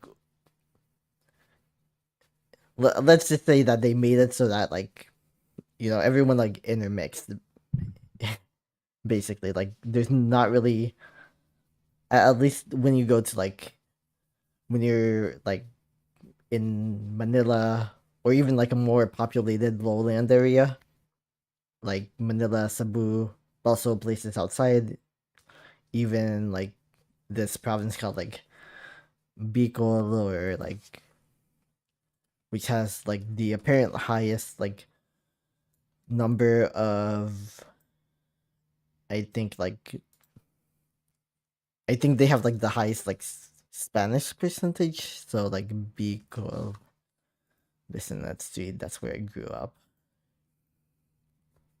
This province, and this is like really far away from Manila, which is here, right? Like, um, this is where my mother's from. This little hook used to be a port that would go to Acapulco, and that's why Chabacano was a language that used to be more widely spoken here, because they were like one of two ports, the other one being in Maynila, um where goods would be shipped.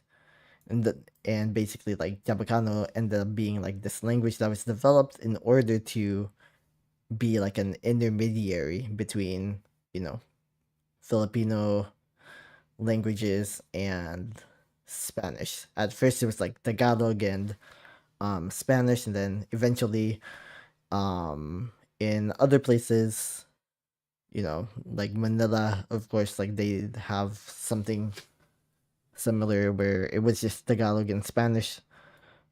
Different parts of Manila had that.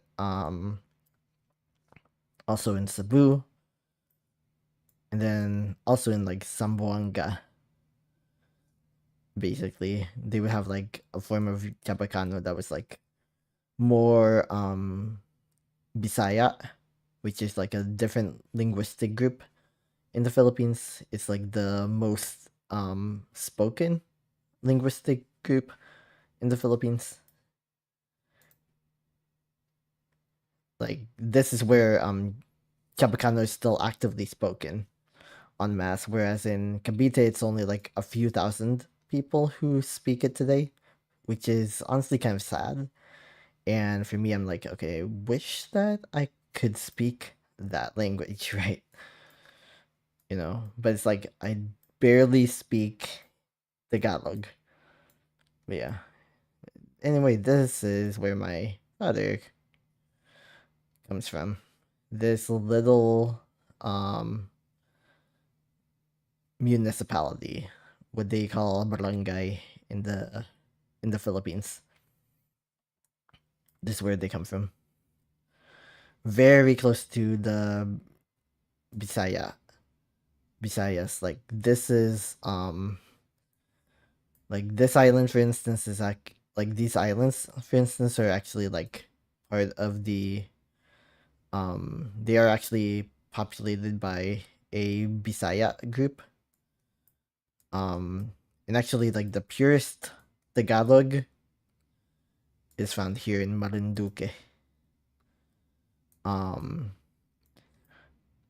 and that's why like there's often even in like like in the Philippines, like there's literally like a rural, um, kind of like a rural versus urban divide in a lot of places, but like for the most part, like the urban is considered to be like Manila versus everyone else. Like that's kind of the thing.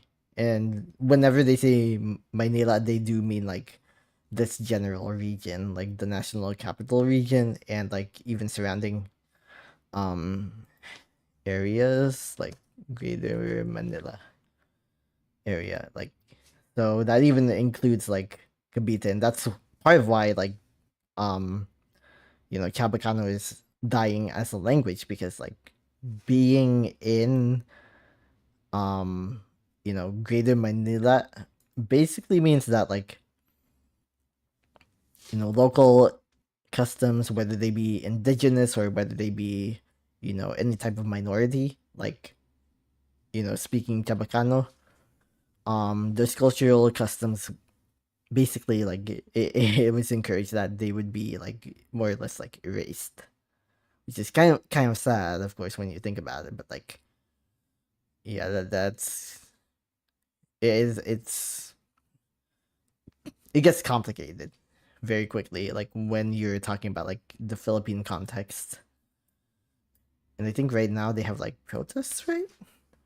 What my parents were telling me, and they were just like, "Oh well, you see, this is what's happening in the Philippines. Like, why do you want to go there?" I'm like, because they still have like at least they are fighting their government. Folks down here in Texas, please. Like, yeah.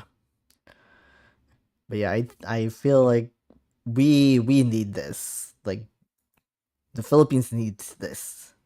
You know, we need this. Like there is so much misuse of like funds, so much corruption. The reason why the country as a whole is so poor is because of the corruption. Like you ask any Filipino like on the internet, they will openly criticize their government. Like that's just the reality. Um yep. See? Like it's all over the place. All over the Philippines actually. See? Like north and south and central, like anywhere that there's like a major population center where like especially where where there are like you know a lot of like students, like Davao City, the second largest city in the country, Manila, of course, um like all of these places, right? Like they all have like large student populations, they all have educated populations. Yeah, so yeah, it's kind of it's kind of like one of those like it's kind of amazing to like find out that this is actually happening in the Philippines. Um, but it's also not surprising, right? Like Philippines has a history of upending dictators and corrupt politicians. That's what I like about being Filipino. Like, and I am technically a Philippine citizen. I just don't have like the paperwork yet to prove it. But yeah, I'm trying to get my parents to like really get to providing that paperwork. Like, come on, like I'm dying here. Like I'm in Texas, in a suburb, and specifically a neighborhood where like Trump signs are everywhere. Like I want out. That's why we decided to only apply to like schools online because I'm like I need an education, but I also want out. Like I'm not gonna stick myself in like a situation where like I need to leave the country because of all our bullshit, and I'm not gonna be able to continue with my education. That's not happening. So yeah, you know, like the entire world is honestly unstable, but it's like if I'm gonna suffer, I'm gonna suffer with my people.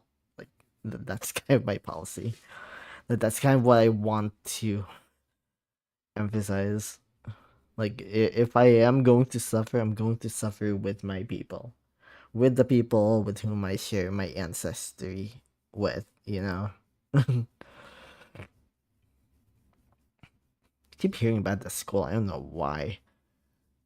I think it's funny how they say American invasion era. Like, wow.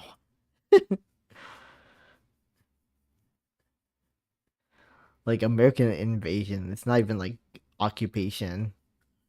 It's just invasion. Anyway, yeah. State University. I don't know what like their ranking within the Philippines is. Ooh, tragedy. Why?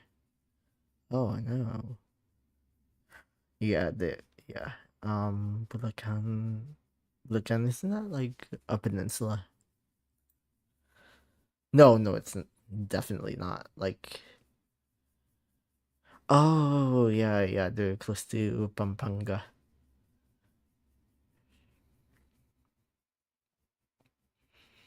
Like my roots are mostly Tagalog with like a little bit of like um Bisaya and likely at least a little bit of like Kapampangan, which is that the group that dominates in like Pampanga. And I only know that because like my middle name is literally like from Pampanga. It's Kapampangan one. But then again, like a lot of like it also has a Tagalog meaning, but like the Kapampangan meaning is questioning, whereas like here in Tagalog it's like hurt. And it's like I highly doubt that my um ancestors would have chosen to call themselves hurt. So yeah.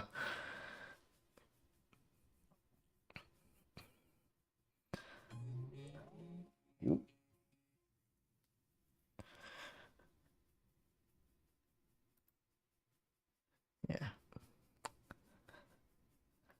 How is that? Why did I not continue with this YouTube video? That's crazy. Yep. Uh-huh. Oh my god. What the fuck? Whoa. Uh-uh. What is this? I'm sorry, this looks like a reverse minstrel show. Like this is honestly terrifying.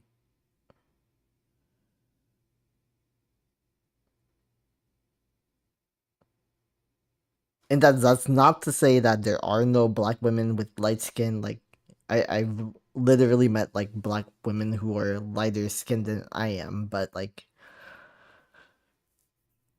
you just know when that is not somebody's like natural skin color. That's crazy.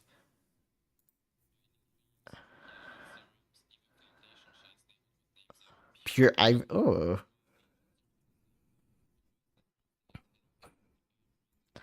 the whites, the whites, the whites.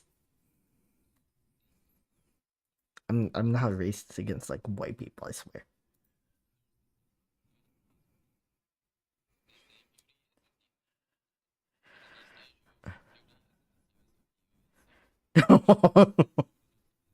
Yeah. Tell me, do I pass? Do I pass? Do I pass? Do I pass? Do I pass? I mean, wait. Let me like wake up a little bit. Do I pass? Do I pass? Okay. I'm done.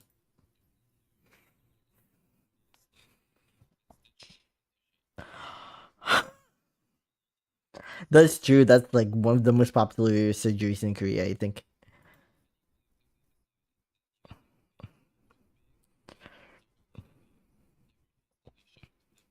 I do. I do have double eyelids though. Like, yeah.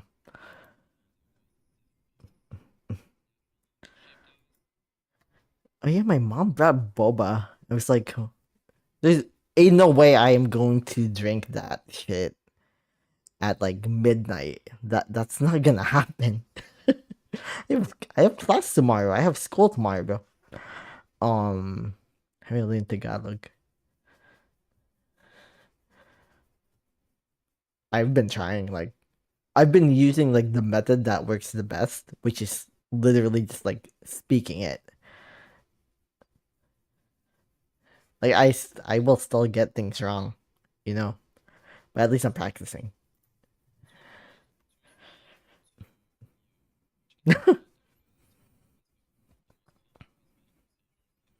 Ugh, yeah, yeah.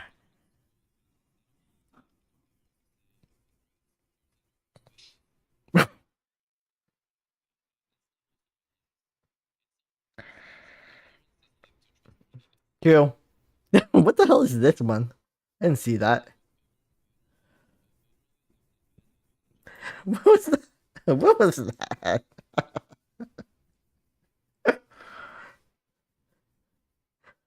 Dude, literally like allies. The fuck?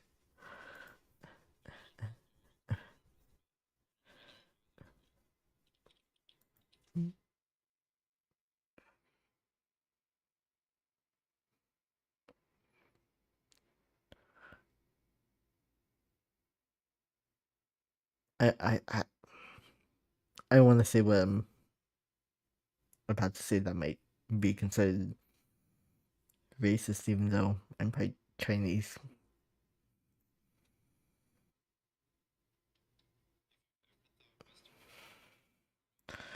They are.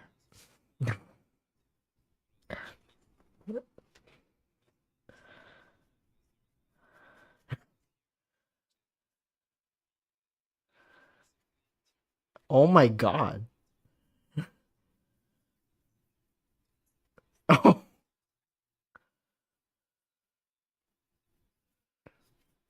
I could never go there. Oh my god. What the hell? Wow.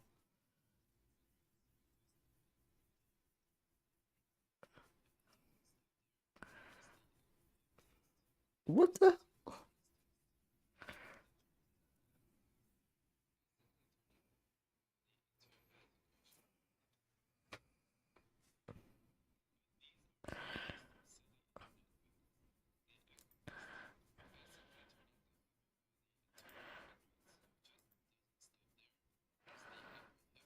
Damn. Do I pass that? Flying colors. I'm like fat, but like my wrist is thin. I don't know what's going on.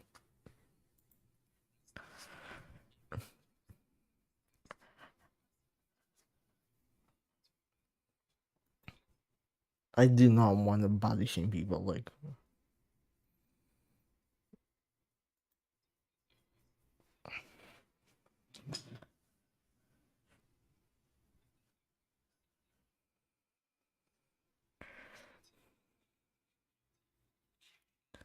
yeah, looking like you're.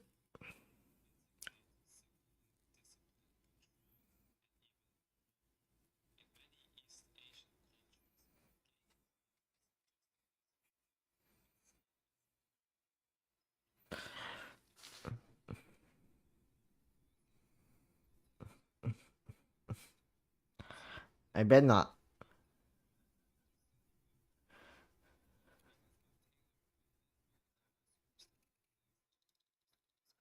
Yep.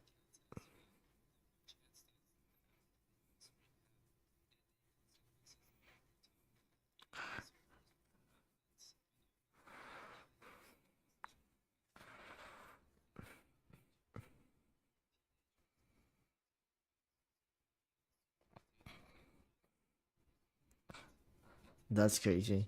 Mm.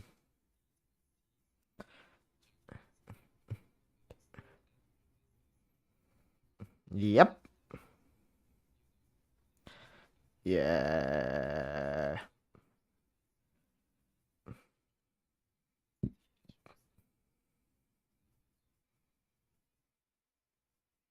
The hell? Oh.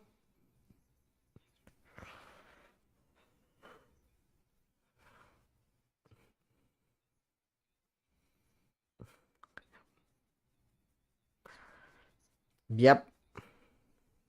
Yeah. I fit neither one. So maybe it's a good thing that I'm non-binary because it's like I can even like fit male beauty standards, even if I wanted to like meet like any single one. I no. Like even my like skin complexion might be like considered to be too dark. Like that's how deep it gets.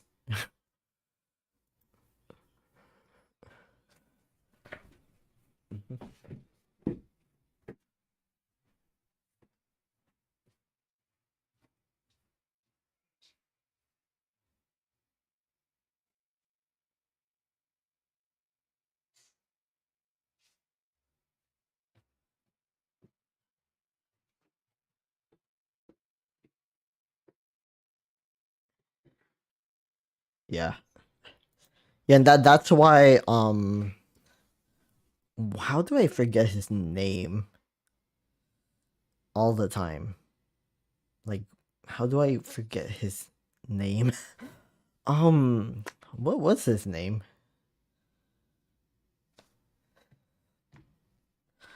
I'm just gonna try to like do my best to Google.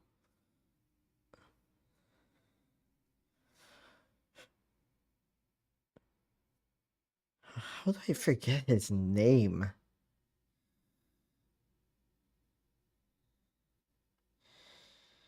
Whoa, no, that's not it.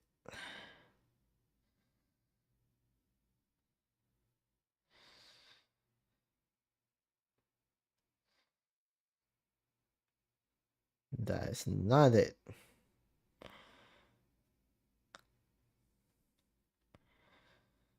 I'm trying to remember like where, what movies. Ah, Simu Liu. How did I forget that? I think it's weird that he's only like 4 years older than me. Like he's like so like he's like look this is how this is why he is not considered to be handsome by like Chinese standards. Like like this is him, right? Like this is him. This is like he is about as close to an ideal like westernized like as an he's as close to an ideal western man that like an Asian person can get, that an East Asian person can get to.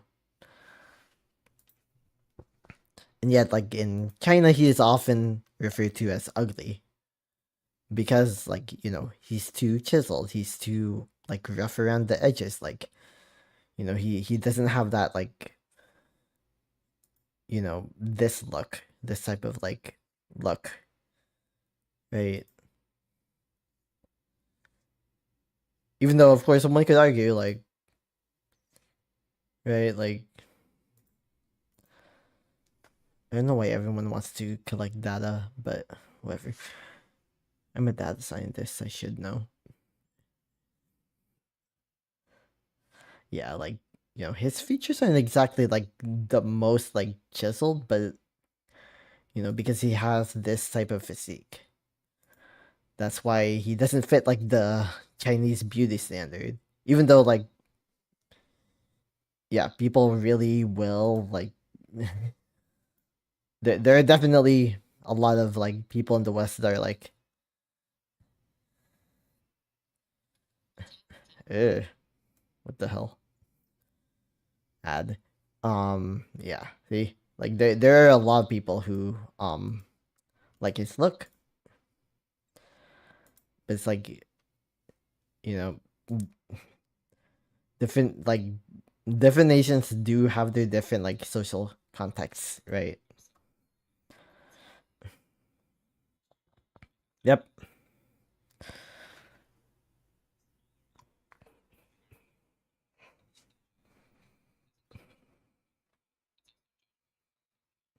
Yep. Oh, what the fuck?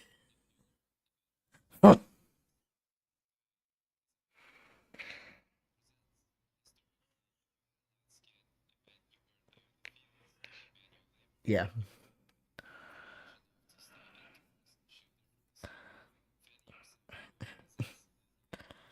Yep.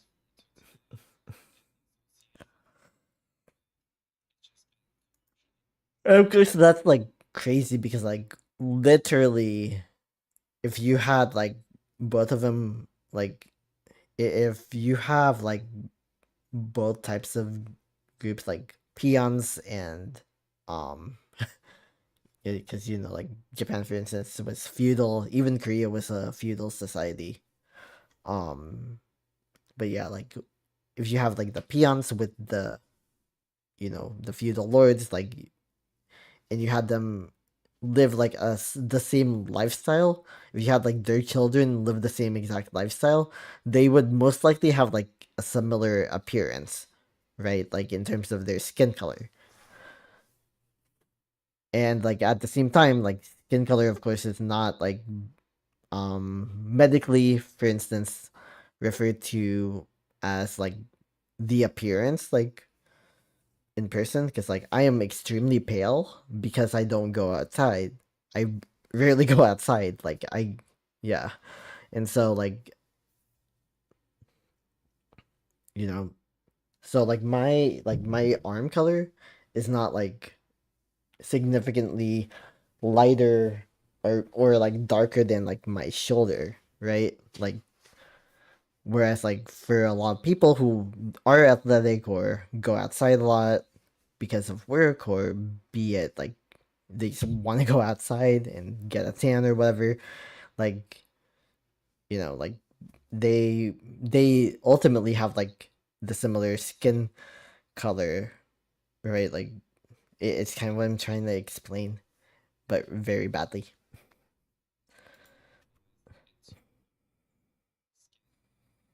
What the so ridiculous. Yep.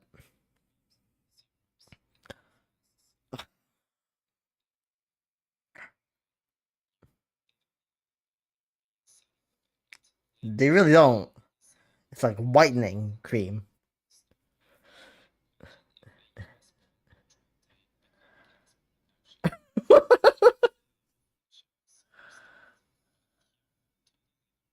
Yeah, yeah.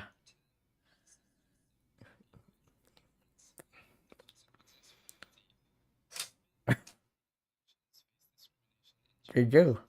Look how look how light skinned she is though. Like she has my skin color. And they chastise her because um she has black features. First off, like the curls are not natural in like East Asia, right? But like other than that, a lot of her features are very much like East Asian, including her skin tone. And that's crazy.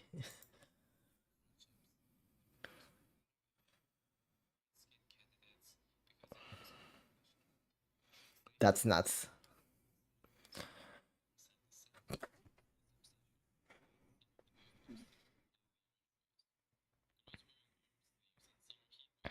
Yep.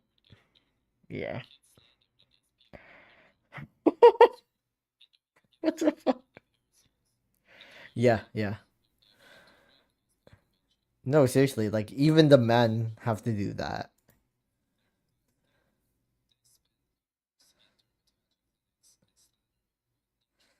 Yep. Exactly.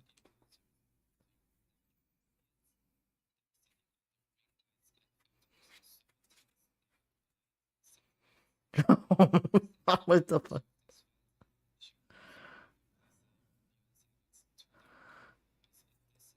Yeah, exactly.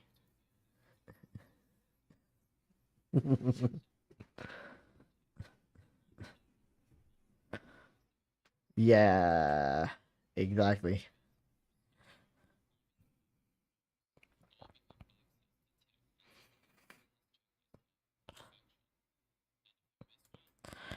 Yeah, you're correct. Yeah, fair price. For a price, everything is for sale. Even like social desirability. Okay, what is this? What is this?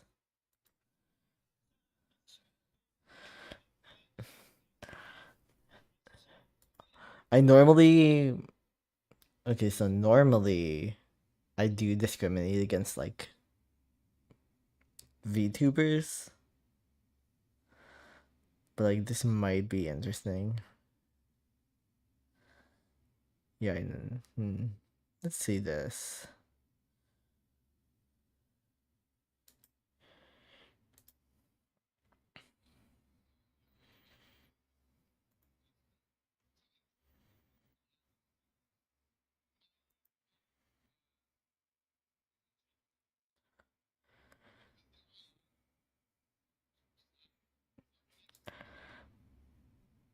Yeah, I had to learn that the hard way, like when I became like unemployed. Mm-hmm. Yep.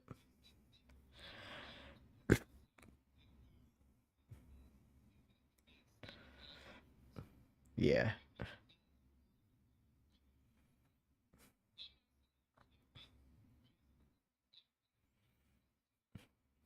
Yeah. Yeah.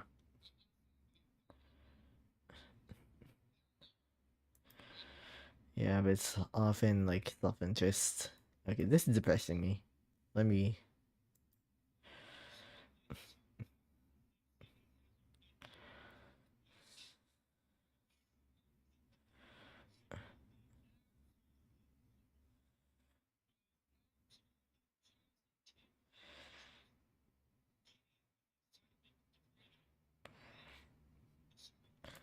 I'm one.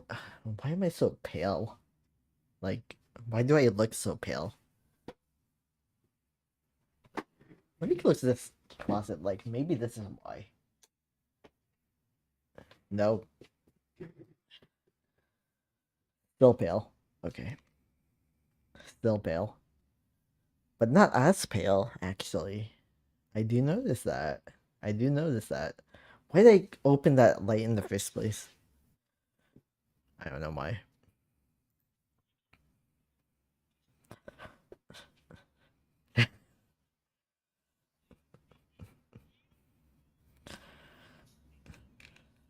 Ooh.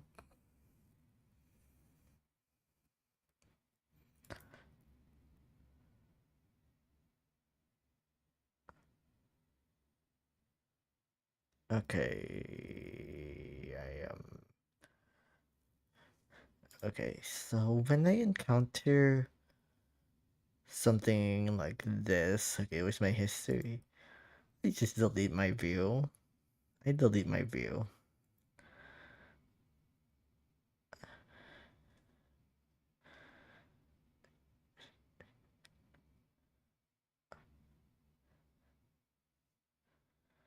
I delete my view if I can.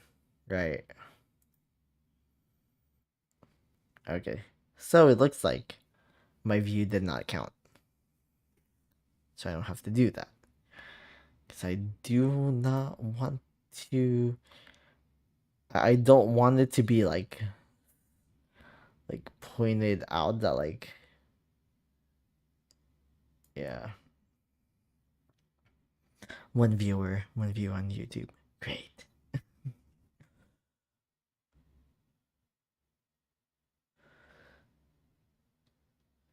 That's why I don't like to view like this. I'm like I don't want I don't want to know how much people don't like me. Blasting inappropriate music in lecture halls. Oh boy. No. That's gonna open up like a new level of brain rot that I don't want to be exposed to. Evicted on live.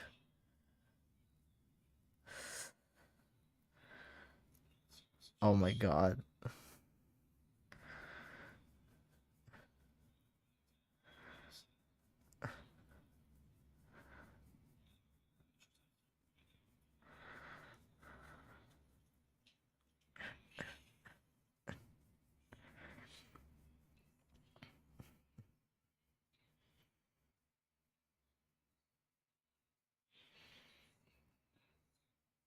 Oh.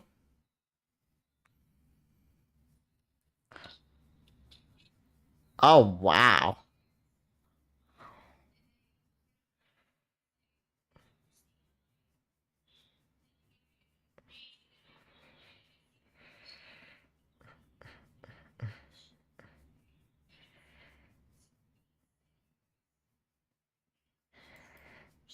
Alright.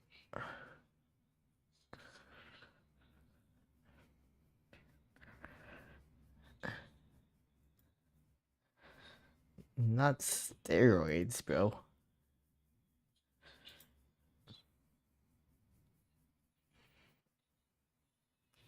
What happened to the big TV? Oh shit.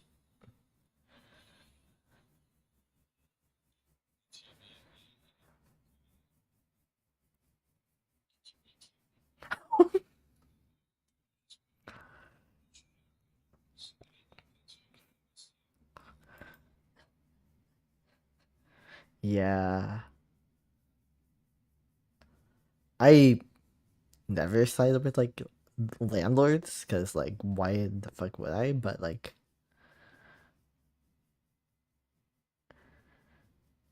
I don't know about this situation. About that one. I don't even know when that happened. I don't even know if that was real, to be fair.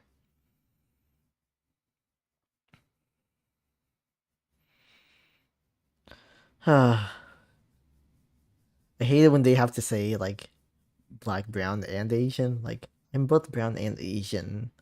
Like, but yeah.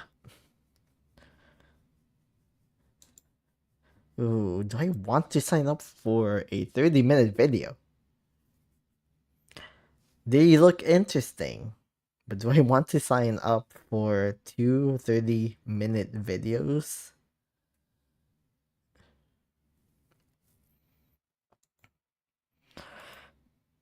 All right, let's see.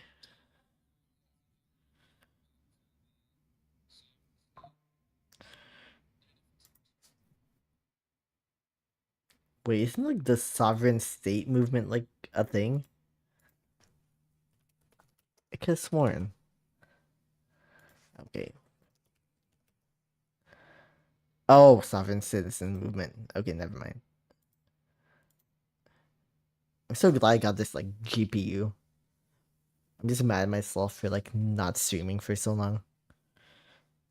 Just because I changed my audio interface and my ass literally could not figure out like how to make the audio interface work with the stream. Just turns out that I should not have used like the actual Streamlabs app or desktop app, whatever program.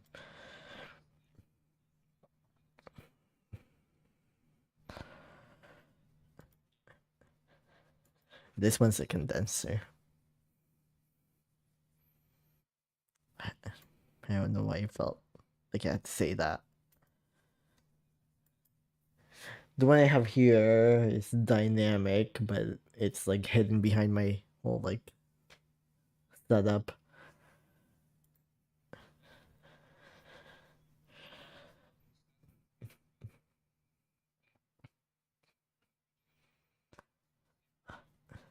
I do too. I will too.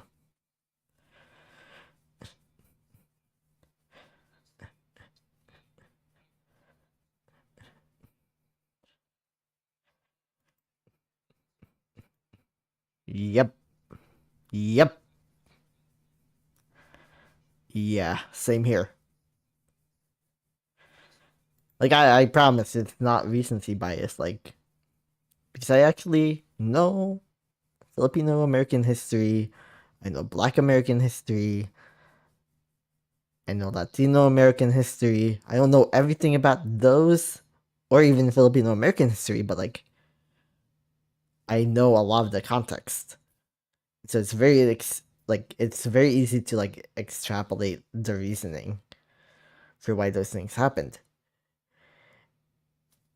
And at the same time, look here, like, Princeton literally has this gem of an article about the rise of populist movements, changing political systems around the world. You know, many of them are anti-elite, but at the same time, when economic circumstances are terrible, what ends up happening is that the people basically view the most vulnerable as being tools of the elite, right? And that is what we are seeing here in the US. Also, partly why I wanted to study political psychology, because that's the program I got into at ASU.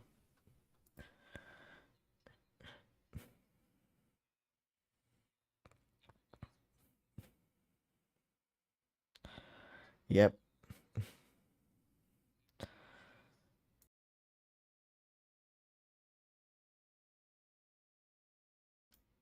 Yeah.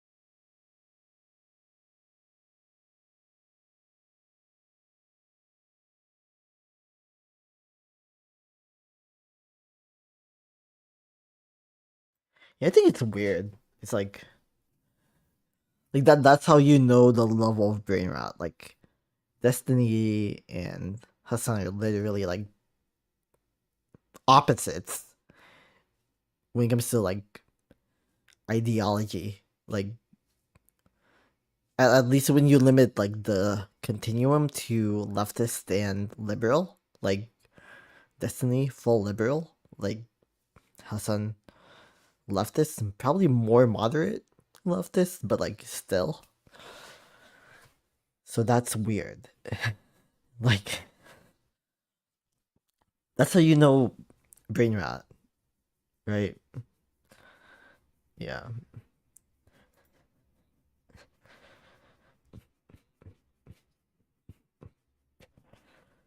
Yeah.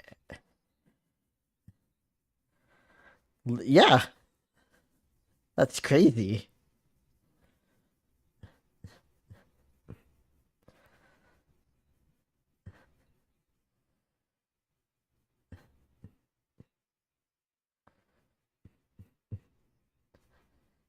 That's nuts. Like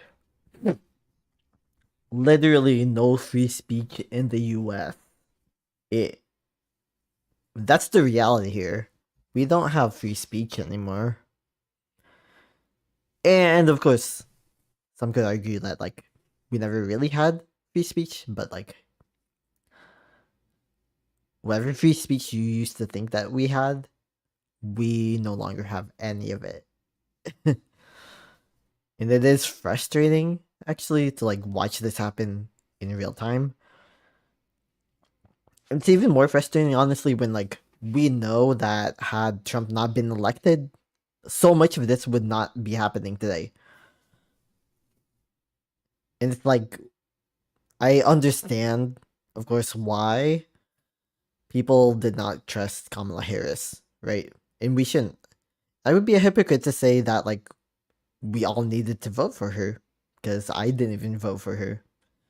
Like I was part of this like you know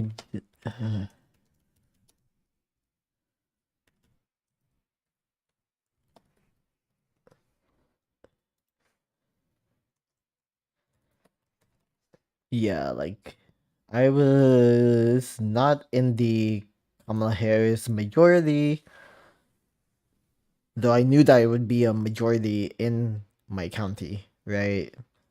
I was here. This is where I landed.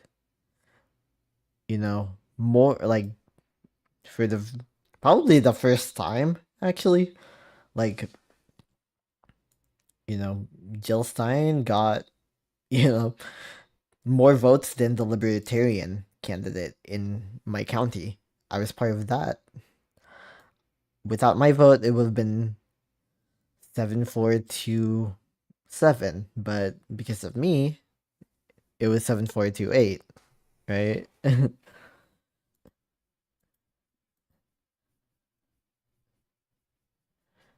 unfortunately, I voted for like an all red. Ew, never again. Like, definitely not. Holy crap. I definitely voted for her, but this bitch.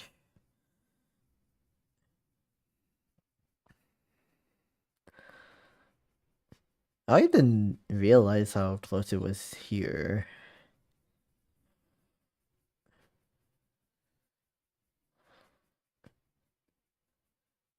Yeah. I mean, like, I am stuck in a district that's like majority rural. So that's kind of why this is the case. Anyway,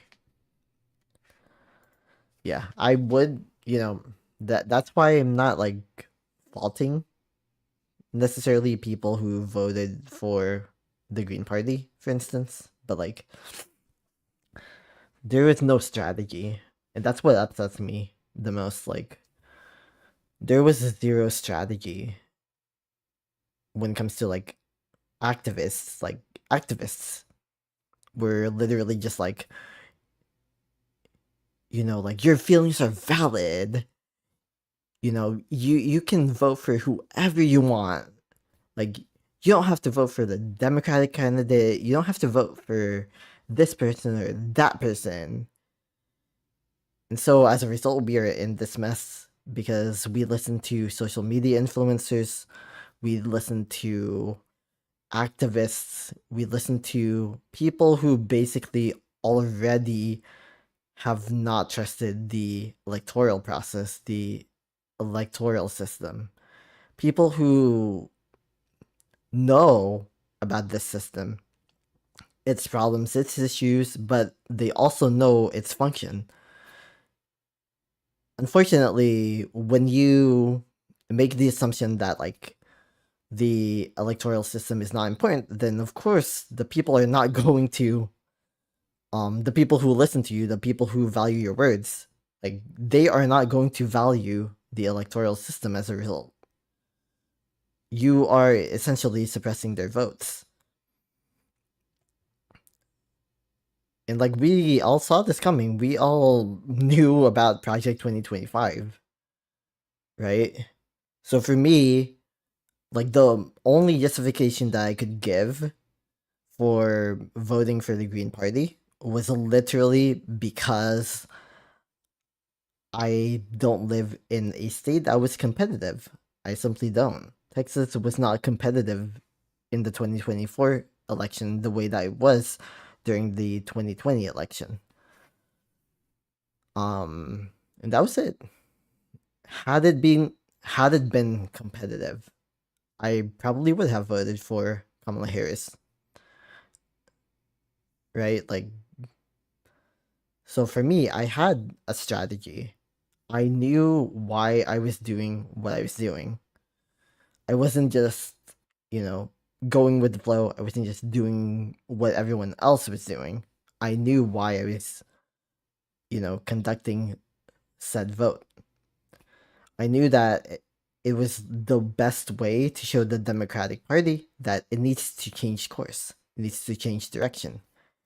It needs to do better for the people, by the people, rather than by billionaire interests or whatnot. That's why I voted the way that I did.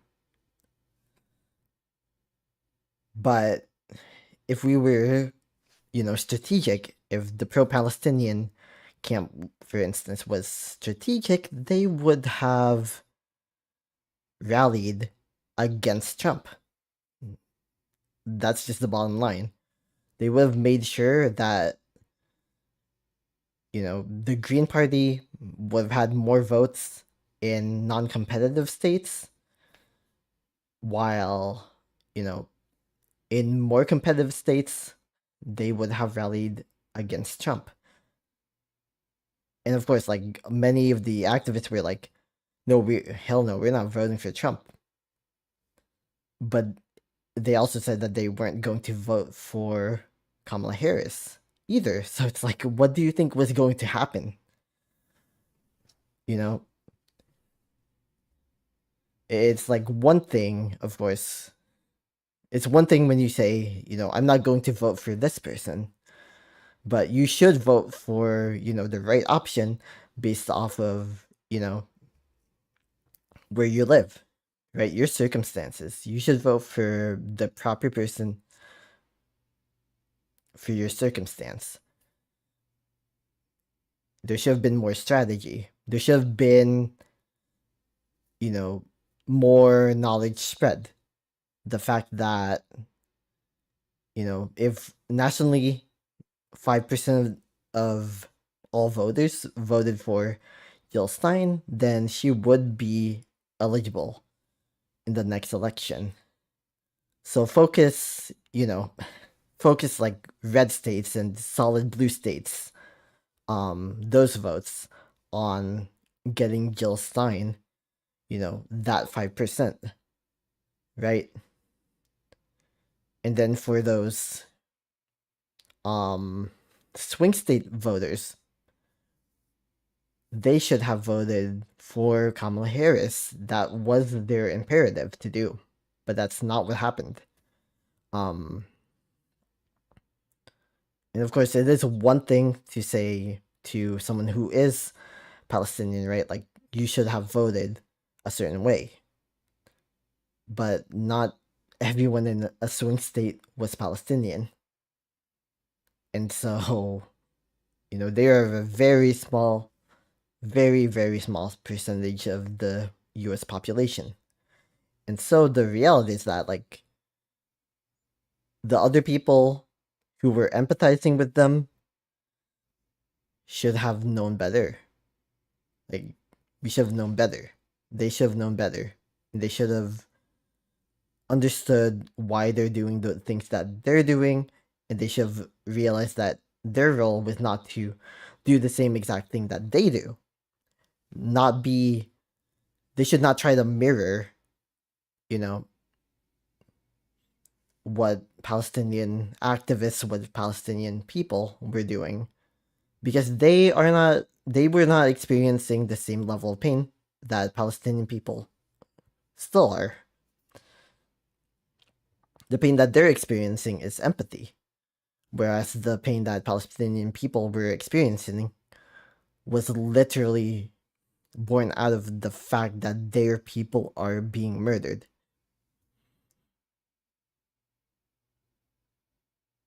So again, like what I mentioned way earlier in the stream, the reality is that we should not be basing our decisions based off of the words of hurting people.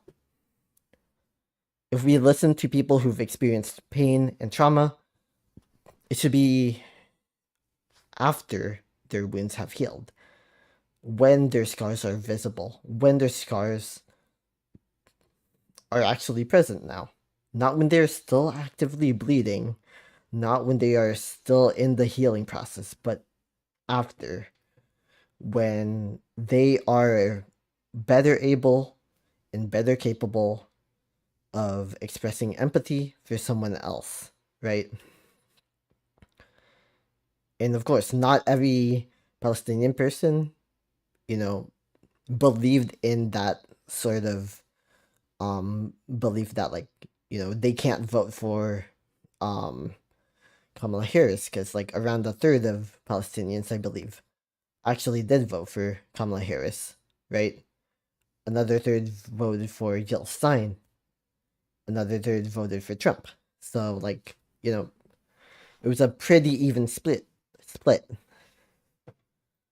So for, you know, a wide variety of pro-Palestinian people to basically use, you know, the Palestinian plight as their reason for not to vote for Kamala Harris when they live in a swing state, that was irresponsible. Like, there's not really any way to, you know, I don't think that there was any other way to, express it. It was irresponsible. We should have done better in terms of strategizing. But the fact that we didn't strategize is why we have to do so much more effort now. Why we have to make infinitely more of an effort now with infinitely more risks.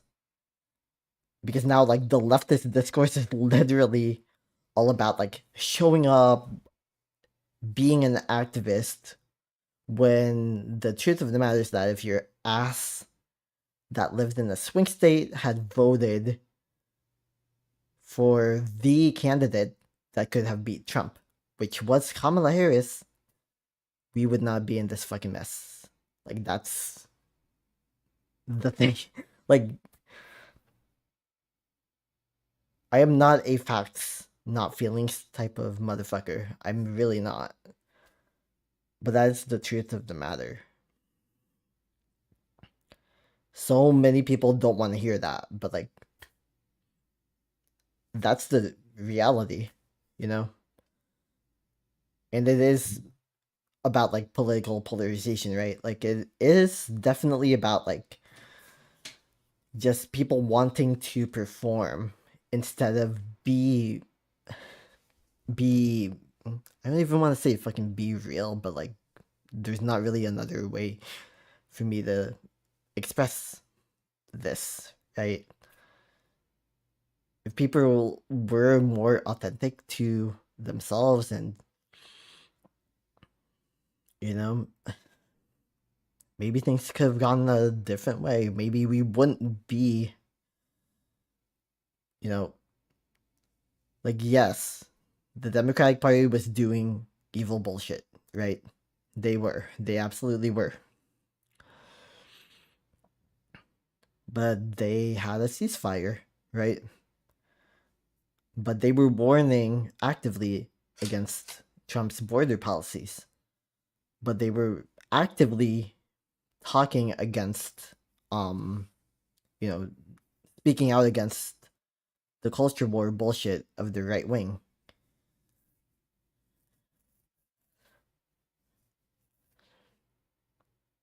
So, like, in the same way that,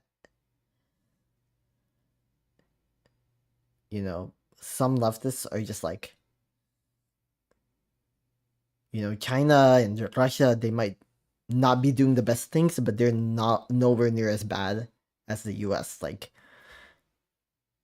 use that same energy for, our domestic politics. Like, so many people, I remember, like, so many people during the election cycle were literally just like, they're the same party.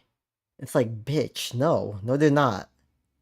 One party is literally like concocting a fucking plan to genocide a large part of the disenfranchised portions of the US population. And the other one is actively fighting against them, regardless of what they did in Palestine, right? Regardless of what they've been complicit in. And even at that, there have always been like large parts of the Democratic Party that have literally fought against um you know those like just like the warmongering bullshit of like the hawkish wing of the Democratic Party. Like the Democratic Party is not like a solid unified force. 61% of Democrats when polled last year literally were like, yeah, we want to see an end to this genocide. They literally said that.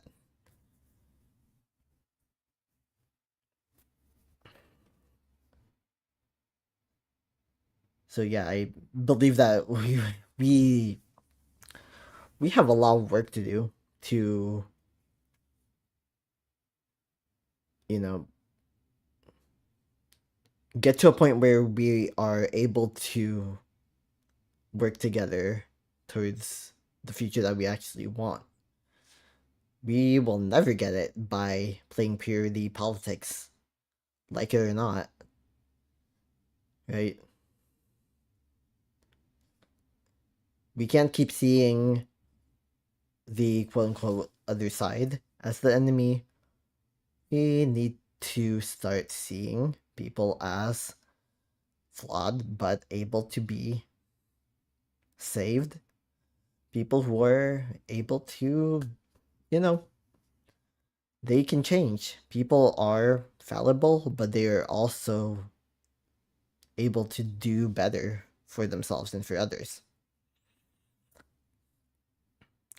So that was a whole tangent. I'm gonna play the rest of this video and I'm gonna go downstairs and get some water and then come back. I'm gonna listen to the video as well. Like, yeah. Because apparently this thing, like, that used to monitor my sound, like, not only is it, like, more, what do you call it? Like, less latency, but I I didn't know that I could literally, like, go downstairs and still, like, hear audio from here. Like, that's crazy. But, yeah. Yeah. All right. Let me stop, like, nerding out about my tech.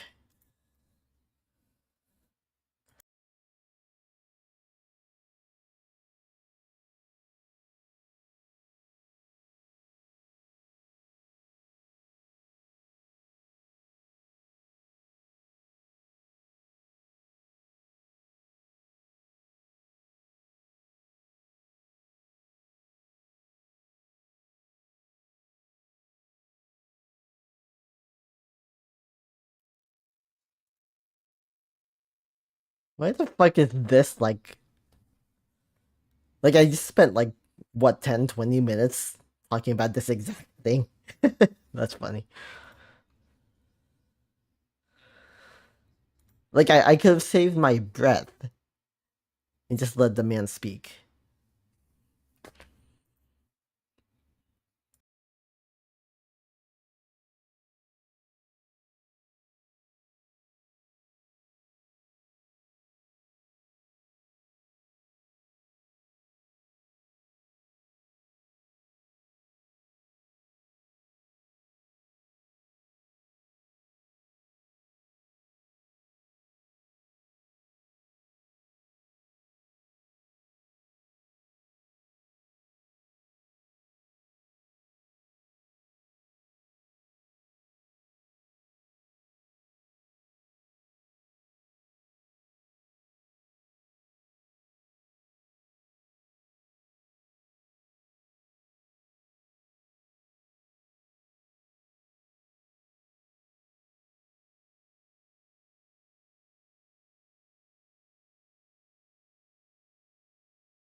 All right, let's play back because I feel like this is very important. Actually, let me like.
Yep,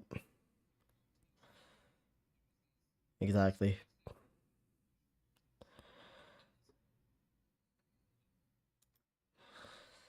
All right, let me start recording on my end. Hopefully the frames don't drop. Cause this GPU better not like let it drop.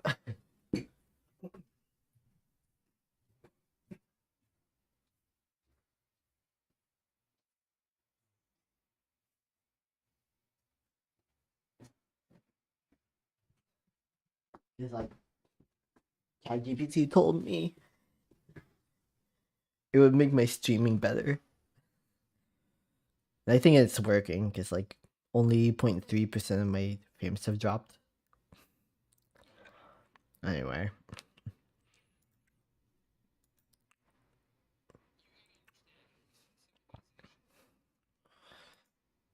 damn.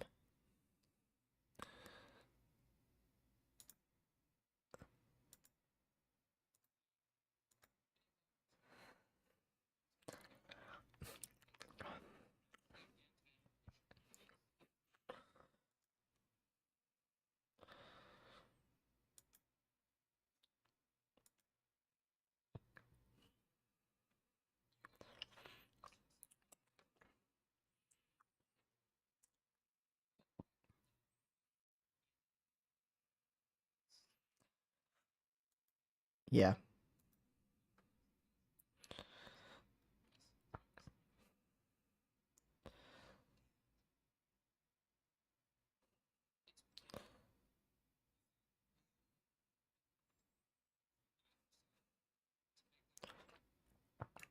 again, yeah, that's that's definitely true. Like, you know, it used to be the case where even like right wingers would basically there were right wingers who were like anti-racist. That has happened, at least in even in the recent past. But yeah,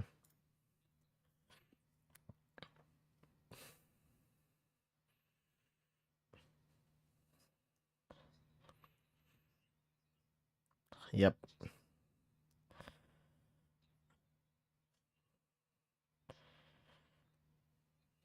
Hmm. It is true.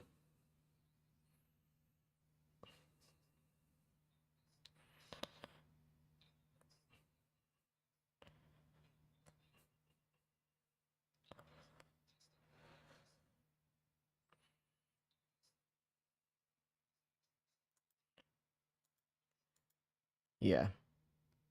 I'd also I'd like to add like the cultural reasons, right? Like Filipino culture, for instance, specifically like Tagalog culture, Cebuano culture, um Ilocano cultures, like not just lowland cultures even, but even many like indigenous cultures of the Philippines.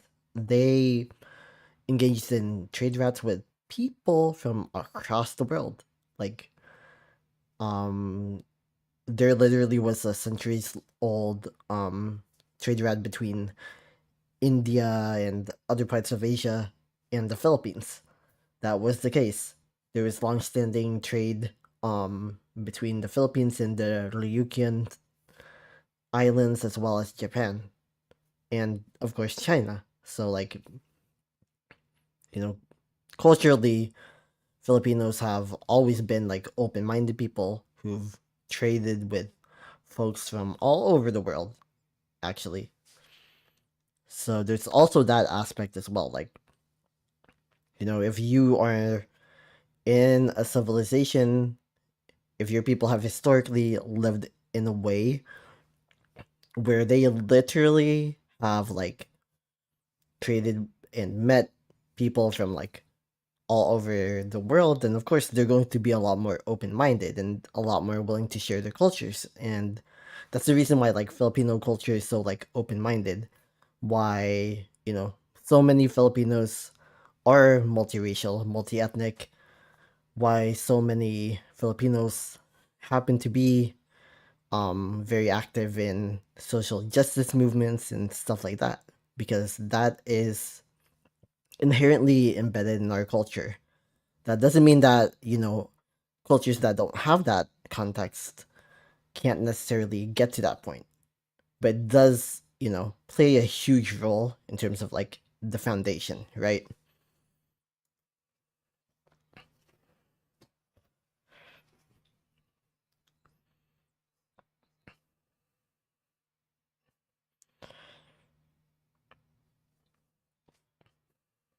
Mm-hmm.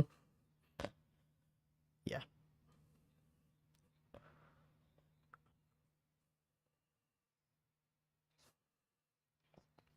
Yeah.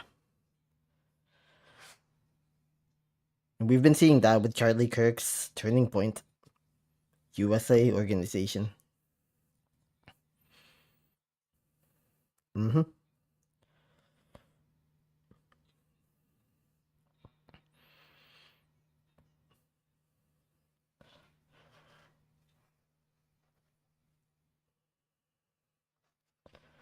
Yeah.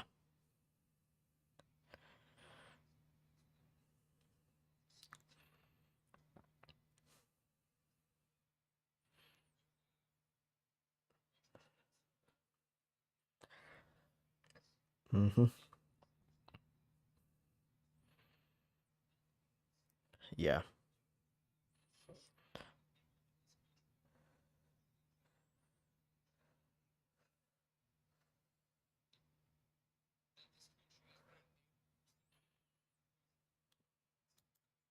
Exactly. Like our reality really is that like we've basically been building kind of like this culture of like not persuasion but rather you know I guess cancel culture in a way. Like of course it doesn't actually exist, right? Like people who've been canceled are still very popular, if not even more popular after campaigns to try to cancel them, right? And rightfully so in terms of like those campaigns. But the reality is that like you can't pressure people into empathy, you can't pressure people into caring, but what you can do is work with people and get them to a point of understanding, and from there they can work on themselves. That's kind of the bottom line. That's kind of the thing that we're missing in terms of like the calculus of trying to get people in solidarity with each other, right? Because on one hand, you need that solidarity in order to fight these forces that are constantly trying to regress us as a global society into more or less tribalism, right? But at the same time, we are also people who are human. We're human, right? We have our biases that and indoctrinations that we have to fight against, that we need to unlearn together. But like so many of us want others to unlearn their indoctrination immediately with minimal effort from us, when the reality is that they're not going to unlearn that indoctrination unless we give them our full effort. Whether they deserve it or not is not the question here. The question is if we think that solidarity is actually worth it or not, right? And so many of us, unfortunately, do not see solidarity as something that is important, right? Um, something that we've seen over kind of like the past few decades since the civil rights movement. It's a kind of like this fracturing among people of color in terms of like building solidarity. Because during the civil rights movements, um, for Black civil rights, Native civil rights, Asian civil rights, and Chicano or Latino civil rights, we saw, so many examples of solidarity. That's what our ancestral context was. But, you know, and that's not to say that like there isn't like intersectional activism happening. Most activism in the US is intersectional. Most activism within the left is intersectional. But it's more like, more transactional, unfortunately, in this day and age, rather than being implicit and intentional about the necessity of solidarity. Like, we really need to learn from the lessons of our predecessors, our ancestors, why they fought for each other. Because Filipinos, for instance, were literally accepting of black buffalo soldiers who went to the Philippines to, try to fight against, Filipino independence from the American occupation. But they accepted them within their own ranks when, they basically convinced those soldiers that they were actually not in the right in fighting a native population. Like, you know, by today's standards, that would be the equivalent of like literally having like mercy on the US soldier in whatever war, right, that's being waged by the US against a specific country. That would kind of be like unheard of now.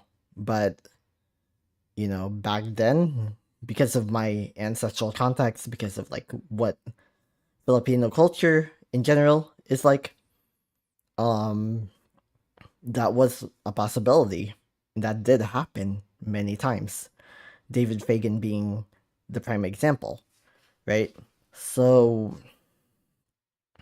again, we need to really learn about history, about why people think the way that they do, why different groups act the way that they do, and reach that point where we are in community and solidarity with each other. Do everything for the sake of solidarity, not just because if they scratch your back, if you scratch their back, then they'll scratch yours, but for the sake of humanity.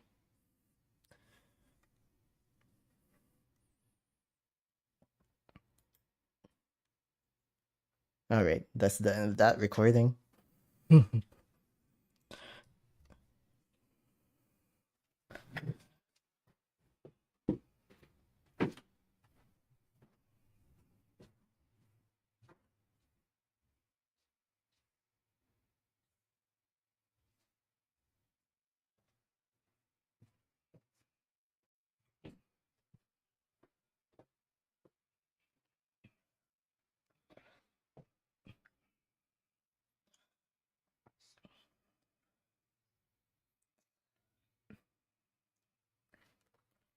Exactly.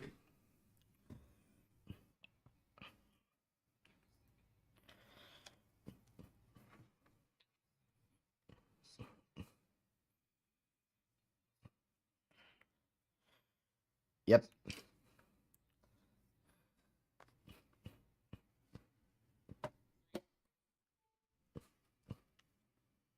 Yeah.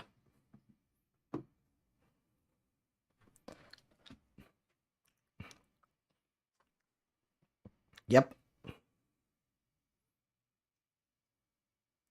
Exactly.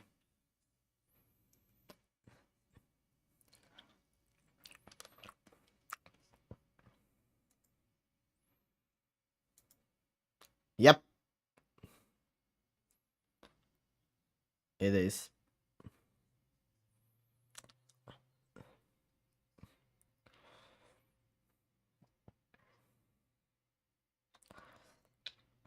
Um.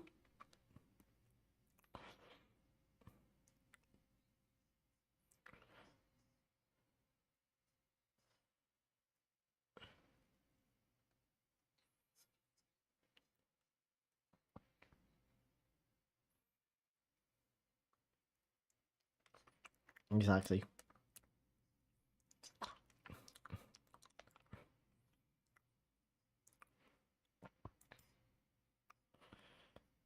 Yeah.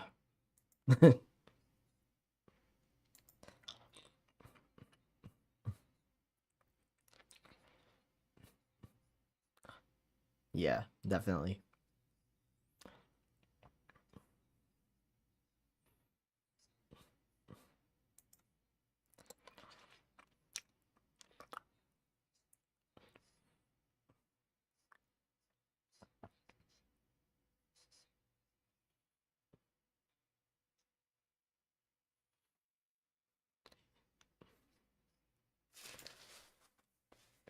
Yep.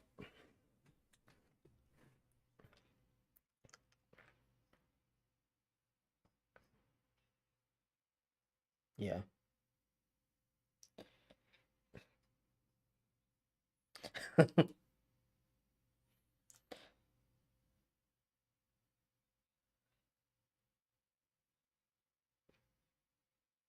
Exactly.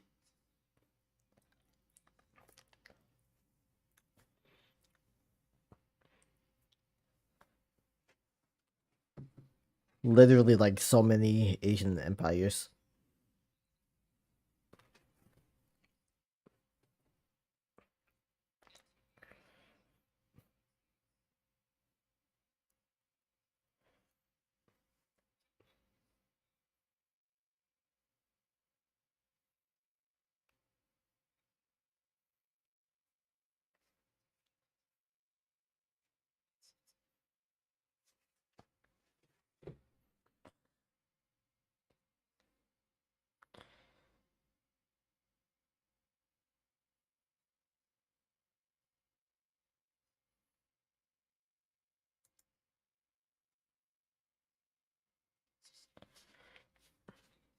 Yep.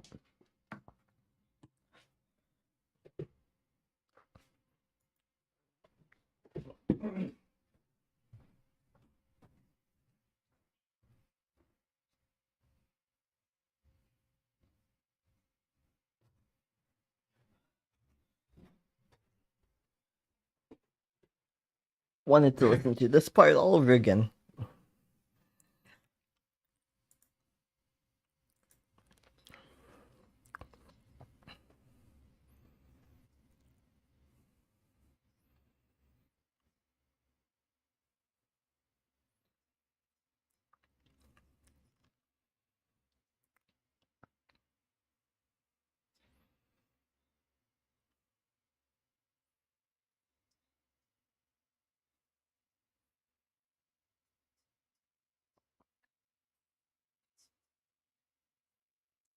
Yep.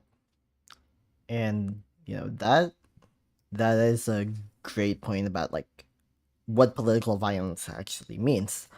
Um, of course, I kind of want to talk about this because I did just get an admit to the political psychology program at ASU. So, you know, this clearly is a topic that I want to learn a lot more about. That I know a little bit about, but like, I want to learn a lot more.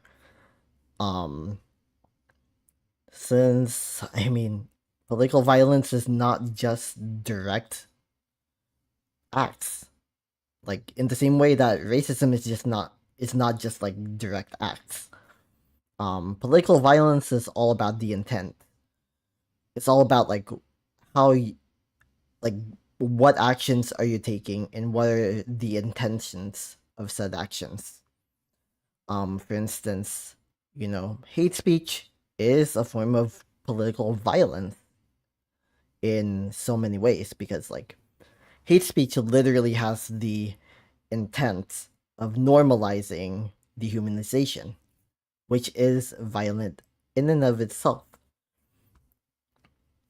So, really, when people play coy about political violence, um, on the right, for instance, it's very disingenuous because the reality is that it is political violence, that they have intimidated people, that they have literally canceled people for being trans, taken scholarships away from trans athletes, um, basically stopped trans people from being able to live public lives, right? And that's just like binary trans people.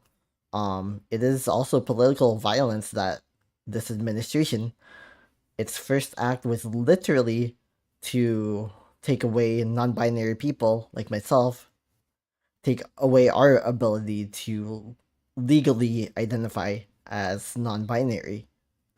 Like that is political violence because the intent is erasure. The intent is cultural elimination. That's not only political violence, but that is literally a step in the ladder of like steps as it regards, you know,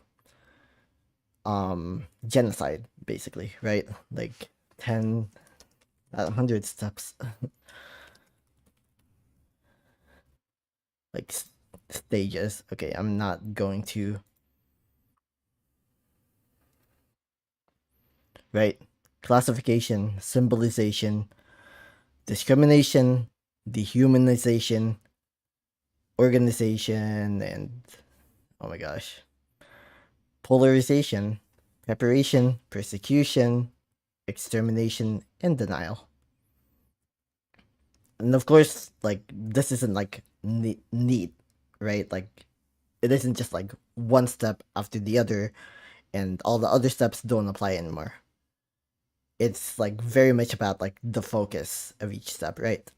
For instance, if we're talking about the Palestinian genocide here, this is where it's at. Um, we're talking about the Uyghur genocide here. This is where it's at. If we're talking about the Darfur genocide here, this is where it's at. If we're talking about the Rohingya genocide here, this is where it's at. Um, we can go on, but just because there are genocides that are happening that are in these stages and they're still actively happening, doesn't mean that these actions don't matter. That's what we need to realize. Um, because at this point, we are here when it comes to the trans genocide. We are here when it comes to, really, to be fair, we've already been here before, right? When it comes to the Native American genocide. And very much have historically been here when it comes to, people of color in general. Like whether they be black people, whether they be Native people, whether they be Latino, whether they be Asian or Pacific Islander, right? And this is basically where we've stayed for a very long time, just like bouncing around these stages, but because outright extermination hasn't happened, we've kind of normalized that these are okay. This is our Overton window as it regards to genocide. We've normalized, a culture where it's okay to do this as long as you, pretend to call it out, as long as you do the bare minimum. But now we're at the point where even this is legal now. This is legal now against trans people, and de facto for, you know, racial minorities, ethnic minorities, even religious minorities, right? So we need to be very clear about the intention of political violence. Political violence is not just about direct, outright acts, it is quite literally about the intent.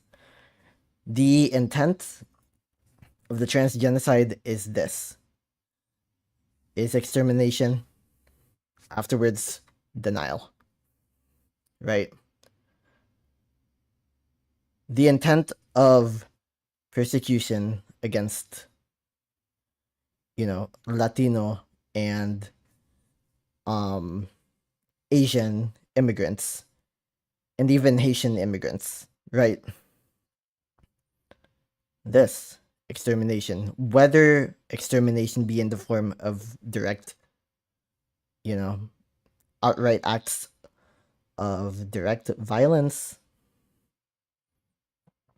murders, etc., or more likely, you know, just pushing them out of the United States. The intention is still extermination. Those who don't comply are exterminated one way, those who do comply are exterminated in a different way. But either way, their presence in social life in the US is meant to be cut off. And that is the intent of extermination. So that's what we really need to understand about political violence. It is not, again, just about um, you know,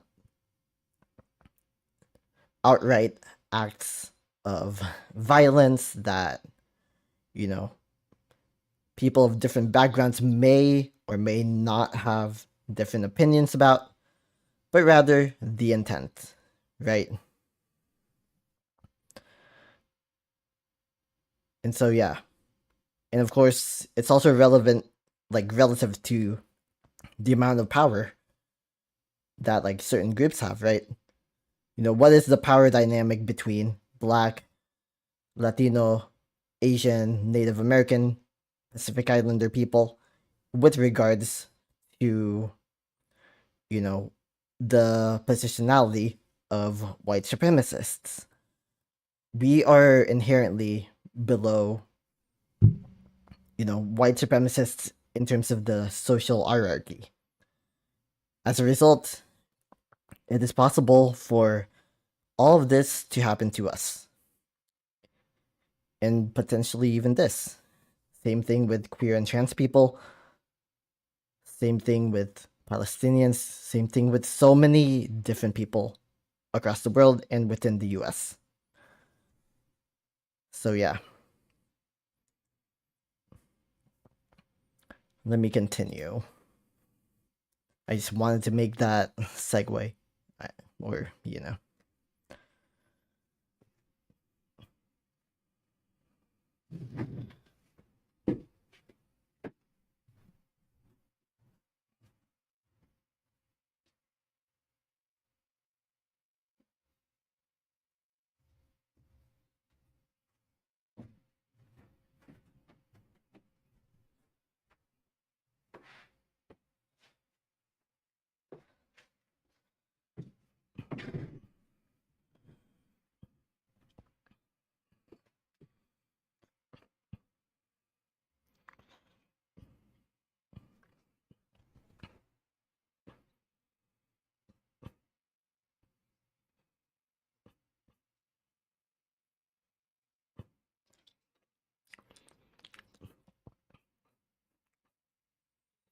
Yep, exactly.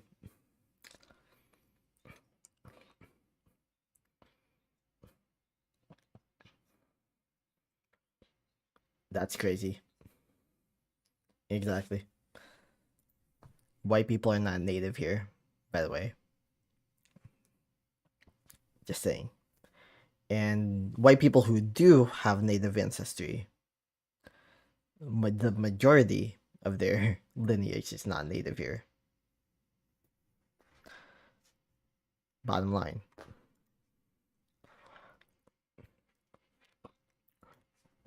This is, of course, specific to the American context.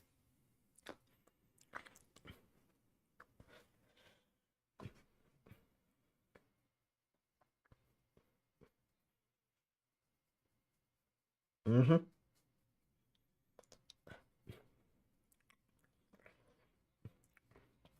Great replacement theory.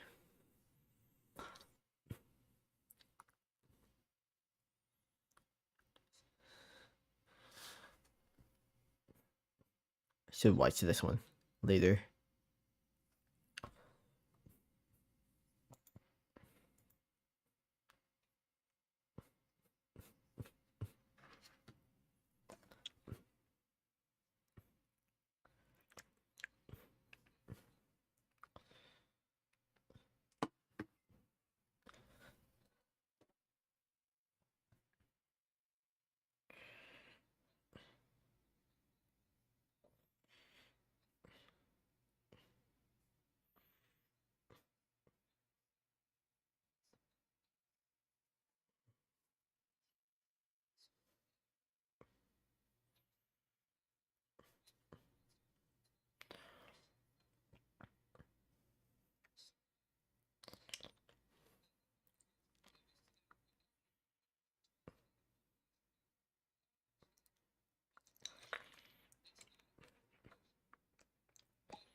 Exactly.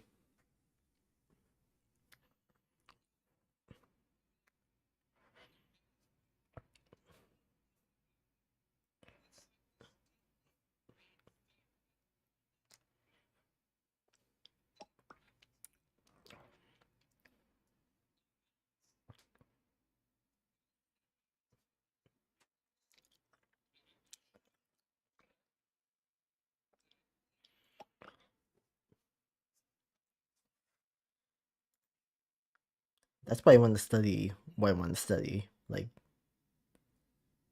you know, eventually I do want to get like a doctorate of some sorts, whether it be a PhD or like a doctor of like communication from like the Philippines, where it's more affordable to get an education. Like that's why I want to study these dynamics, because ultimately it's just like,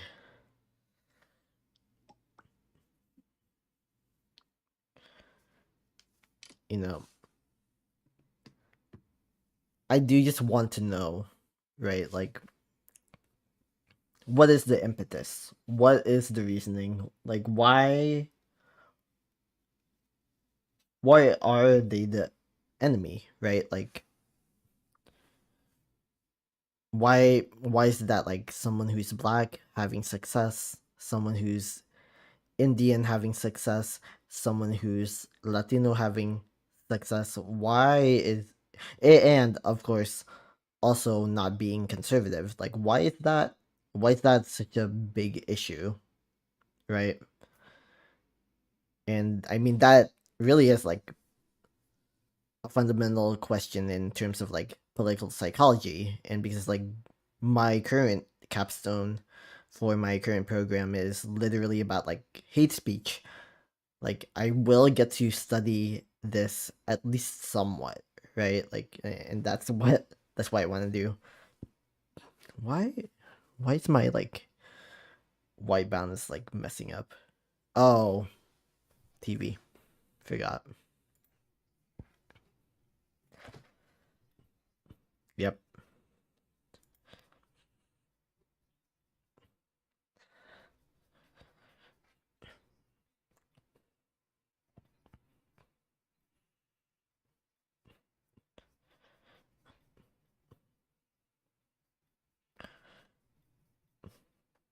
Exactly.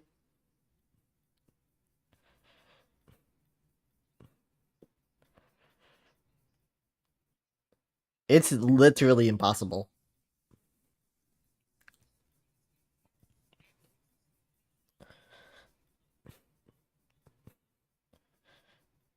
Exactly. It, exactly.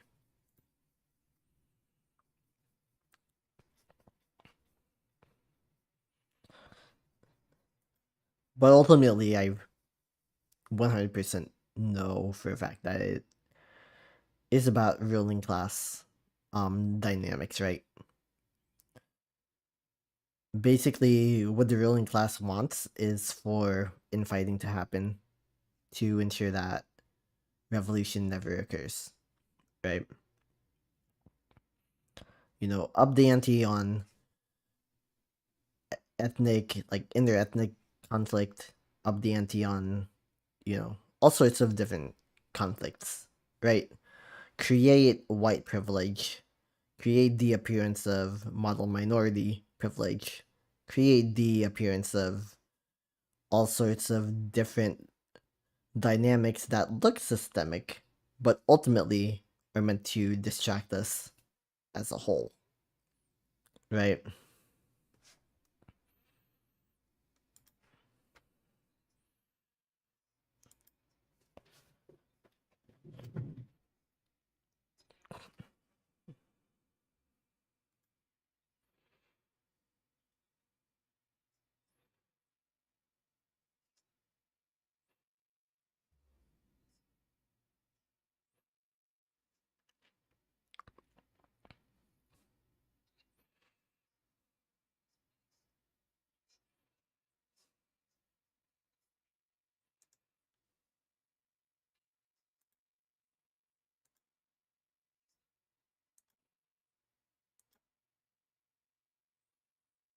Yeah.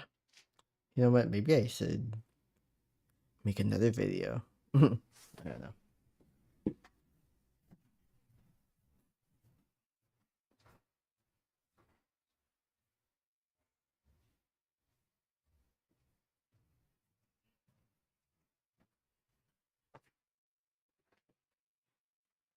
Yeah, maybe I should.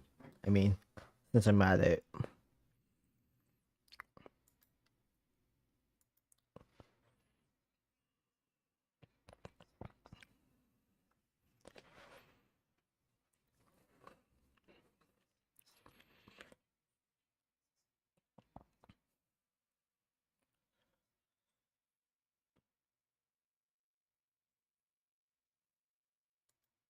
Yep. And, someone who is about to study political psychology, um, of course, this interests me specifically. Like, this topic really does interest me.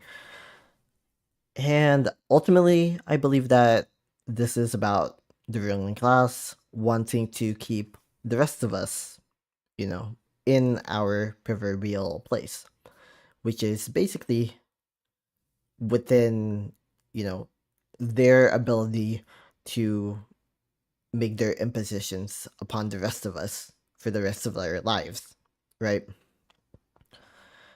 Because when we have inter-ethnic conflict, when we have interracial conflict, when we have even like intersocial class conflict, when we have interreligious conflict, conflicts of all like reasons, be it, you know, race, class, social class in particular, um, ethnicity, gender, sexuality, all of that, all of those reasons, we are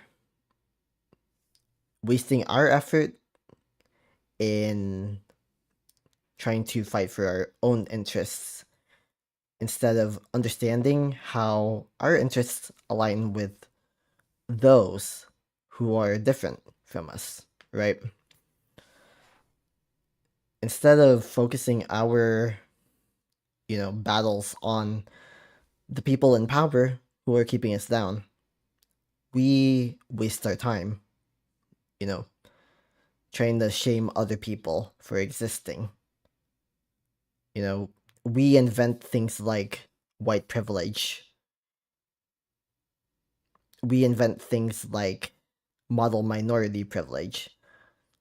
We basically model because we feel like we have zero power that we can exert against the ruling classes. We project our insecurities and we project our systemic struggles on the people who we can actually access, on the people that we have access to, right? And that's, working class white people, that might be working or middle class Asian people, it might be working class black people, it might be working class um queer and trans people, for all sorts of reasons we want to have a sense of power because we feel so powerless in our own lives. And so we have this like urge basically to hoard something over somebody else, right? That's why we have call out culture. That's why we have cancel culture, even though I don't really think that cancel culture is like the best name for it. I feel like that's a misnomer. That's why we have basically like the constant urge to, you know, use violence, right? To basically dehumanize other people because we feel that we are being dehumanized, that our groups are being dehumanized. And so it doesn't matter what happens to a different group because our group is being dehumanized. And, in survival mode, which most of us are in, we are taught to basically have in groups and out groups. And if somebody is not in our in group, then they are the enemy. Even if the real enemy are those in the ruling class who are literally, fighting to hold us down. The reality of the situation is that, like, we don't feel like we have any access to them whatsoever. We don't have any way to put pressure on them, on the ruling class. We only have the ability to see immediate effects in the lives of people to whom we have any semblance of access to, right? And those are people, within proximity of our own positionality. And so many of us feel justified in our own, you know, racism if we're people of color, classism if we are, you know, middle class, for instance, um, you know, on and on. That's why there are literally queer people who are transphobic, like, bitch. Like, the reality is that we're all being held down by the same exact ruling class. And yet, instead of like uniting in solidarity, we fall for their traps over and over and over again. That's also why I wanted to study this specific field of political psychology, because like it is fascinating to me. But also I feel like it is important work to deconstruct, the going ons of like why this happens to begin with. Like I might have an idea, but it's like what are the specific mechanisms, right? Like what influences people into thinking in such a way? It is fascinating to me, honestly. But at the same time, I feel like it is an imperative, right? Because ultimately, solidarity is and will always be the only answer to most of our problems. Like our problems are not going to be solved by calling out liberals for, supporting certain policies when they are literally seeing, their trans neighbors, their queer neighbors, their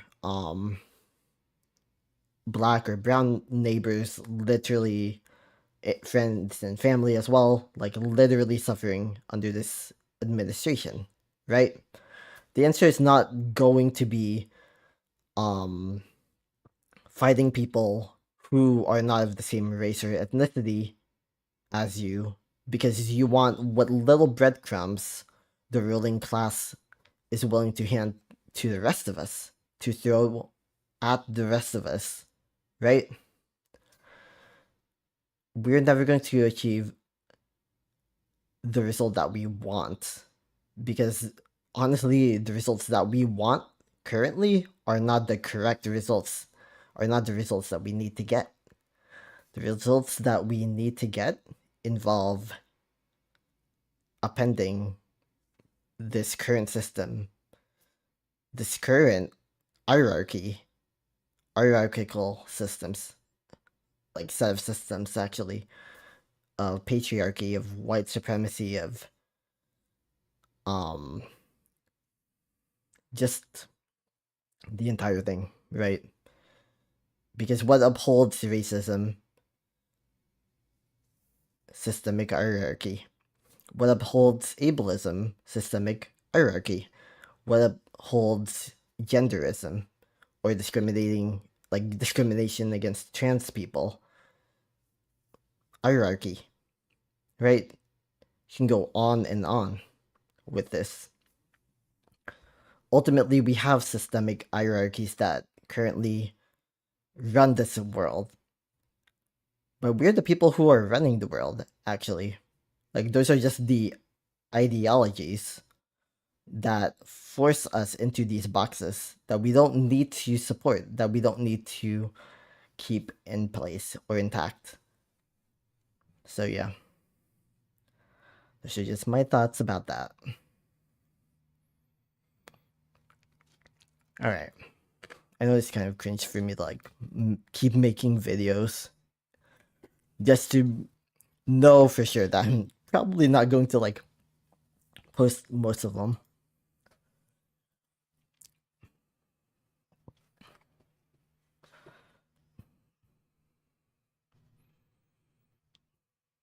Yep,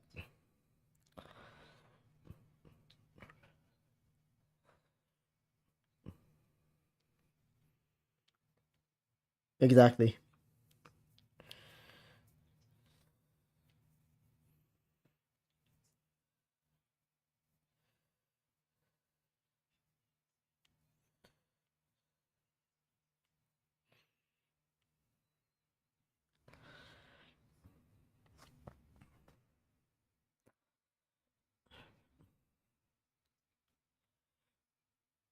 Where's the evidence though?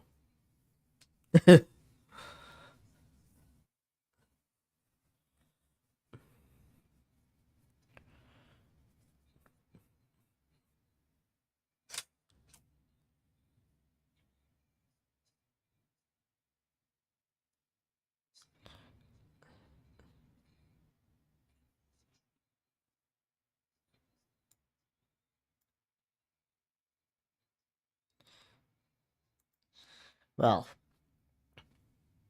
all those videos I made were just practice. Yikes. That took a turn.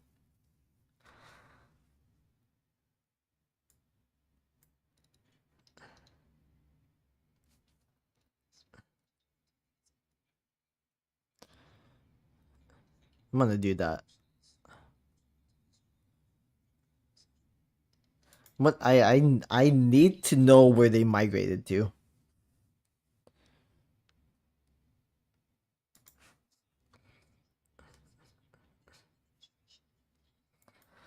But yeah, by the way, I'm still gonna like stay subscribed. Hopefully they change their mind against like yeah. Yeah. I do not, because I literally just like talked about like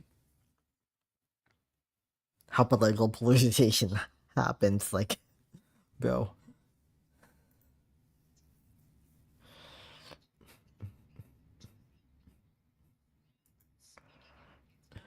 Yep. I want to know where. Canada. Okay. Oh, this is that guy. Like, I literally saw that article like a few months ago.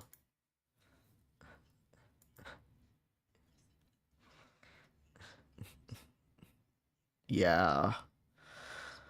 I need to get my like Philippine passport like yesterday, bro.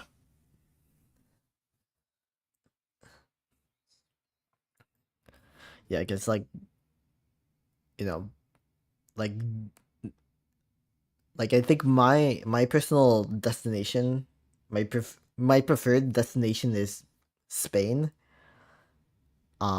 Not only because there is like technically like a law in Spain that like if you are of Filipino descent and hold Philippine citizenship, then you can automatically um get Spanish citizenship. Not like automatically, but like your time of having to live in Spain is like shortened significantly. Um and I feel like because they have a recent history of dictatorship and fighting against dictators, fascism is unlikely to happen there in the same way that it does here in the US. However, of course, there are caveats, right? Like, I also believe that, you know, the Basque people and the Catalan people should have independence, but that's like, there are also Spanish citizens who believe that, even if they are not of Basque origin or Catalan origin. So, yeah.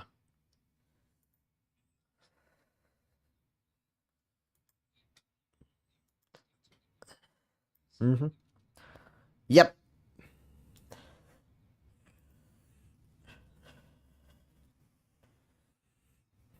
Oh, yeah. Yeah. Yeah, because, like, literally, anti war Russians, like, have literally left the country, right? And, like, unfortunately, in a lot of those countries, some people are literally like, you're Russian, and so like you're the enemy. It's like no, they are literally the refugees, like in many circumstances.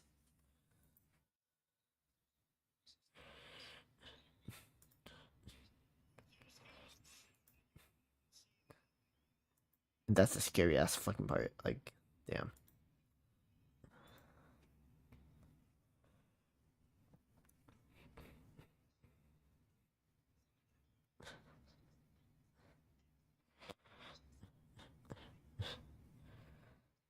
Yep.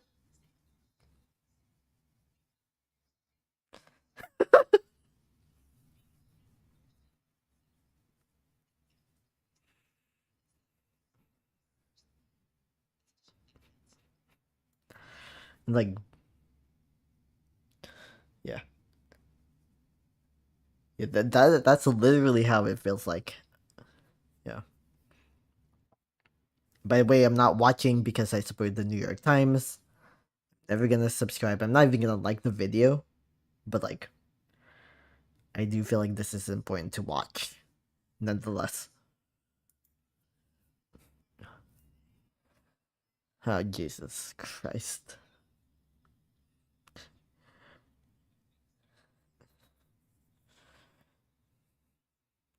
Exactly.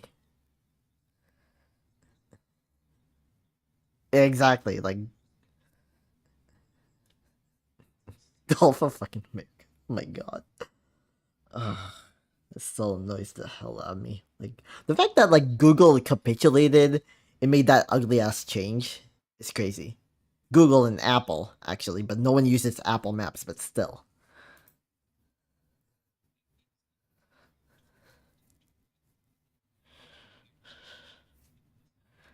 Yep.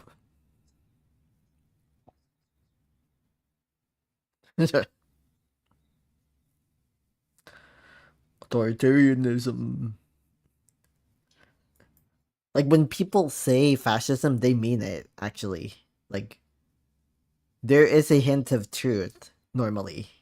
Right? Like,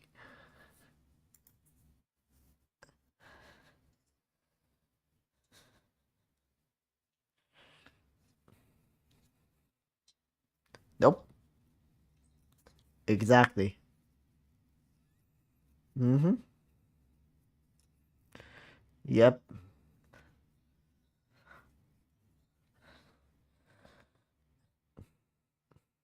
Exactly.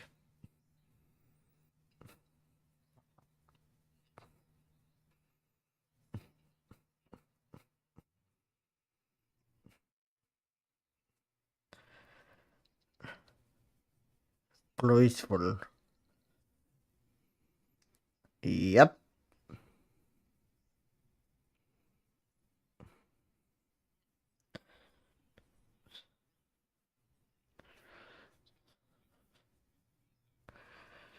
Exactly. Like, that was so targeted and so intentional.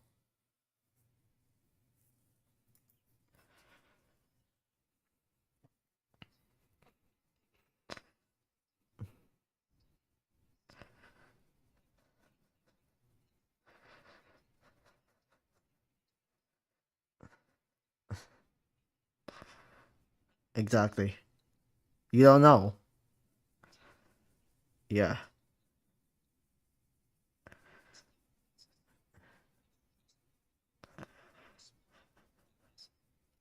Yep.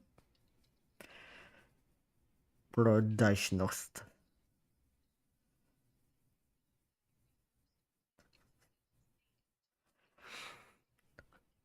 Продажность. Exactly. Hi. Hi, Dragon Knight.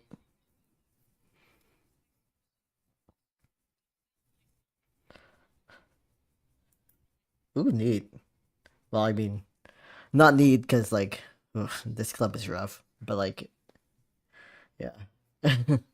There's so many people, right? Like, yeah, yeah, so I'm actually still, like, I guess I'm still in school, but, like, yeah, I think, like, my title's probably confusing because I got into I got into a grad school program. Yeah. Yeah, so that was, like, that part of my title. 3D artist. Yeah. I used to want to be, like, an artist like that. That's why I think I minored in art, because I was like, I want to be an artist. I want to, like, make art for a living, right? But I also wanted to be able to do, like, whatever else that I wanted to do. Yeah, yeah. Like, honestly, it seems like the move is literally to find a way to, like, I don't know, be, like, either freelance or make your own game, just, like, make your dreams come true, literally. Like, and that's why you have to study, like, something that you actually like, right? Like you ultimately can't have dreams if like you're doing something that you hate. Ah, Armenia. Ah, yeah, neat. Yeah, I mean, how? Yeah, yes. Like I'm like like I guess there's not a lot that people here in the U.S. like report on when it comes to Armenia. Yeah, Caucasus Mountains. I don't know how do you say it, but it's in the you know um southern Cau- Caucasus region. Yeah, part of Europe, next to Azerbaijan and Georgia and um technically I think Russia. I forgot if like Iran has a border. Yeah, yeah. I used to be like like a geography nerd, so like I know where like most countries are. Yeah, a lot of again, I used to be a geography nerd. Like most Americans don't know where it is on the map, right? Yeah, it is a very small country. I will say that, but like like when people hear like Armenia in the U.S., like they think Kardashian, right? Like that's really that's who they think about for the most part. Like it may be like share like there are a lot of like Armenians that have become like quite famous here in the US and like literally um created like a global impact, right? Yeah. But yeah, it's yeah, I don't really know what else to say about that. Oh, thanks for following, by the way. Yeah. Yeah, I tend to like nerd out like way too much about things. Like it's kind of honestly like crazy. Yeah. It's just like I think it's my ADHD definitely like I can like talk about like one topic and just like completely shift to a different one, right? Like yeah. Ah.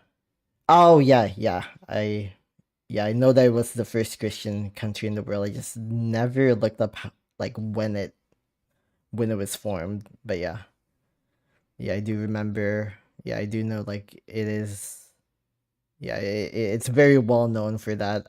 I think there's even like an Armenian culture in like I mean not culture quarter in Jerusalem, like right, like yeah, that's how influential um like Christianity is. Yeah, yeah.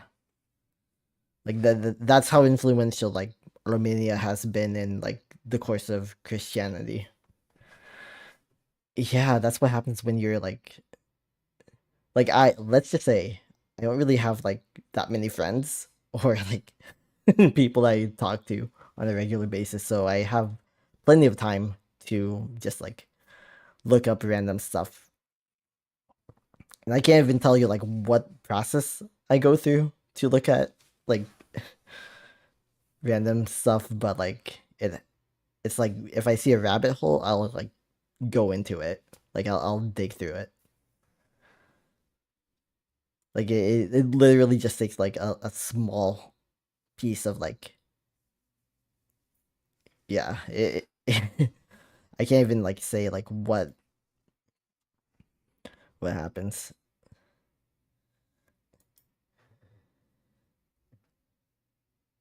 Yeah, that is true. That is true. That is true. It's like when I think I've made like really good ones, they just like disappear And it's just like at this point, even though like there are people that I'm friends with, it's like I know they will go away. Yeah, a lot of people tell me that, and it's like that's neat. That's neat and all. I mean, I guess that's why I want to like go to grad school again, all over again, because like I'm about to get my master's degree, but I'm also gonna enroll in a different master's program like next year, next semester, just because of like things that are happening here in the US, right? That I can't really like uh, comprehend. I'm getting it online just in case I can like move back to, well, not back, but like just in case I can move to my country of origin technically, which is the Philippines, because I'm Filipino. So yeah, yeah, yeah. But apparently, like things aren't necessarily like better there either. There's a lot of like lonely Filipino people. I was born in Los Angeles actually. Yeah, in California. So I'm like that. That's why I say technically country of origin. Like my ancestors were all from there. Like I'm like the only like one of three people in my family who were actually four people in my family, like on both sides, who were born here in the U.S. No, I have not. I don't know. Like I just have not ever been there before. I got a passport back when I was like 9 years old, but we never ended up making it to the Philippines. I guess maybe like there were like, oh yeah, that was like there. I think there's like some economic instability that was happening at the time. That's why like that was just not gonna happen. I was born in L.A. Yeah. Well, Anaheim. Yeah, Anaheim. That's basically look up the city where Disneyland is located, and that's where I was born. Yeah. And like my brother, he grew up like I think they were there for like 3 years. I was only alive for like less than a year before they moved. But yeah, my brother was there like for 3 years with my parents, of course. Yeah. Oh, you have. Great. Yeah, tell me how it's like, cause I was born there, but I'm gonna guess you have family in the area though, cause like I know that there's a large Armenian like diaspora in LA in that general area. Glendale. Ah, yeah. Glendale, yeah. I mean, I keep hearing about Glendale, but I don't even know what it's like in that like specific city. I don't even know like where in the map it is. Like all I know is like LA area. That's probably it, right? I guess this is the perfect opportunity to like look up. Okay, Nug, Arizona. Ah, the northern part. Wait, were they like impacted by those fires that happened? Oh, yeah. Ah, that okay, that's what you mean. I would, you know what? I can look for like the Wikipedia article. I guess it could tell me like more.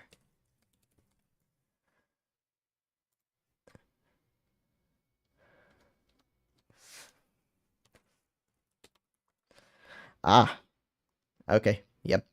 Oh, yeah. And apparently Filipinos are there too. Like there's probably somebody in Glendale right now who's literally like both Armenian and Filipino. and maybe even Cuban. I don't know. In Korean, apparently.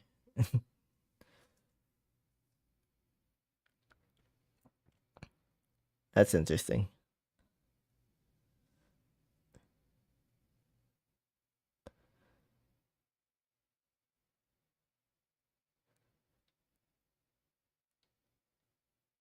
Uh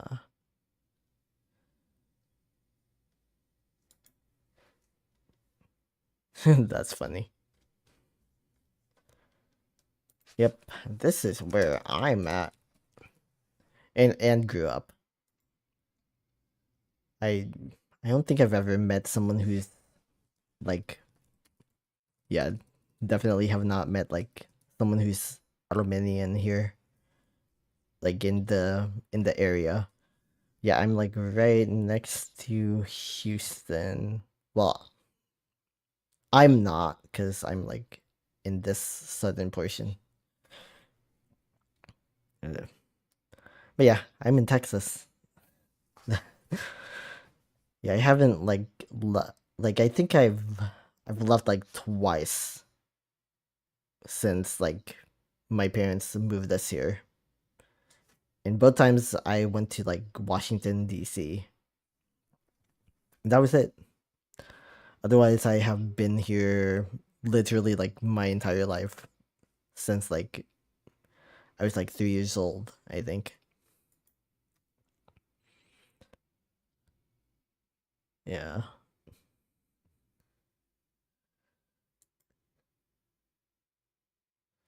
Okay, it's weird. I didn't even know they had this. Like I'm studying data science. That's why like when I see maps like this, it like interests me because I'm like, wait, how do they have this type of like how do they even get this type of like data? I don't know. Like this also feels really weird and invasive. Okay, yeah, yeah, but like you said, you're a 3D artist, right? Yeah, for games. Let me see. Like, is my art like is mine even still like working? My website? Yep. Okay, it is. It is. Like I only do like I technically I have like some semblance of an art education like, but you know, I really only got like a minor in it. I never like trained in 3D art or anything like that. I just literally like try to do whatever. Like I can't even go ahead and like pretend that I'm like a real like 3D artist in any sense. Like it's just me like exploring different things. I think oh yeah, wait, no. I literally like took a picture of my like my physical art. Um and then I just like did like some photo manipulation and then I turned it into like this.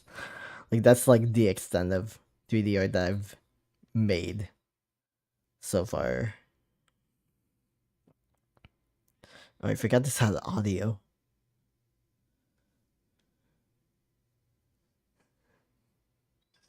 Yeah. I always forget that this had audio. That's funny. Yeah. I'm gonna replace that audio with something like that lasts longer and actually stays on the loop. That's crazy. Yeah. Yeah, so I was watching this. What am I gonna do now? Say I wanted to watch this. Just because this is like the school I'm gonna go to. Ugh, don't remind me.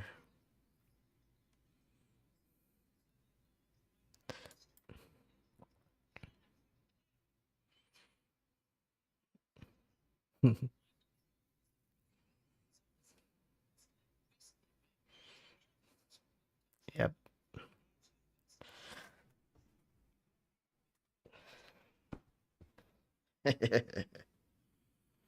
Got this thing. Oh boy.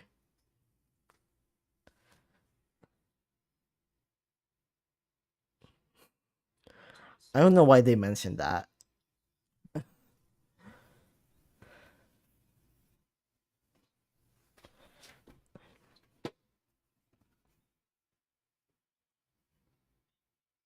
Yep.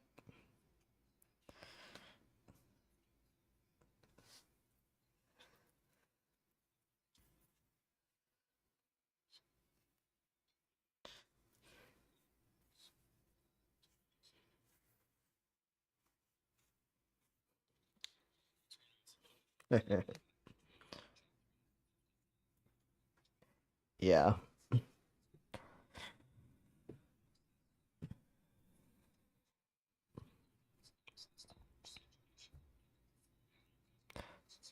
How long is this? Oh my god. 18 minutes? I'm not watching 18 minutes. Um, not on stream anywhere. I'll watch it like after. Ooh, I've been streaming for like 7 hours now. Neat. Okay, let's see this. Is this Mehdi Hassan? Wow.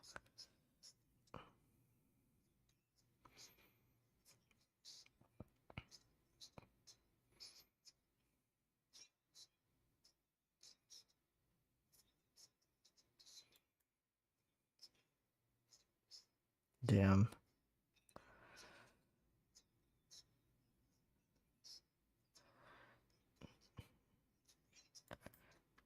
And this is precisely why I want to study, political psychology, because it is a subfield of political science, and I really, really want to see if like there are ways to, you know, understand why people think the way that they do, to in order to like prevent future harm from happening, whether that future harm is like genocide, like what's historically happened in like Armenia or even the Philippines, as well as the Congo, and like the genocides that are happening now, which you know have predominantly been in Palestine and Sudan.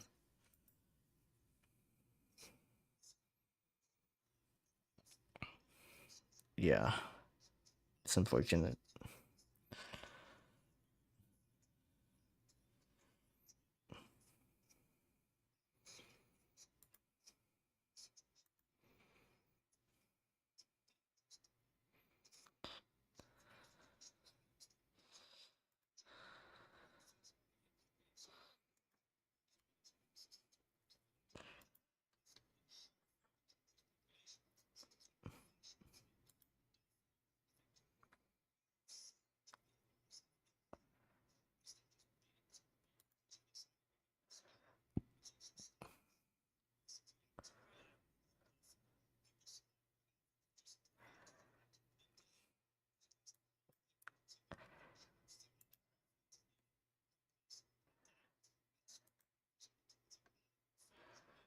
Oh my god.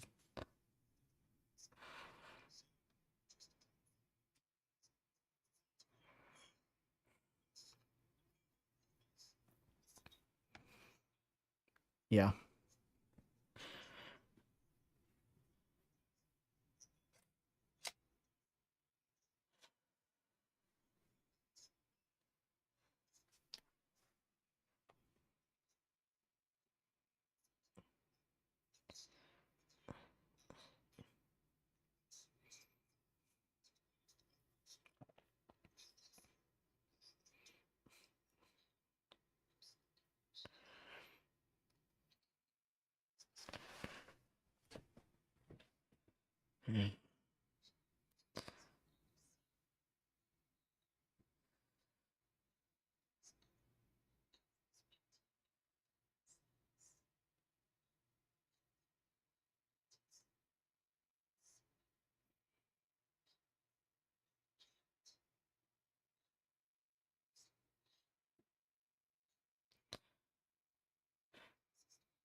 Yeah.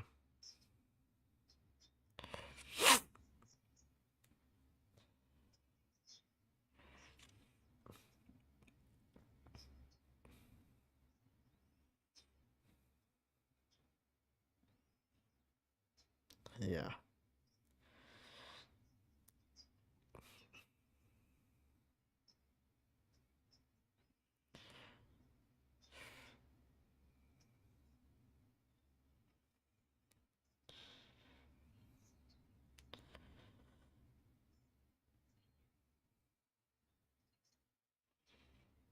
Yeah.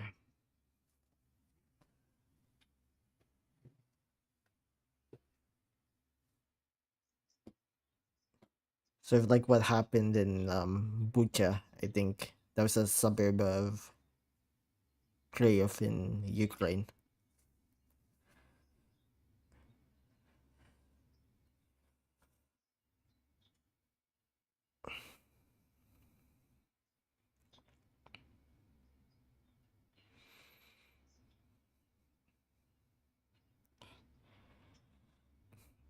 Yeah.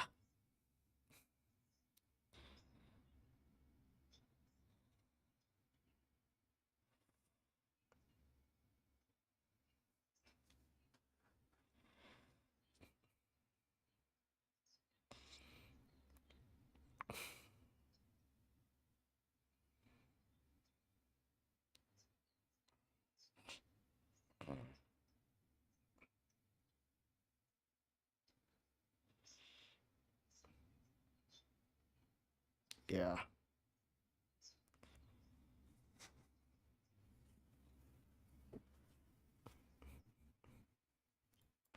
Yeah, exactly. It's like at some point, that's why I think that education is mutual aid, because like we can't be given, information on a silver platter all the time. But just because we aren't seeing that information doesn't mean that it doesn't exist. Just because we're not getting like granular information like we are from like um for instance like tech for Palestine, right? Like they are able to literally provide like data sets about like who is like about like the numbers of Palestinians that have been, you know, murdered by the Israeli offensive forces, occupation forces. Whereas in the case of Sudan, what we know are the numbers, but the overall numbers, we don't know about the stories of the people on the ground. That's what is so frustrating.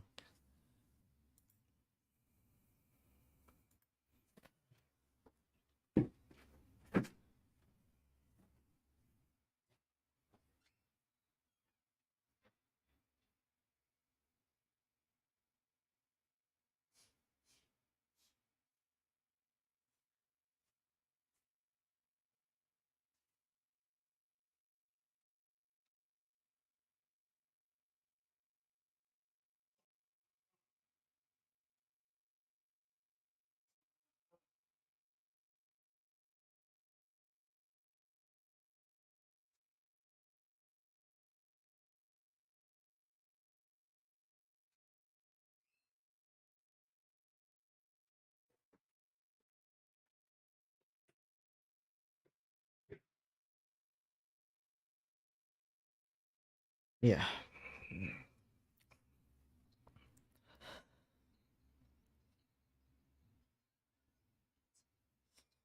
that's good. Exactly.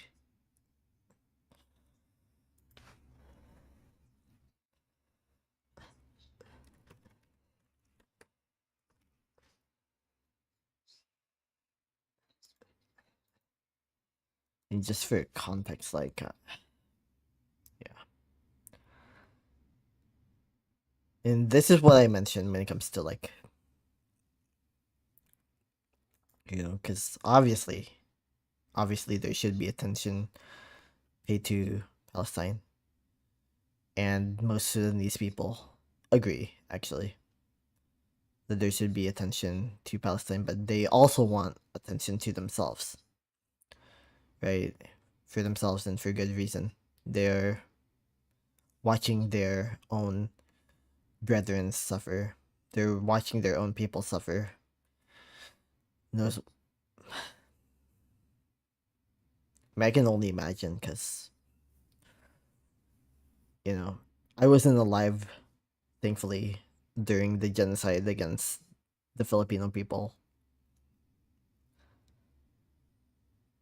You know,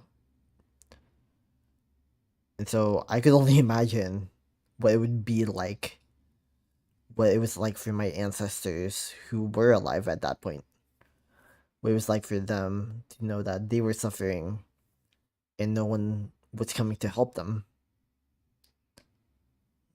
And for me, it's like I feel a sense of guilt about being an American because it's like this is the country that genocided my ancestors once upon a time.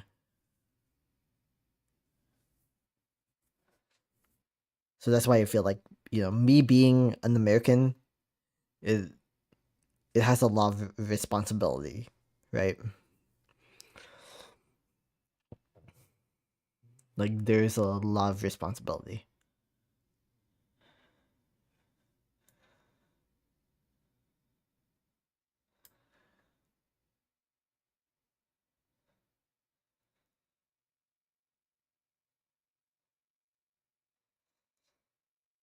Oh my god. Um.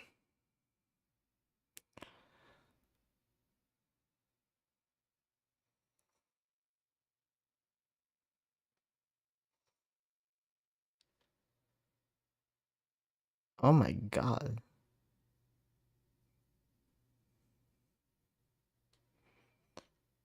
This is just crazy.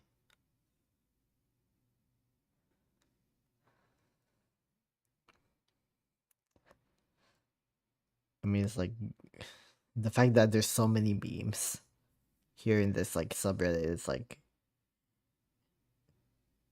you know damn well like how resilient like a people are, right? With like what they can find humor in.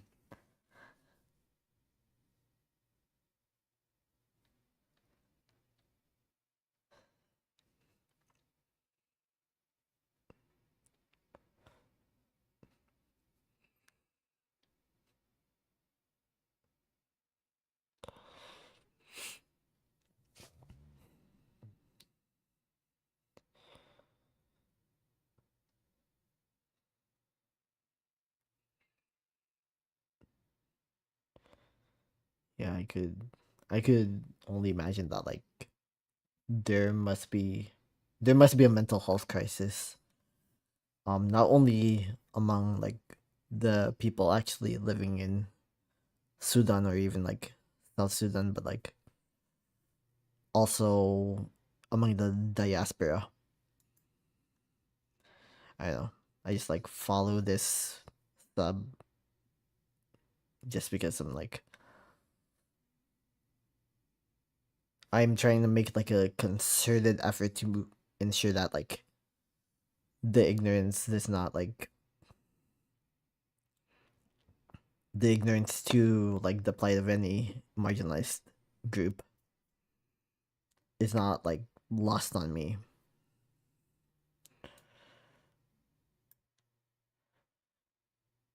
The fact that like the UAE has so much power that even the international, criminal court of justice like won't even condemn the UAE is nuts. And the fact that they have even like social power, right, in terms of like Dubai chocolate or like basically like flaunting the Dubai lifestyle, like it's nuts.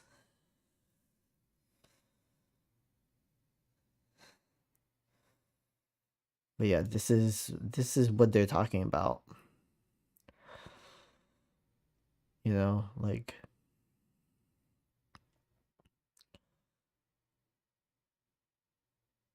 what do they have to return to?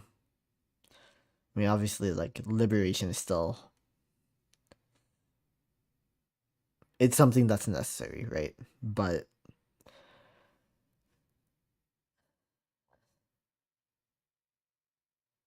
oh, I saw this one. Like, I'm also like kind of into genealogy.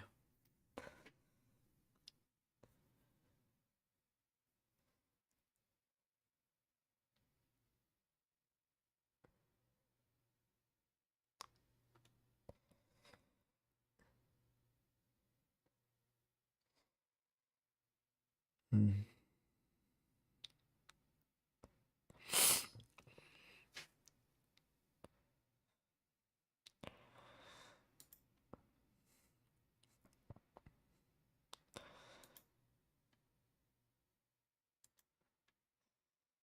Those are before, and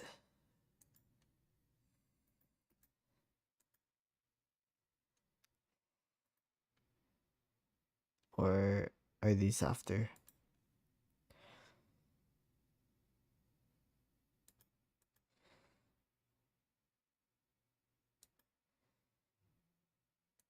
Yeah, it's like all,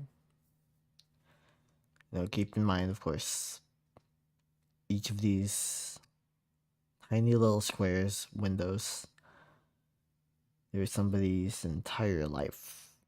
Like, these are, like, this is an unimaginable, like, to me as an American, level of destruction. It's like all I know of my own ancestors' plight was that entire villages were burned down, razed to the ground during the genocide that they experienced. But to see it like in real time like this, and to see images from Gesa, I mean, it should horrify all of us.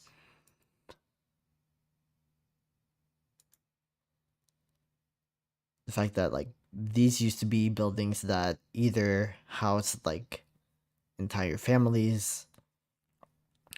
For all we know, like there were families that were like killed in many of these buildings, entire generations, or production, like, right, like businesses were business was held in these buildings, and they had to stop. Like, clearly, that could no longer be the case. You can't run a hotel during a genocide, can you? And I'm guessing this is in like Khartoum.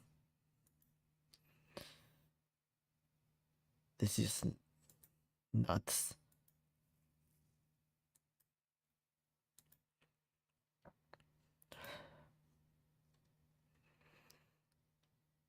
What is this?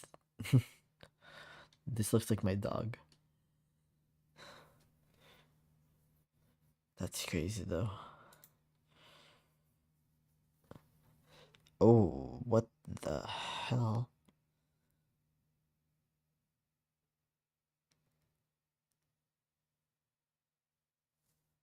I don't know if I want to look at this.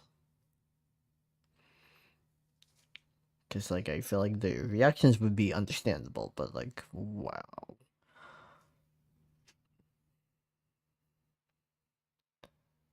I mean, I guess, in no position to judge, because, again, it was the United States that orchestrated the genocide against my ancestors. So, like, and I'm an American, so, like, yeah, obviously, I have no right to judge. right?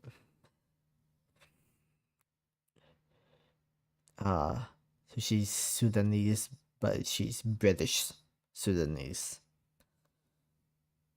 Yeah, I'm not gonna do that. I'm not gonna look. Why is this? I don't know why this one's like, it keeps like showing up for me. It might not be, I won't say it might not be legit. It might be legit, but like, that's why they don't really have like 2022.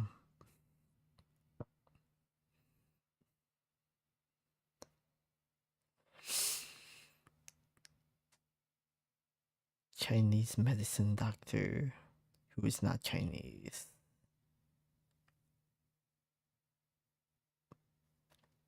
I reserve my judgment.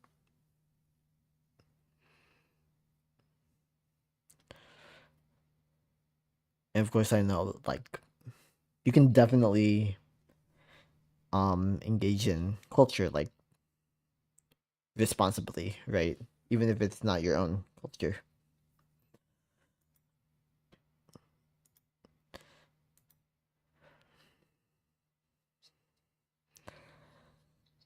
Mhm.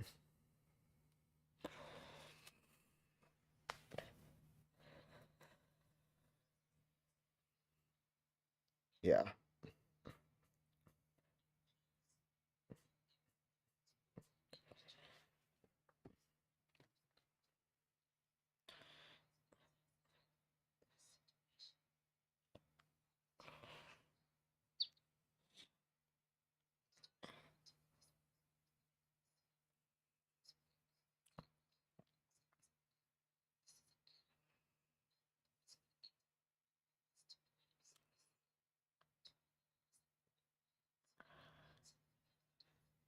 exactly.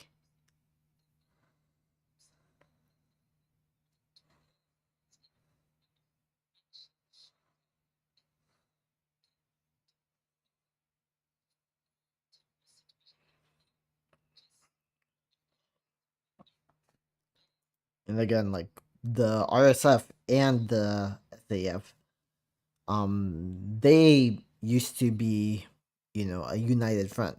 They were literally the same organization at one point in time, and they were together responsible for the genocide in Darfur.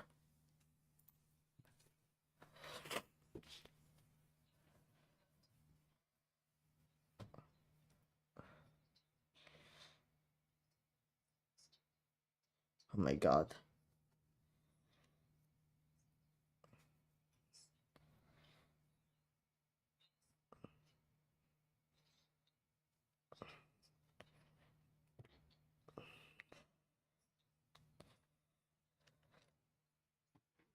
Exactly.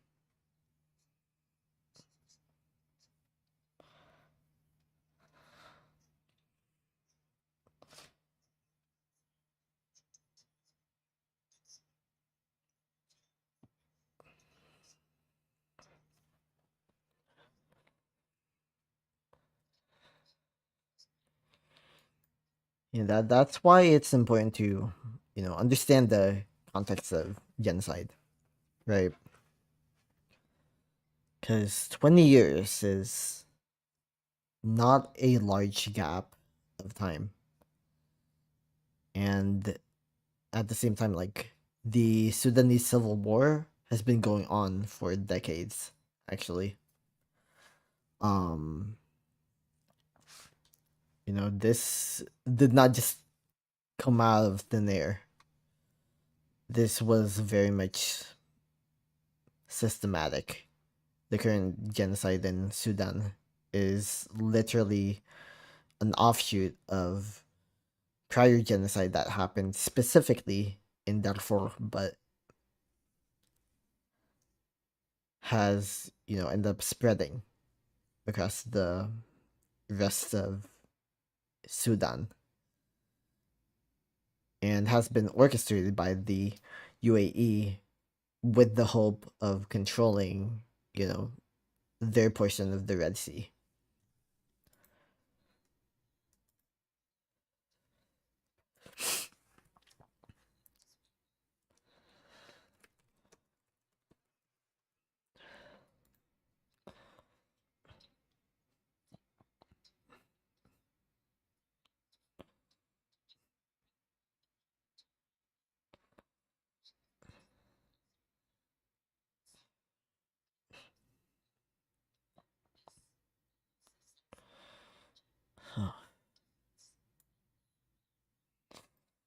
Exactly. Exactly.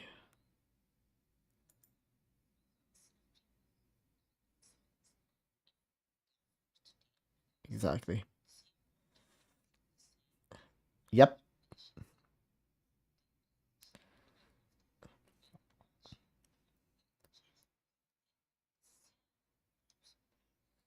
Same exact groups. Same exact groups.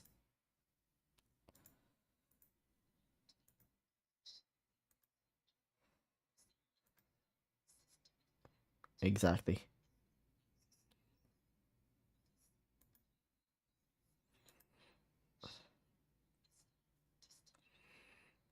No one's paying attention.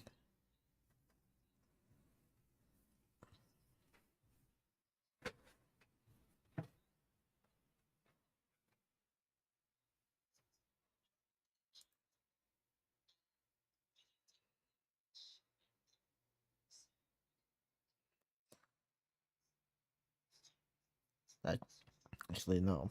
Yeah.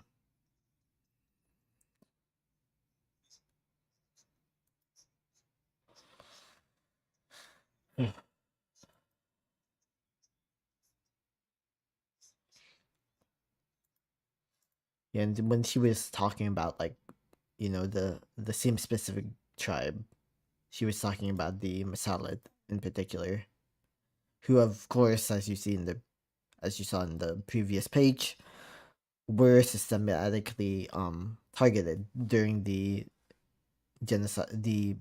first genocide in Darfur.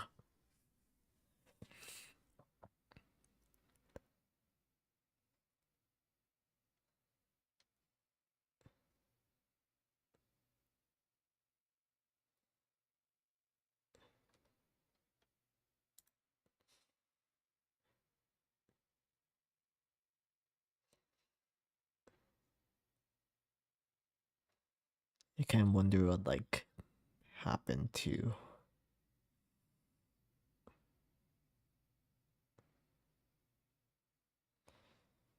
this particular individual.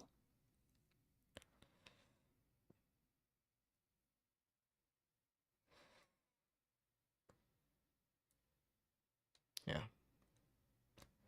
I mean, I bet it is like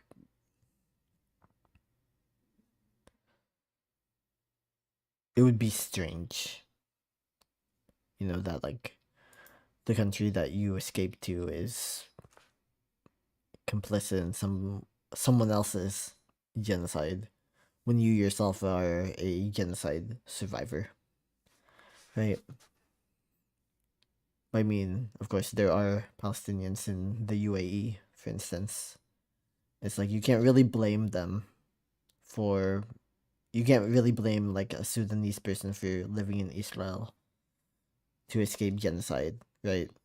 In the same way that you can't blame a Palestinian who lives in the UAE, for instance, for escaping genocide.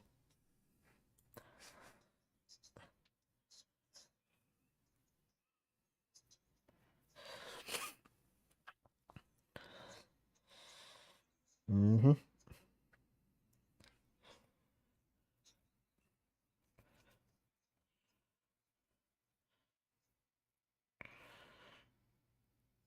think that's the question for Elvis. Yeah, it's like the violence needs to stop first.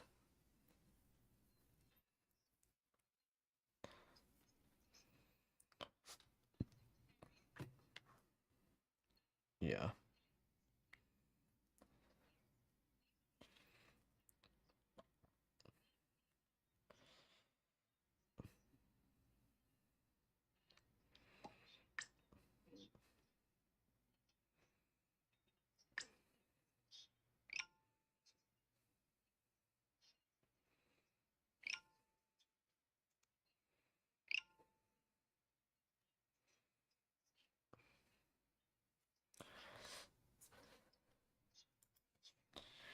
mean, don't mean to be like unserious or anything, but like, I saw this photo of a bear, a baby bear cub.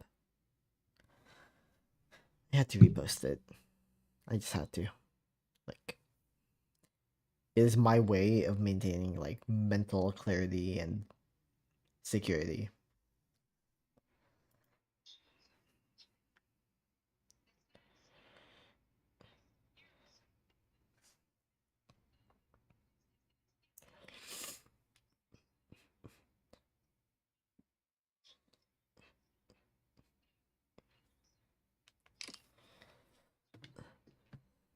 Yeah, exactly. Exactly. Like, it's literally like, even though the US technically called out the genocide against the Sudanese people in ways that it has not yet done and may not ever do for the Palestinian people. They haven't done shit, actually. The US government has not done shit other than potentially recognizing genocide. And I say potentially because that happened during the Biden administration, the very tail end of the Biden administration. But since then, Donald Trump and Elon Musk oversaw massive cuts in, you know, foreign aid to Sudan, to a nation of people who have been suffering for years, decades, for a very long time. So we can't even like attribute, you know, actual recognition to the US government. So that clearly has not happened.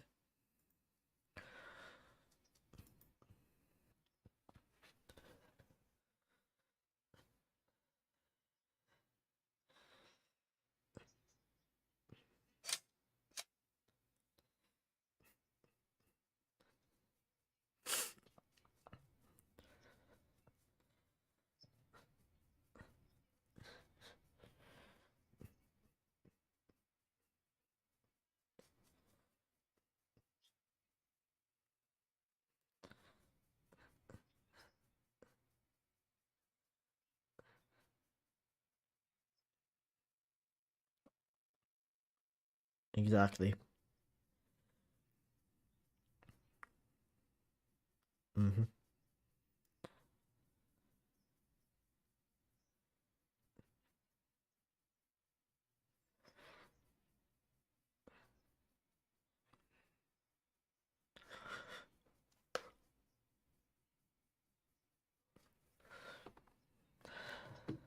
Exactly.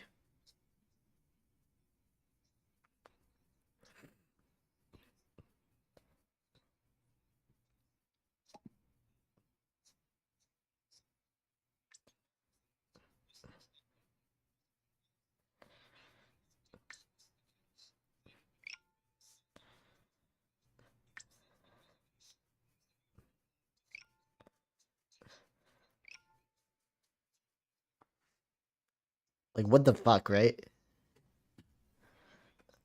Like, what's the fuck? What's the point?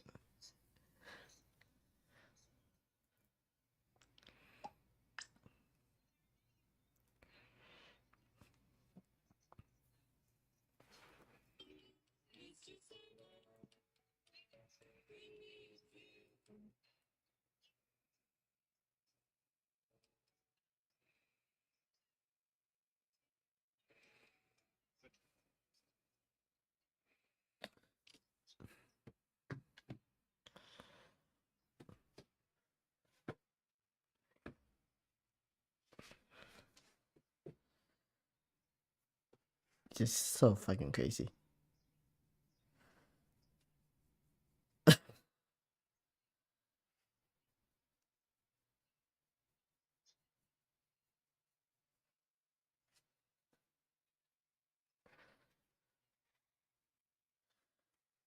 And I mean, like, I also think that like we need to recognize that like even a lot of like leftist content creators, right, like on Twitch, on YouTube, etc., have been playing into this same game. Like they have literally been only talking about Sudan as almost like a side note, right? Like our main focus is Palestine, but like let's talk about Sudan for like a minute, and then like the rest of the 8 hours, like talk about Palestine.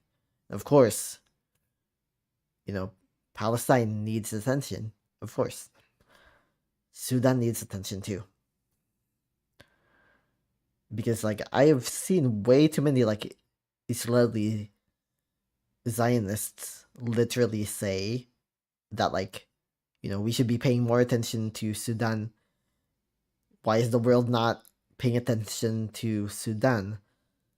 So like if anyone is like surprised as to why there are even any Sudanese people at all who are like who may potentially side with like Zionism, it's because they see that like the people who should care the most do not give a fuck about like what's happening to their people. And that is an issue on the part of the left. Like you can't call yourself leftist and not care about the Sudanese people.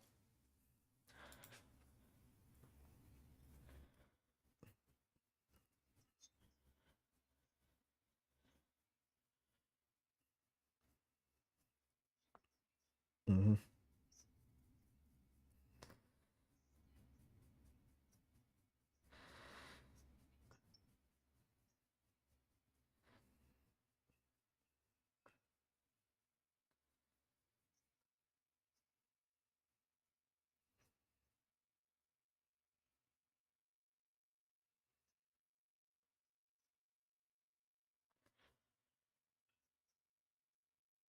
Yeah.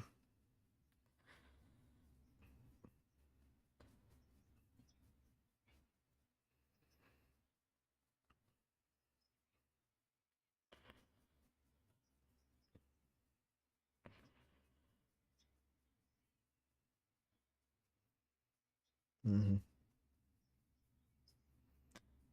Literally, just like a power play.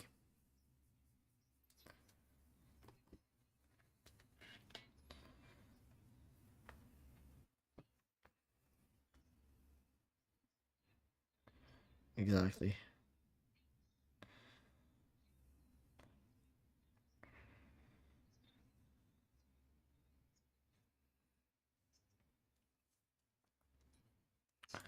Yeah, and apparently, like like I've somehow successfully penetrated my like my Google algorithm to show me like actual news about Sudan. Unfortunately, it looks like Al-Fashir, you know, the main city that like these that these you know activists have been talking about.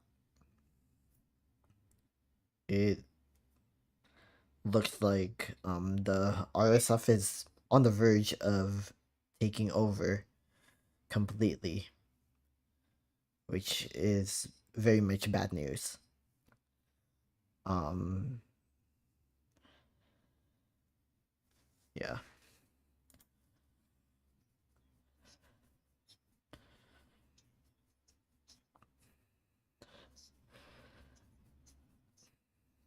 yep,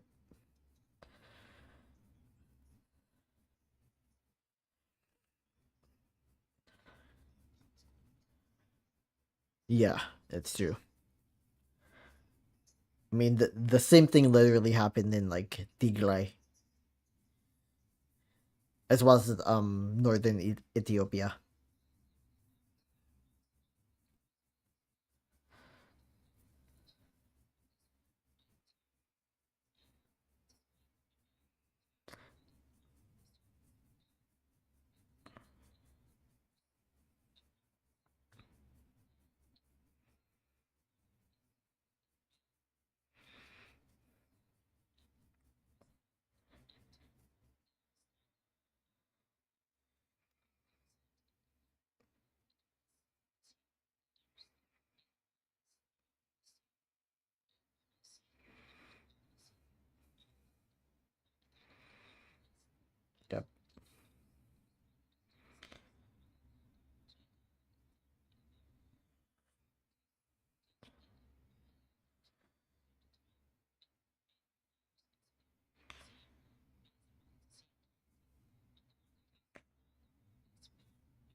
Yeah,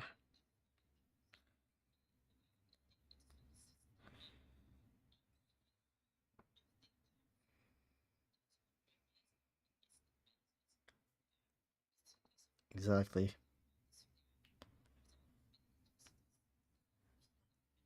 Like the Sudanese people are united as a nationality. Mm, exactly.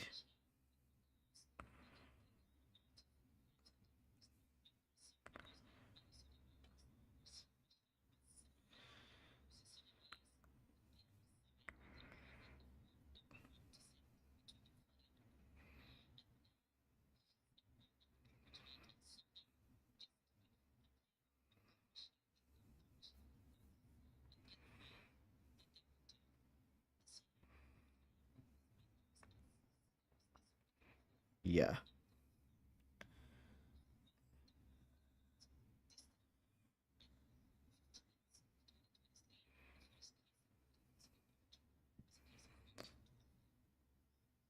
exactly.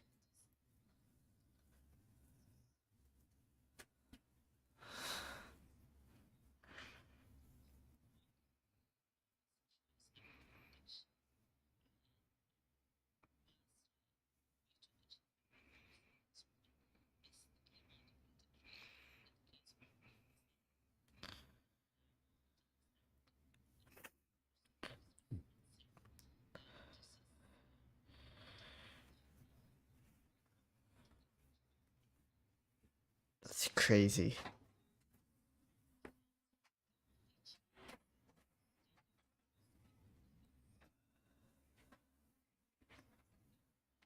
Yep, exactly.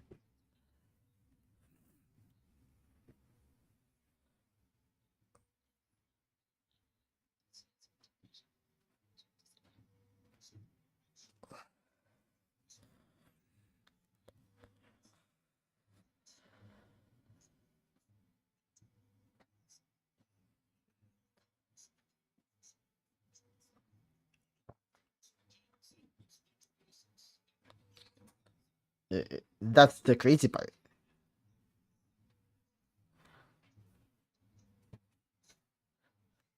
Like, it's very obvious that like that is not what they're gonna support. That's crazy though.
Exactly.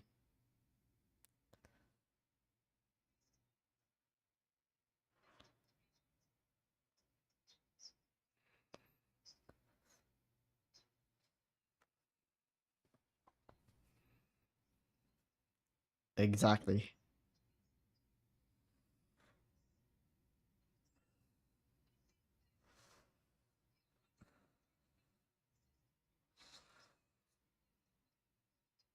Exactly.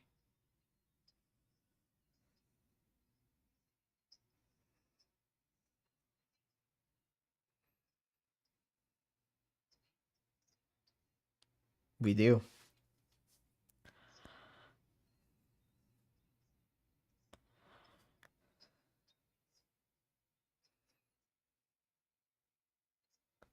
Hmm. Exactly.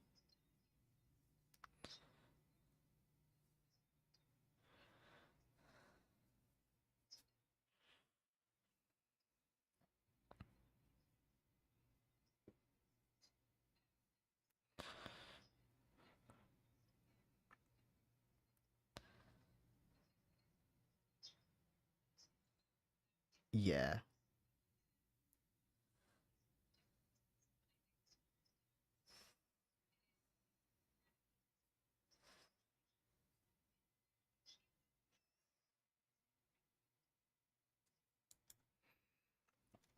And that's absolutely a great point. I doubt that I could, if my people were suffering from something similar, I probably would not be able to even like eloquently like state, you know, my feelings of like what would be my feelings of, why the fuck are these genociders using the plight of my people to justify the plight of justify like genocide against a different group. Like, that's crazy, you know.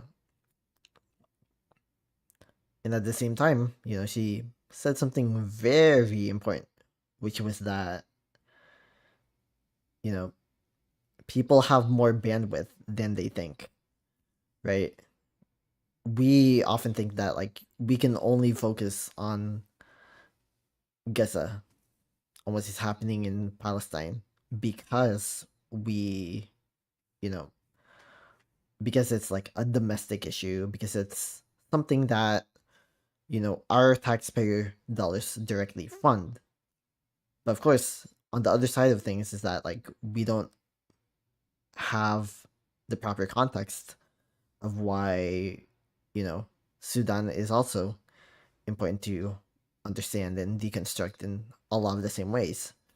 Even though there isn't direct funding coming from Western countries into either side of the Sudanese genocide, the reality is that,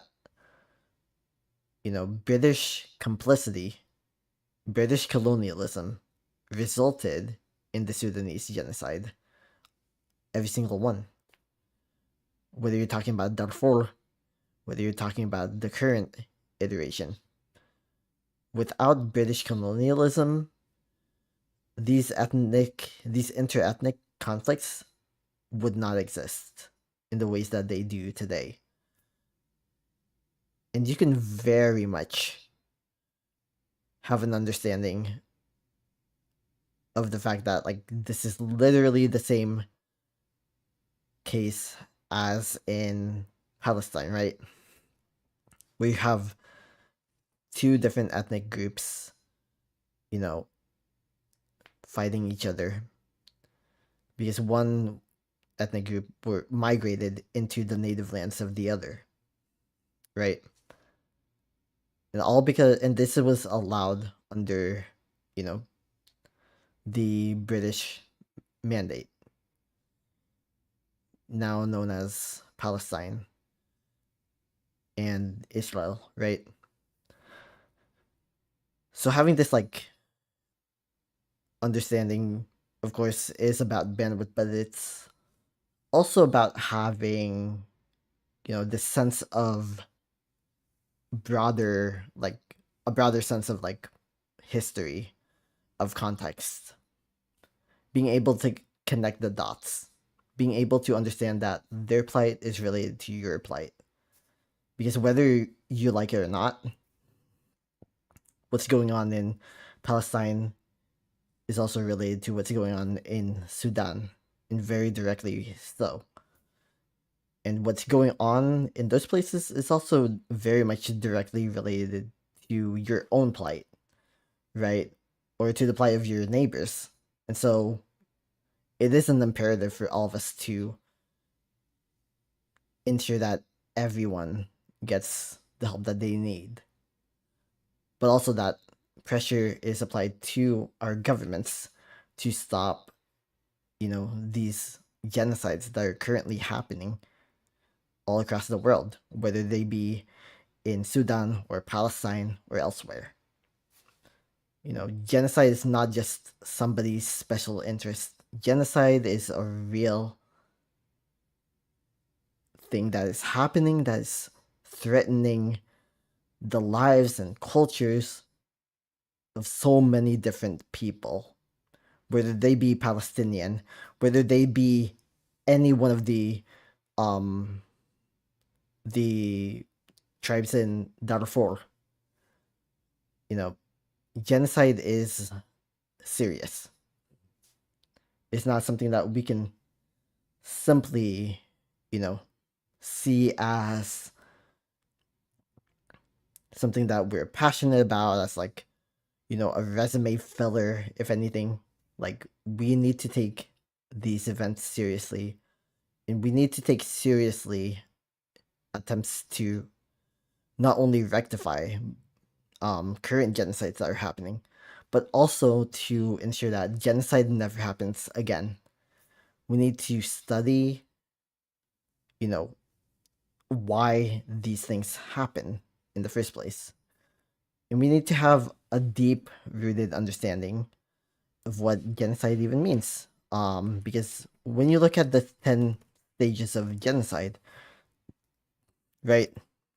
If you're in the US, these look very familiar. Classification, stage 1. Symbolization, stage 2. Discrimination, stage 3. 4. Dehumanization. 5. Organization.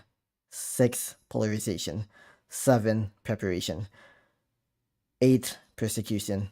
9. Extermination. 10. Denial. We are already seeing this against numerous groups in the US, right?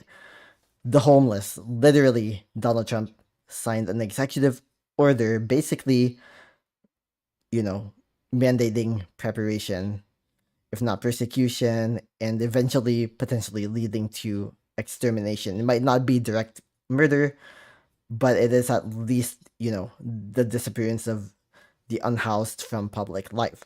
Same thing with trans people. Same thing with so many vulnerable groups right now. The undocumented, right? Whether they be Latino or Asian or Black. Like, we are seeing genocide happen, unravel, unfold before our own eyes. We need to understand that genocide is systematic on a global scale. It is hierarchical on a global scale. And so we need to make sure that we are very aware of what genocide looks like, fight against its current iterations, and at the same time, do what we need to do to create a better world where genocide never happens again. So I guess I'll try to finish this video.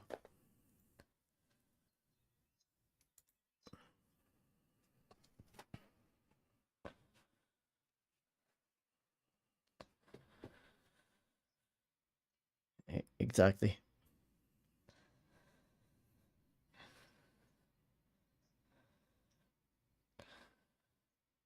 Yeah, exactly.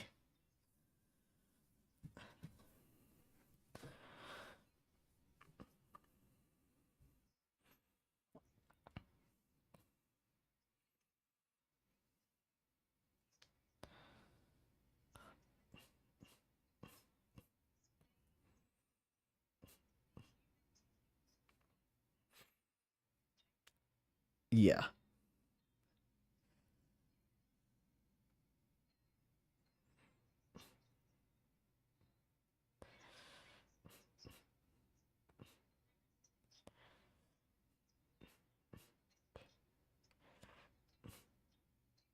Mhm.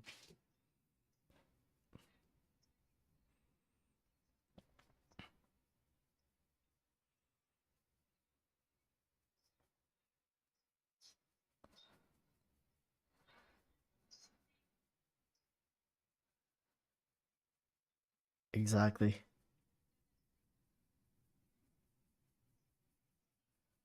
And twisted. Exactly. Because it's very clear. It's very clear. There's only ill intent.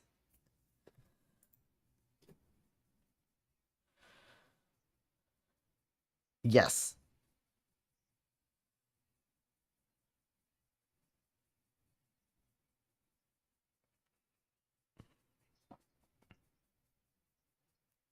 Exactly.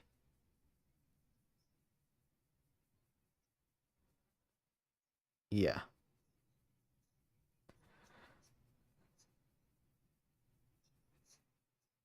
I'm so glad that like Bethany is you know.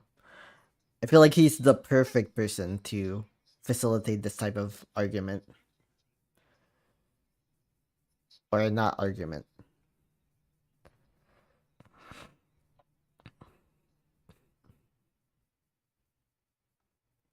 Yeah, I feel like Bethany Hassan is definitely like the perfect person to um bring this type of like necessary attention to light, right? And even like in terms of like how he framed like how some people are exploiting one genocide to justify another one. It's ridiculous, right?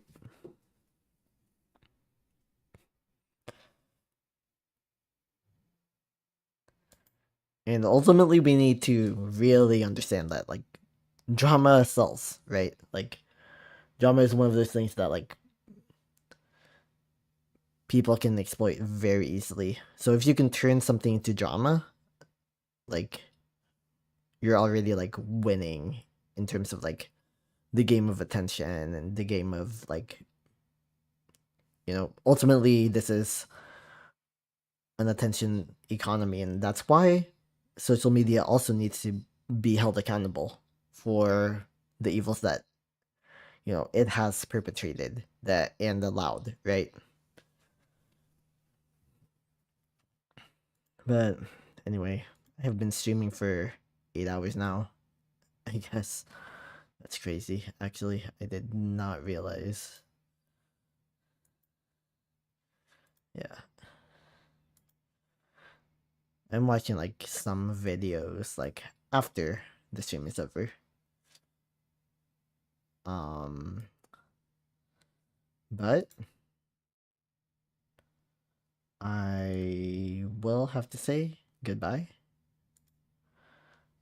It's been 8 hours. I did not intend to stream for this long. I thought it would maybe take 6 hours or even like 4 hours because like I haven't streamed in so long. So I didn't know how long I could do it, but like very nice to come on today. Uh to whoever is still watching, thank you for watching. Also to like the people who were watching earlier, thank you for watching and the engagement and you know just making this you know even though like basically so many of the topics that I looked at and went through were like definitely heavy on the heavier side. This was I don't know.